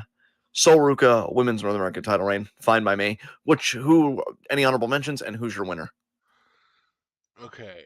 My winner, because I don't have any honorable mentions for this, I don't think. Really, this was a blank one, and I'm just coming up with it on the spot. Okay. Actually, I will give one honorable mention to Takumi Iroha's GHC Women's Championship reign. Ooh, clever. I like that. Yeah. So Takumi Iroha's GHC Women's Championship reign. Uh, but my actual title reign of the year is going to go to Obafemi as NXT champion. You know what? Perfectly understandable. He did have a match of the year candidate for me as champion. Yeah. Yes. Uh Faction of the year, brother. Dark State. You know what? I know we didn't get to experience them for too long and it was early in the year, but fuck it, the Vanity Project. I love them together. They were the highlight of Oh, Evolve to me. you And loved yeah, them so much. that's why I feel like if we're going on a fan basis, which I mean, it's our show and we fucking should, it's the most honest pick for me. So Vanity Project. I love that for you, though. That's beautiful. I miss caring about Jackson Drake because the dude's genuinely a stud. I just What the haven't hell watched him in happened with that forever. whole situation? Is he even I still still Evolve he champion? is. He is. Yeah, he still hasn't dropped the title last I checked. It's insane. Um, but I don't even think the Vanity Project's like a thing anymore, and he's still like doing Oh, business. wow. In fact, I'm more curious what's happened with Swipe Right because I haven't heard anything about those dudes. Fuck. Man. Um, On-screen relationship of the year is for me, again, just going on fan basis. This is another tough category this year, and I know we didn't get to see them interact too much, but they did kind of have a little thing going earlier this year. It's Tatum and Lyra. It's always going to be Tatum Yeah. and Lyra. I fucking love those two together. So That's the yeah, perfect answer for you, honestly. I love that for you. yeah. Who do you got, man, for your on-screen relationship of the year? Rio.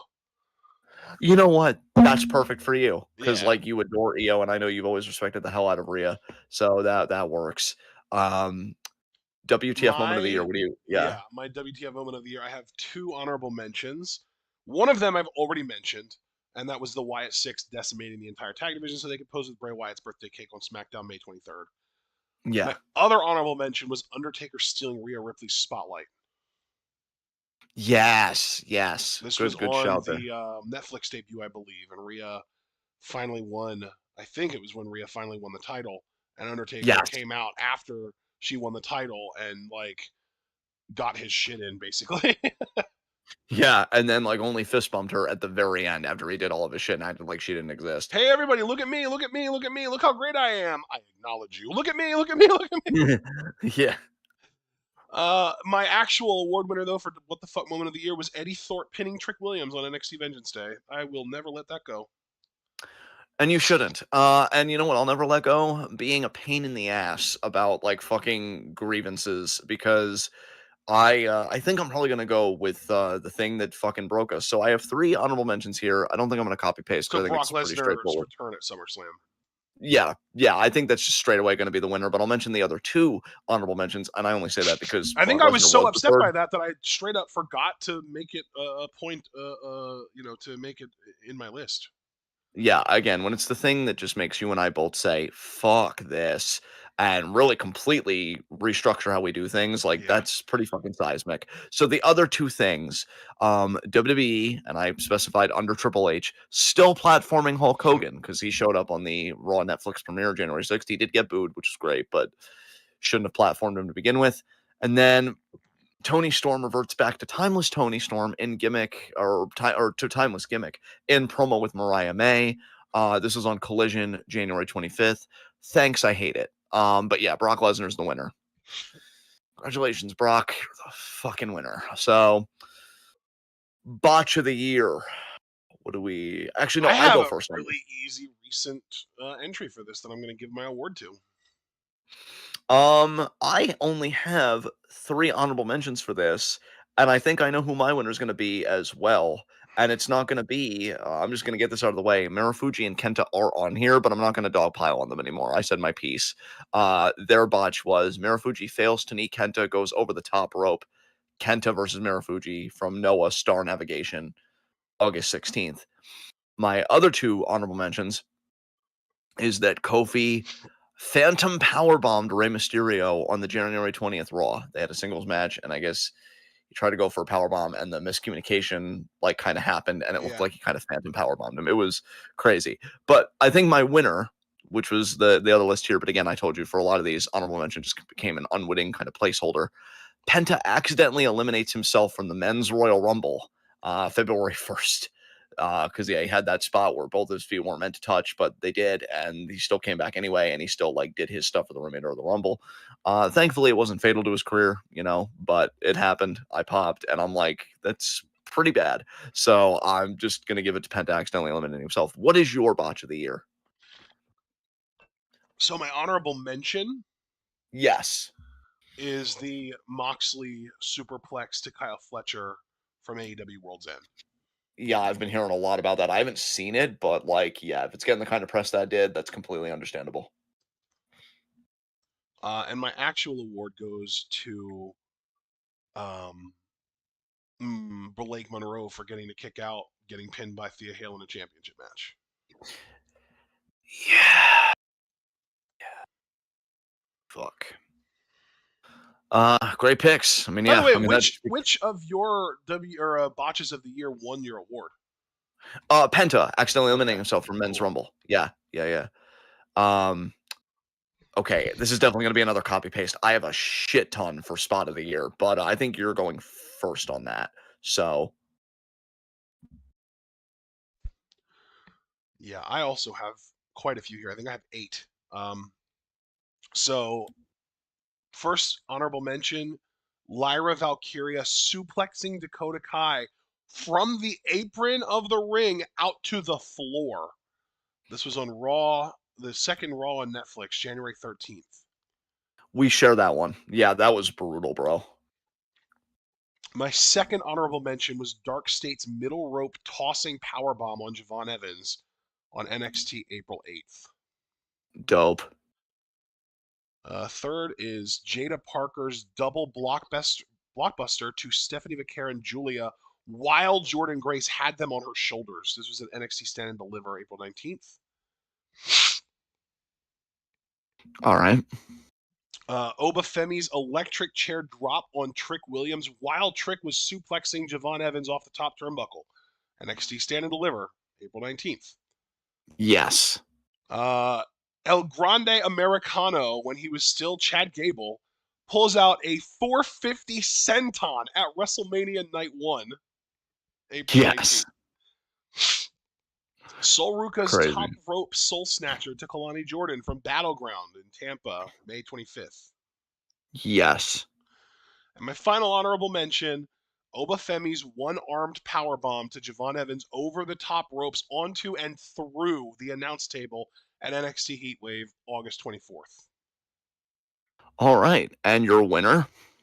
Miyu Watanabe's giant swing on Willow Nightingale. Dude, what a fucking powerhouse. She's amazing. I love her. All right. I am going to copy. Well, I already copied. I'm going to send you this list on Facebook because, again, this is a long one. I'd be doing you a disservice if I didn't just send this to you. So we're going to go through it. My By the honorable. way, I forgot to mention the Miyu Willow spot was from Tokyo Joshi Grand Princess 25, March 16th. Okay. Okay. So my honorable mentions. I also have a Miyu Watanabe nod on here. Miyu Watanabe double wrist clutch swing to Mizuki Wrestle Princess 25 from January 4th of You this sent me year. your list. I'm just gonna copy paste it. Oh wow, Yeah. Yeah, we're all glad that I did. Penta does the sacrifice arm break to Chad Gable. This was January 13th. Again, like you, I had the Lyra Valkyria vertical suplex from the apron to the floor on Dakota Kai, January 13th.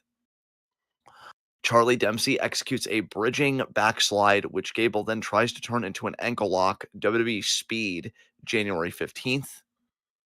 Mei Sera using Hazuki and Koguma to dropkick Mayu. Stardom New Year's Dream, January 3rd. Athena hits a straight jacket gut wrench powerbomb to Tekla. Stardom New Year's Dream, January 11th. Seth Rollins curb stomps CM Punk on the chamber floor, Elimination Chamber, that was March 1st. Julius Creed with a shooting star press on the March 3rd yeah. What the Monday hell Night Raw. happened to the Creed Bros? Where the fuck have they been? Dude, I don't know anything anymore. I'm even starting to wonder if half these people even existed, or if you and I just got some kind of induced psychosis where we imagined all these fucking people. Um, Io Sky head scissor counter out of Avalanche Riptide. That was the post Chamber Raw, March 3rd. Braun Breaker spears Carlito from April Was that like 7th. the I honestly, side spear when Carlito was coming down to the ring? I think it might have been. Holy shit. Um, Sol Ruka donkey kicking Zarya off the ladder and showing off her core strength to win the Women's North American Championship ladder match at Stand and Yeah. Deliver, April 19th. Sol Ruka hits a Super Snow Snatcher on Kalani Jordan to retain the Women's NA Championship, NXT Battleground from May 25th. And we actually got an Evolve nod here. Jack Cartwheel, corkscrew shooting star press on Itzgall. More like it's shit. Um, God, wow, I Shit popped myself. Skull might That's have been a little more apropos. yeah, possibly. Damn. WWE Evolve, July 23rd. So I think I'm just gonna give it to Sol Ruka's donkey kick. I mean, her Nice. athleticism kind of blows my fucking mind. She's If I were to outstanding. give a runner up though, just because I really did make such a comprehensive fucking list. Honestly, Julius Creed's shooting star press is clean as fuck. It might just be to Soul again with that Super Soul Snatcher. I think Soul just kind of monopolized this award for me, regardless of what I would do. So yeah, I'm gonna give it to her donkey kick, but then the runner-up would be her Super Soul Snatcher. I think on Kalani Jordan. She's just insane. Yeah. So there you go. All right, best move cell. I only have two for these. I did horrible with this category this year. Hey, watch who you shit talk to. I also only have two for this. Nice. Ashton's like, wait a minute, I'm a part of it. How dare you implicate my face? So I have Rey Mysterio selling a KO stunner from the January 17th edition of SmackDown. And then Io Sky selling a Rhea Ripley boot from Monday Night Raw on March 3rd. So it was the post Chamber Raw. I'm going to give it to Ray selling the stunner. I mean, it was KO and it's Ray. I'm What assuming that was I the fucking second marked one it. on March 3rd? Io selling a big boot from Rhea, like a boot, I guess, that Rhea gave her. And I'm like, damn, that was pretty devastating. And so, yeah, I'm just going to give Not it as to Ray. devastatingly handsome as your face. What the fuck? Wow. Yeah. Wow, I've been checkmated utterly. Who are your honorable mentions and your award winner? Again, I only have two here. I have a one honorable mention and my award winner. The honorable mention was Chad Gable's sell of Penta's Mexican Destroyer on Raw January 13th. And the actual award winner goes to Wesley's sell of Trick's slap in the locker room. Actually, I don't even know if that was in the locker room. It might have been in the ring, but it was on NXT January 21st. And you even mentioned that moment earlier in, I think it was your funniest moment of the year list. yeah, yeah, I did. God, what happened to me? All right, It mark wasn't out in the moment of locker room, damn it. yeah, mark out moment of the year. What are your honorable mentions and your winner, bud? Honorable mentions: Gable versus Dempsey on Speed. Nice, Braun Breaker spearing Roman to be revealed as another Heyman guy inside with Seth, Raw after Mania. nice. John, this means literally you, John, calling that Sol Ruka would do a Sasuke special against Kalani Jordan and her doing it. Battleground Tampa, May 25th. That was pretty epic. And my final honorable mention was Jack Cartwheel's corkscrew shooting star press on Evolve July 23rd. That was one of your spots of the year.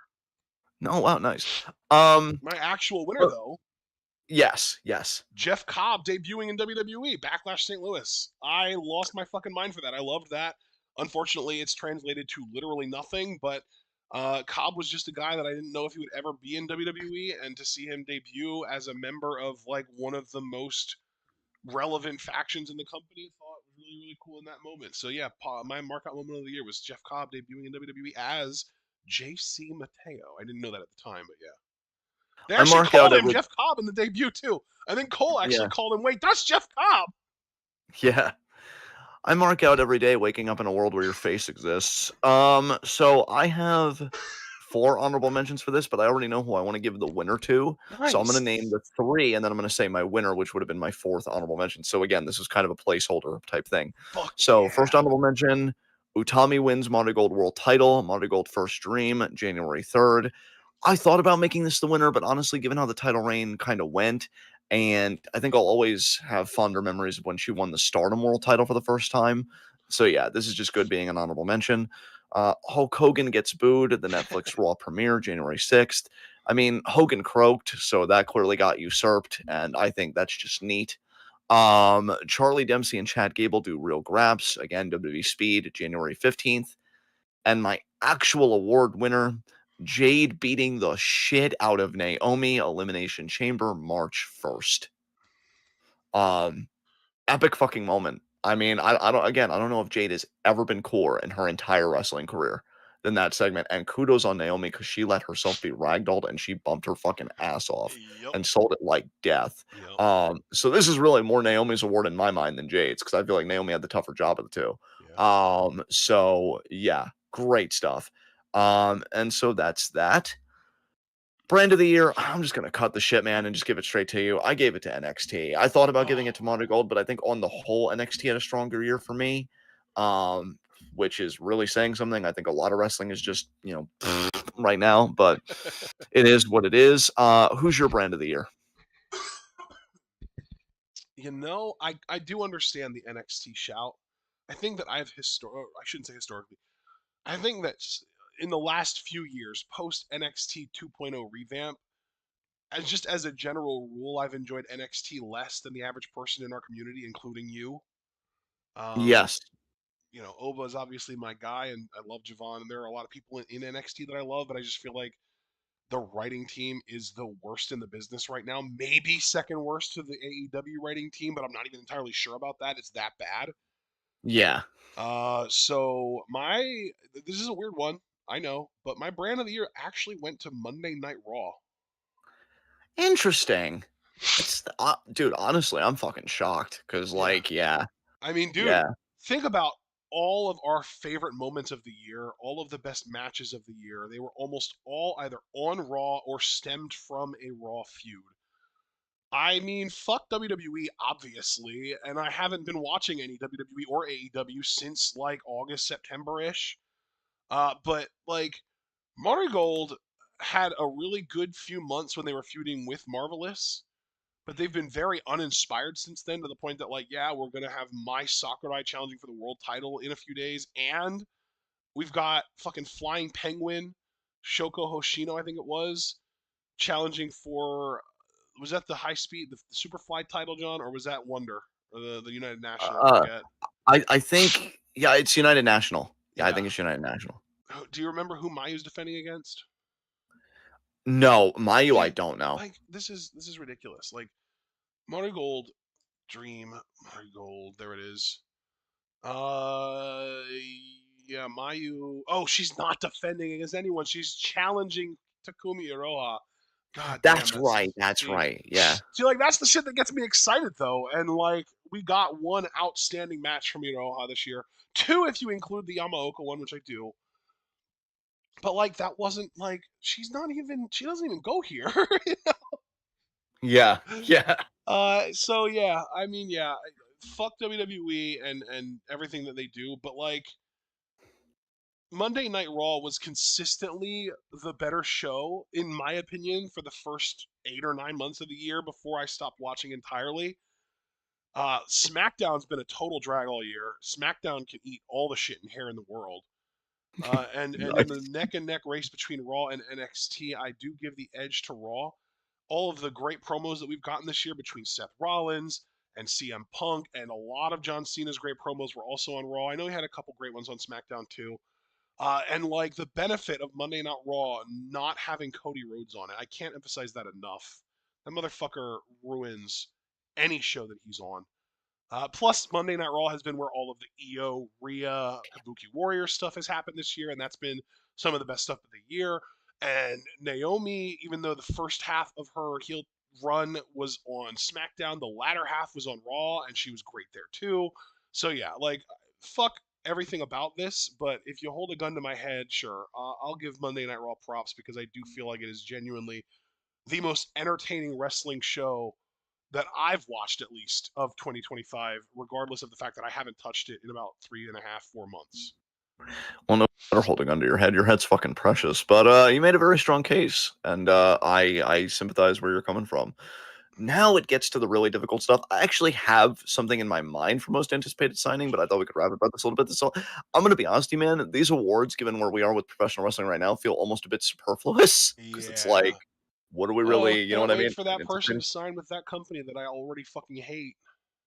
Yeah, because I'll just tell you right now, just to get the ball rolling, because again, I really don't think it matters like who goes first here, because I just find both these awards superfluous. I'm wondering if Trevor Lee is going to get back on like national TV next year, because I think he's way too fucking talented. Yeah. But I think if he would, he'd be on AEW. So I'm going to say Trevor Lee to AEW in 2026. Trevor Lee to AEW. And Mine folks, is that's gonna, is yeah. mine is Leon Slater to NXT. It feels inevitable. You know what? Yeah, I love that. I love that you and I actually both came prepared for that one. I'm Yeah. proud of us. Most anticipated debut. I wish they almost didn't do the Saturday Night's main event thing because Oba would have Dude, been I such a fucking loss know. for How are me. you a fuck? Like, we have been saying for so long now that Oba Femi is fuck up proof. And they already did it by having him debut in something that meant literally fucking nothing and blowing their wad on his main roster debut on that. He could have debuted and won the Rumble, but no, that's going to go to LA Knight. Don't you love that life really makes a concerted effort to disappoint you? It's great, isn't it? No. Um, we got one before. Well, actually, we got the first one to ring in the new year. A classic Ashton. No, that nourished me a Ah, little. yeah. Um, Most anticipated debut. I guess this is still on the table. I'm gonna say Trick Williams on. I'm gonna say Monday He's Night already Raw. been on SmackDown, bro. Fuck me. Okay, well that was a failure. Um, I'm going to say Fuck. Blake Monroe on the main roster. I don't want to piggyback off you, but I might have to, bro. Because Sol Ruka already did too at Saturday Night Massive, and at least Yeah, she because beat Blake, Bayley I to get think there. Blake was in the crowd at one point on one of the, maybe I think she was in the crowd for Evolution 2, but I wouldn't call that a debut. No, no, I wouldn't. I wouldn't. Let me just think for a second. If I really can't think of anything in a due amount of time, because it is after 3 a.m., I will just Yeah, but this piggyback is the off of home you and we can stretch. go We're from. done here. I know. So yeah, let me just give it some thought. And if I really can't think of anything, I'll just go Blake Monroe because glamour is forever. Do you Um, think there's a chance they keep Dark State together and call them up as a group on the main? I mean, maybe. They could break them up though. I don't really think they give a shit about those guys. So I really don't know, but I think it would be better if they kept them together. So I'll give you a tepid yes on that. What Um, about Bronson or not Bronson? Braun Breaker's cousin, Scott's kid. oh, he should be introduced to the ring that way. Now introducing at 285 pounds, Scott's Kid. Oh I'm man, sorry, you I'm are I'm gone. tilting. I am, yeah, no, I am. I'm tilting. Um, actually, I did have a name in mind. Wait, just give me a second to get it Okay, back. okay, okay.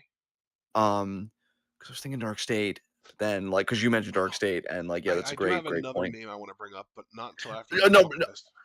you know what, bro? I'm gonna say this because I've been waiting for this. The fucking Tatum Paxley Yes, that's what I was on gonna Raw. say too. Yes. Yeah, Tatum Paxley, just to because I want fucking Tara in my life. Yeah. You know, look, I love Bailey. I don't need Mark Dude, coming after me with it's quadratic actually equations, but so like, yeah. funny because you had Tara as your on-screen relationship of the year this year. Tara was my on-screen relationship of the year last year. You gave it to Sami Zayn and Jey Uso with Tara as your HM. Yeah, they're perfect. God. Yeah, no, Tatum. Tatum. And honestly, if not her, I think Izzy has stepped up so much Mhm, with the culling. I could mhm. also see her being a main roster debut. But the Bro, thing is, I'm gonna claim the shit out of this one because my underutilized talent of the year, literally just last year, one of my honorable mentions was Izzy Dame, yeah, and now they're yeah, using her, and she's great. dude. No, I think I even recently on a weekly recap gave you your props for that because yeah, you called that fucking miles away. Um, Sometimes people just have that it factor, man. they I mean, do. when you see someone and they remind you of a younger version of someone who's absolutely slaying the game in the current moment, you got to notice that. And she, early on, reminded me so much of early Mae Young Classic Rhea Ripley when she was still blonde. Yeah, and And she's then the kind of fact found that herself. she's a Yeah. former volleyball player. I mean, come on. I mean, here's the thing too with Izzy, if she would make a main roster like debut, I don't Should know I if it add would her to be like honorable mentions for you for most anticipated? I I think so, but here's the thing with Izzy that concerns me. How can I put this delicately? Because I'm really not trying to be an asshole because I do like her. I don't think she should be a standalone act, at least not yet. I think she should either come up with the culling or come up forming her own faction right away. Like I want her Interesting. to be involved with other people. I don't want her to be a solo act yet. That's Um, interesting. I actually don't think I necessarily agree with you on that. I think she can hold her own as a solo act. I think, you know, they do tend to group people up when they get called up if they're not fully ready. Like they threw Roxanne into the Judgment Day pretty quickly, and Lyra was on her own for a while, but then she started getting paired up more with Bailey and Becky and stuff. And but yeah, yeah, man, I mean, I think Izzy Dame is a standalone talent. I mean, they could absolutely throw her into a faction. She would fit really well in the Judgment Day, even just to throw one out there. But I don't know if I would agree that she really needs it. What makes you say that, though? Where do you think her deficiencies are that she would struggle as a solo act? well, I'm glad you asked because I kind of wanted to get into this. It's not so much deficiencies. I just think there's something fascinating about Izzy's interplay with other people. And here's the thing, I do wonder if she has a character evolution coming because the promo her and Tatum had was interesting because Tatum said, pretty much like she didn't say this directly, but it was essentially the theme was every accusation's a confession. So like, oh, Izzy, you've been saying like I'm insecure in this and that, but you're actually the one that's insecure and you need to be in control of everything, which is true. Like she's the leader of the culling. And actually, Tatum's promo was kind of resonant with me because I can admit, I mean, we've been on this podcast long enough. I've let my walls down plenty of times on here. I think part of my trauma response is I feel like I need to be in control of a lot because I hate when things are out of my control or I hate when my Right. routine is broken up. Yeah. So that was very resonant with me. When Tatum said that, I'm like, oh my God, me and Izzy trauma bonding parasocially right now. But I like that she said that. And Izzy, to her infinite credit, she makes a face in the promo that like you could tell she was wounded because it's like, oh shit, Tatum sees it. Tatum's right. Dude, Obviously, I'm Izzy's not gonna such admit a that. good actress. She's so Dude, good. if you haven't seen it, because I know you've been far better at me staying away from the product, I do recommend just checking out that promo. Because here's the thing about the feud: as far as promos and story, I think has been solid. It's just the first match, I didn't like. I do think New Year's Evil is going to be better because it does seem like Tatum as a character is more focused, so it should just be a better match on the whole because they can both work very well, I might add. So it's not even so much about deficiencies. It's the psychology of Izzy Dame. I like when she leads other people. Like I feel like because was she the manager of Kiana James when they were together? Or Well, were they I kind of wouldn't supporting call her. each She other? was the heavy of Kiana at that point. Yeah. Yeah, because they were both the team supporting each other, right? Yeah. And Kiana so was the main talker, and Izzy was like the bodyguard muscle type.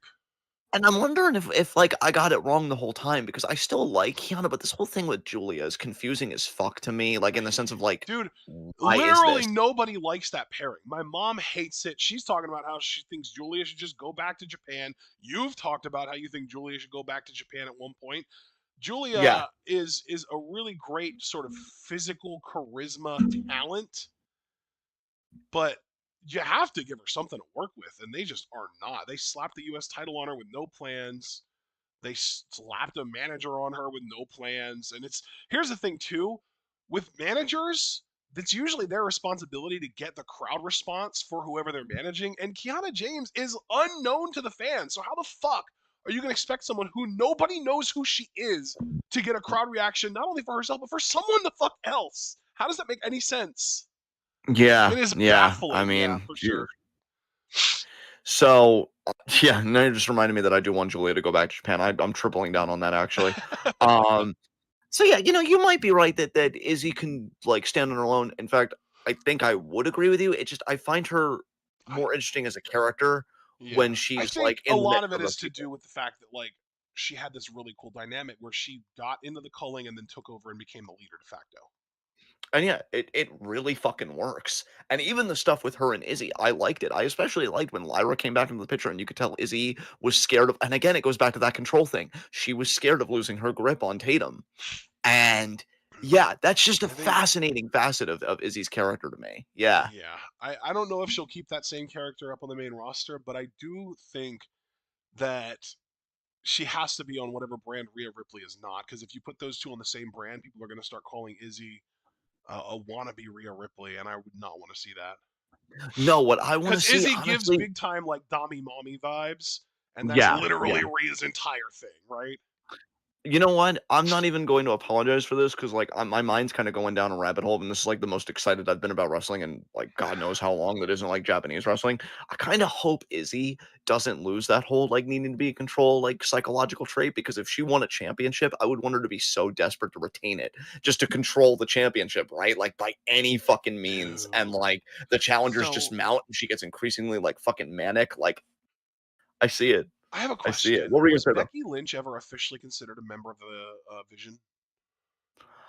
I don't think so. No, I no, want because she, I want yeah. Izzy Dane to be the first official female member of the Vision.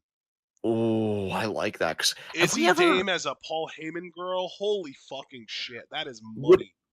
would Izzy be the first ever Paul Heyman girl? Because they still haven't done that, right? I don't think, yeah, I think officially she is, but there have been plenty of women that Paul has at least endorsed before. Right, right, but, like, as far as, like, on screen, having that Right, pairing yeah. of, like, being an Correct. advocate, yeah, like, Yes. yeah, yeah, holy shit. Yeah, no, I'm liking all this. I'm liking all this, yeah. So I'm still gonna say Tatum for my number 1 answer just because I need Tara back in my life on a regular basis. I want them to be women's tag team champions. What That is is going still on the with goal. Bailey's character? Because I haven't watched, but I know that there was a point that Bailey was doing like this weird, like split personality type shit. Is that still going on? Are they still dragging that out? I mean, kind of, like, even Mark has said what did Mark say recently? Because he's, like, the Bailey super fan, like, Oh yeah, in our Discord and everything, yeah. and I love Bailey to death, but, like, Anything he that is isn't about Bailey, Mark will find a way to make it about Bailey.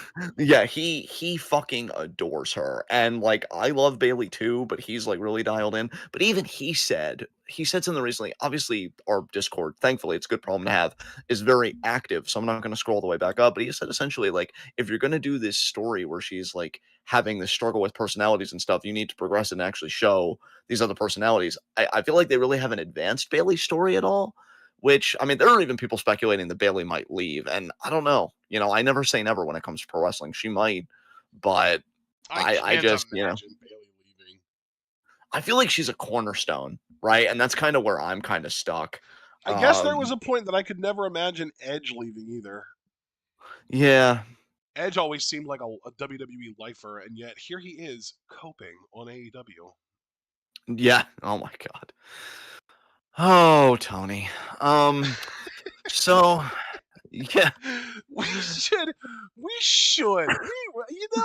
should watch AEW. It would be hilarious. Don't ever say that to We me. should live react or at least review AEW every week. Just Dynamite. I don't want to burn ourselves out doing both shows, but we should do reviews, post show reviews of Dynamite every week, where we just air all of our grievances every single week. I would just be a bot on permanent repeat. Why are you doing these stupid fucking spots? Why are you breaking necks intentionally? Why are you chasing the pop as if that's going to pay your healthcare bills? Dude, I mean, Kenny Omega even tweeted in response to William Regal something along the lines of, too many wrestlers in the industry are chasing that dragon of the big pop, the big response of the crowd. And like the fact that Kenny Omega has the self-awareness to refer to what he does as chasing the dragon, but he lacks the self-awareness to try and stop fucking doing it is insane to me. yeah.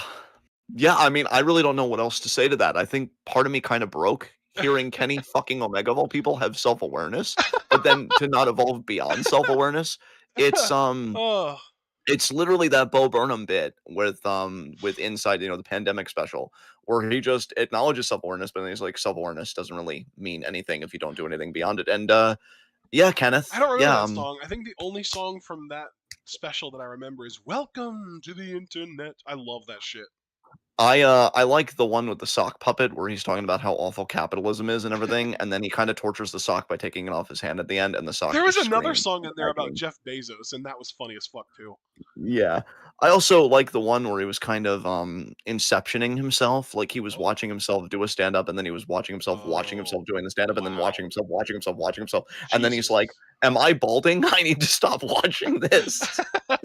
More like molding, am I right? Yeah, he's so me on a down day. On a down It's day, very yeah, our like on minds a are very depressed active. day type thing. Yeah, like that existential kind of dread, like, wow, Oh, everything is being consumed by the fire and no one will escape. It's a comforting thought sometimes. Sometimes, but, yeah. no, Yeah. never. It's like, "Fuck you. Fight to death." This is Okay, why I I think refuse to lose my whimsy. yeah, it is of the plenitude of beautiful things about you, it is definitely near the top of the fucking list. I mean, Hell yeah. it is adorable as shit, a lot like my son, as a matter of Well, fact. your son and your Um, face. Don't lose your own, stuff in the sauce. I I mean, the face is okay, Shut but the up. son You humble motherfucker. You know. is I do have a pretty great cackle. You Not have a like pretty Naomi, great though. everything. I appreciate you, and so do you, bud. And I think that is a loving way to end this year-end awards because we had great Yeah. conversations about both the last two awards. It is almost 3:30. I'm amazed that I've kept it to a moderate volume because my Hey, family is you sleeping know and the what vent is though? We have blaring. only been live for like 4 hours and 10 minutes. This is our shortest award show in years.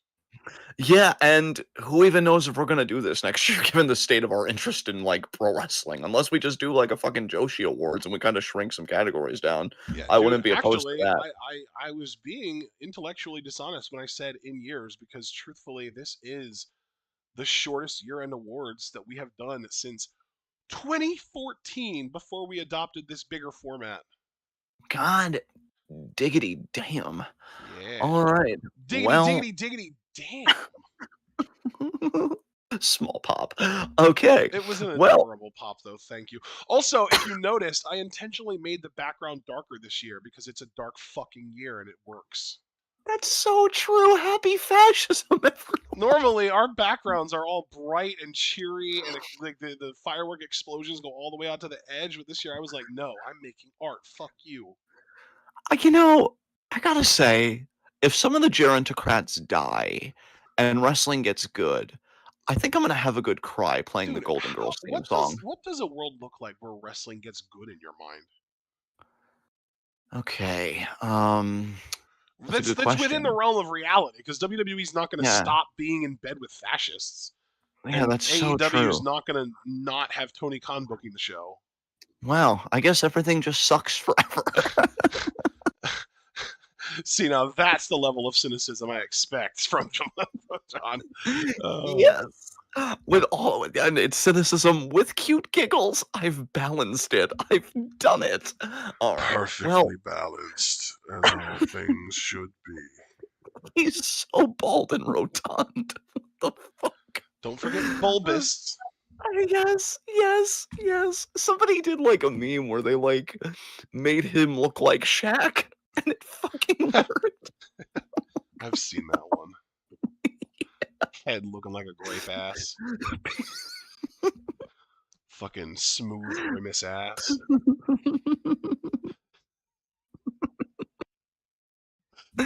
There are still people wondering why Ant-Man just didn't go up the booty hole and end it right there. Ant-Man Okay. wasn't on the battlefield in Infinity War, to be fair. Yeah, yeah, and it could have made all the difference. Oh, jeez. Okay. All right. Well, that was Year End Awards 2025. It is. Hooray! It has been a rough fucking year. I am not gonna lie to you all. Yeah. You all live here, or you live. Here's the good It news. is wild that we lived through COVID in 2020, and yet this was the worst year. Yeah, dude. Right. And 2025 was so much worse than 2020. At least in 2020, we got stimulus checks and yeah, encouraged to not go outside, which is what we'd rather do anyway. but now I give myself stimmy checks because I dissociate. You give yourself what checks? I give myself stimmy checks because my autism accelerates my Oh, dissociation as I watch the world die. And the yeah. good news is, if you're in other parts of the globe, chances are you live under an autocracy too. It's fascism for everyone. Oh my god. I can't wait for all of this shit to just magically someone waves a wand and just fixes it all. It's going to be a great day when that happens. Bro, I am telling you, there is gonna be an upheaval, and there is gonna be and I'm not even talking, like, triumphant or whatever, I'm just saying there are going to be violent spasms. I don't know what's gonna remain when it's all done, but this shit is not fucking sustainable. Just to remind everybody, so, yeah, I'm gonna end the year on this somewhat optimistic note. Um, just keep being good where you can be. I know some people are strangled. I'm strangled sometimes by the sense of helplessness and hopelessness of like, what do I even do? How do you gum up the gears of fascism and this and that? And to be honest, and I know, and especially coming from me, it is hokey and corny as hell. I really do believe that compassion is the start because the whole movement is derivative of hatred. They're doing it right now to Somali people, right? They're black. They're different from you. Don't you hate them? Don't you hate that they're here with things that should belong to you? But that's wrong. And we know that that's wrong, right? And we know that right wing politics does not work. It's austerity on the poor and relief for the rich. That's all it is. And it's bigotry and white supremacy mixed in, And for which those doesn't of us who materially. don't know what austerity means, Oh, right, right. Sorry. Yes. It's slashes like cuts to social programs. So like SNAP, Social Security, stuff like that. Right. so So what it's does taking austerity actually mean, though? That's pretty much it. It's pretty much like reducing the social safety net, like shrinking it, Oh, and for the sake of like so I it's don't know, almost they like the say like opposite of generosity, huh? yeah, pretty much in a way, yeah. And they use it under the pretext of oh, balancing the budget or like doing correctives here, but we Man, all they know are it's not bullshit. interested in balancing the budget. Balancing the No, budget does not mean that you take from the poor and give to the rich. It means that you take from whoever you can and use it to balance the fucking budget. yeah. One thing that is giving me hope, and I can't believe I'm saying this. So like I'm on Instagram, not as like an active profile. I'm honestly on there to follow some academic friends that just aren't on Facebook, right? But because of the algorithm, I've seen a lot of great Instagrams that are like talking about possible futures. And one thing that I've left, and again, I want to leave this on more of an optimistic note. I'm depressing most often because, I mean, look at the world, right? But one thing that I've really been encouraged about in leftist politics is we're seeing a return of utopian thinking. And I don't mean that, leftists are conspiring. How do we get to be like the Jetsons, right? But it's just thinking like there is Uh-huh. nothing, yeah, there is nothing necessary about the way we live right now. Like everything there is, the hierarchies, everything is so contingent. Like there is no necessity that grounds any of it, Yeah. which means that we can imagine possible futures. And again, one thing that I will never stop being realistic about, we have crossed some climate thresholds. We are going to be entering a 2 degree Celsius world. whether we like it or not. Hell, there are some people that are already packing it in and saying we're going to inevitably head to 3 degrees, maybe even 4 degrees. Now, I'm not going to be that doomer about it, but the consensus seems clear. We are going to cross 2 degrees, and that is going to be really bad, especially for people in the global south. So any possible future we come up with But but needs to but be but climate. but but Elon's carbon Yes, capture though. I know, I know. I was rooting for it too, bud. I did. I really thought the man with the ketamine addiction was going to pull one out of the hat, but didn't happen. Uh, Oh man. I know. You know, I was like poopers. I was really looking forward to that. Pooper Uh, scoopers. but any possible future we come up with has to be rooted in climate resilience. It has to be. Oh Um, man. and that's but and here's the problem. And again, this is where I don't look at myself as pessimistic. I look at myself as realistic. Climate change is a planetary problem, which in my mind necessitates planetary cooperation. But so many governments and so many If it just land masses are just kind of fractured politically and socially. A lot of autocracies across the world that have no interest wait. in doing climate action. X. I'm sorry, sir. Enunciate. Can you say that again? Are you talking to me? Yes, I am, De Niro. Can I you ain't say that said again? I didn't say anything to the stream. Oh, fair enough. Fair enough. I So actually yeah, did the De Niro line, didn't I? I didn't even think about y- it. It just came out naturally. I'm a fucking yeah. gangster. I'll take it. I can't believe I was quick-witted to like make the reference like in the same breath. Like we're both still on. Like that's Yeah. pretty impressive. So no, Hell yeah. climate resilience has to be something, but I'm telling you guys, I am seeing more and more people like waking up to this. And look, I even agree with people that say, look, even if you don't like the racists that aren't even like KKK membership type racists, but still are like your grandpa at Thanksgiving, like, oh, Social Security would be better if the migrants weren't around. I get it.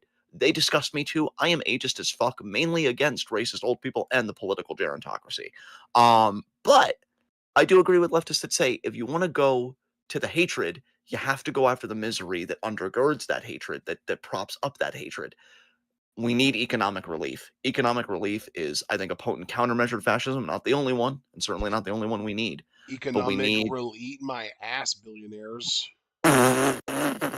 pop.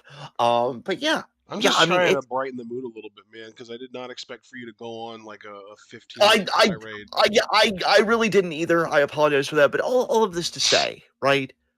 Keep building the future you want.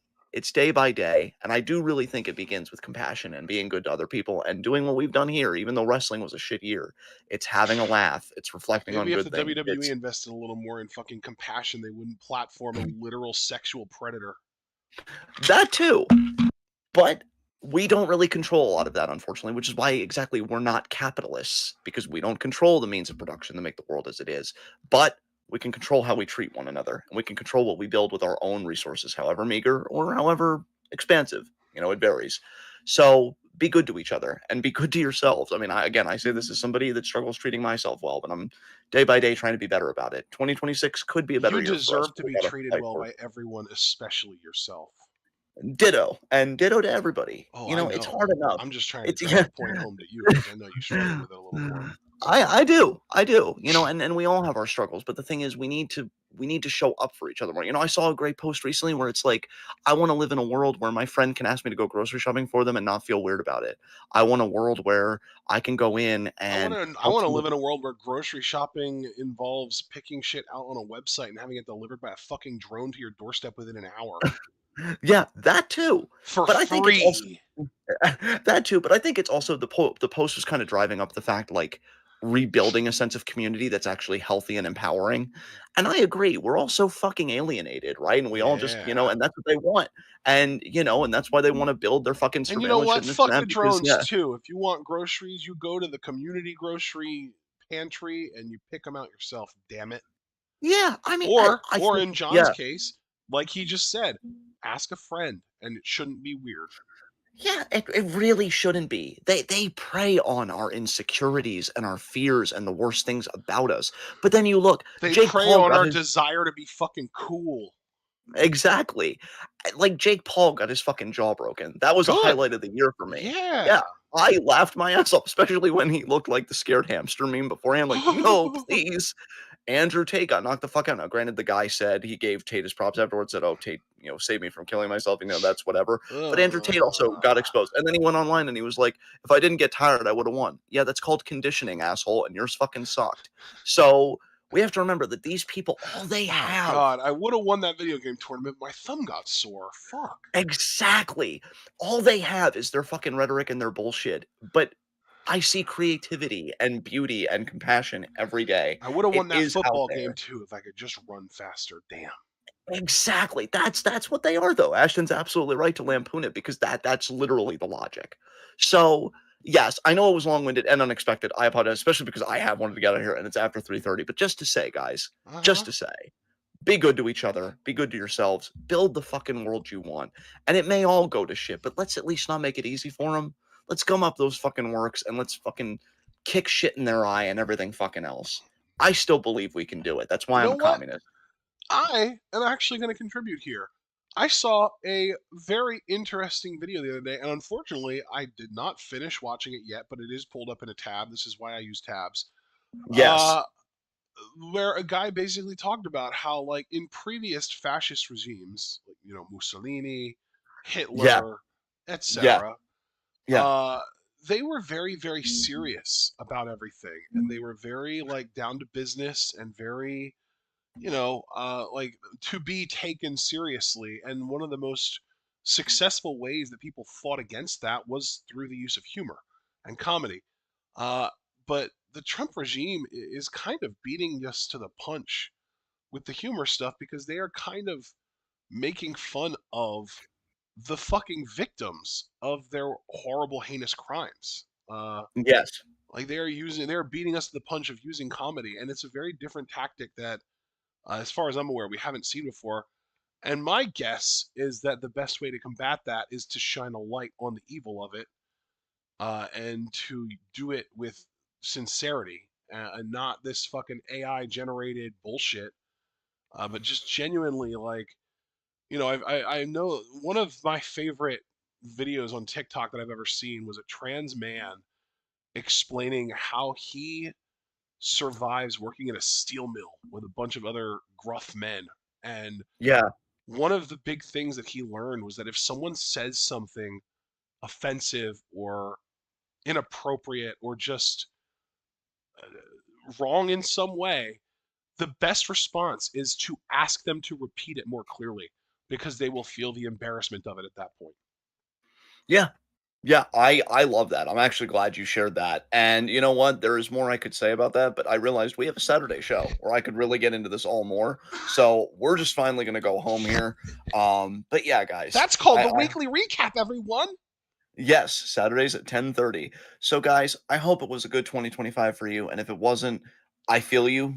And I'm Then glad that you invited. 2025 can eat your ass. Absolutely, and for every time you invited us into your computer screens, as I'm fond of saying every now and again, I appreciate it. I know Ashton appreciates it, and let's just hope 2026 is a better year. But again, Yeah, let's hope let's you make know let's eat the ass of 2026 exactly. Hope and really only kick it matters. too. Yeah, yeah. Hope only really counts if we roll our sleeves up and really make it count. So Oh, let's make 2026 something beautiful together.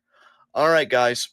Leave a like as you file out. Subscribe, click the bell icon for notifications so you're saying that to all goodness. Check out everything we're involved in the description box. Follow us on Blue Sky and Twitch because we are the best podcast on the internet today because we literally do it all. And we will see you guys tomorrow, actually, for a brief stardom program. I think we've got 4 matches exactly. yes. And yeah, it's going to be light and breezy. So complete antithesis to this. Easy, Uh, beautiful, breezy. Stardom girls. Yeah, look at you. Damn, that was a throwback. All right. So, yeah, hope you guys enjoyed this. If anybody listens to this and comments, because I know that does happen with people like, say, Hazardous something, who I think is in France and stuff like that, feel free to post your rewards. However And far you and get into this. hey, I mean, while we're at it, Happy New Year, everyone. Literally, the entire globe is in 2026 now. Hooray! Yes, happy 2026 to everybody. Thank you to our international fans, our domestic fans, all of our fans, really. So again, yeah, if you're listening to this on VOD and you get to a certain award and you want to post timestamp and then just say, this is who I picked.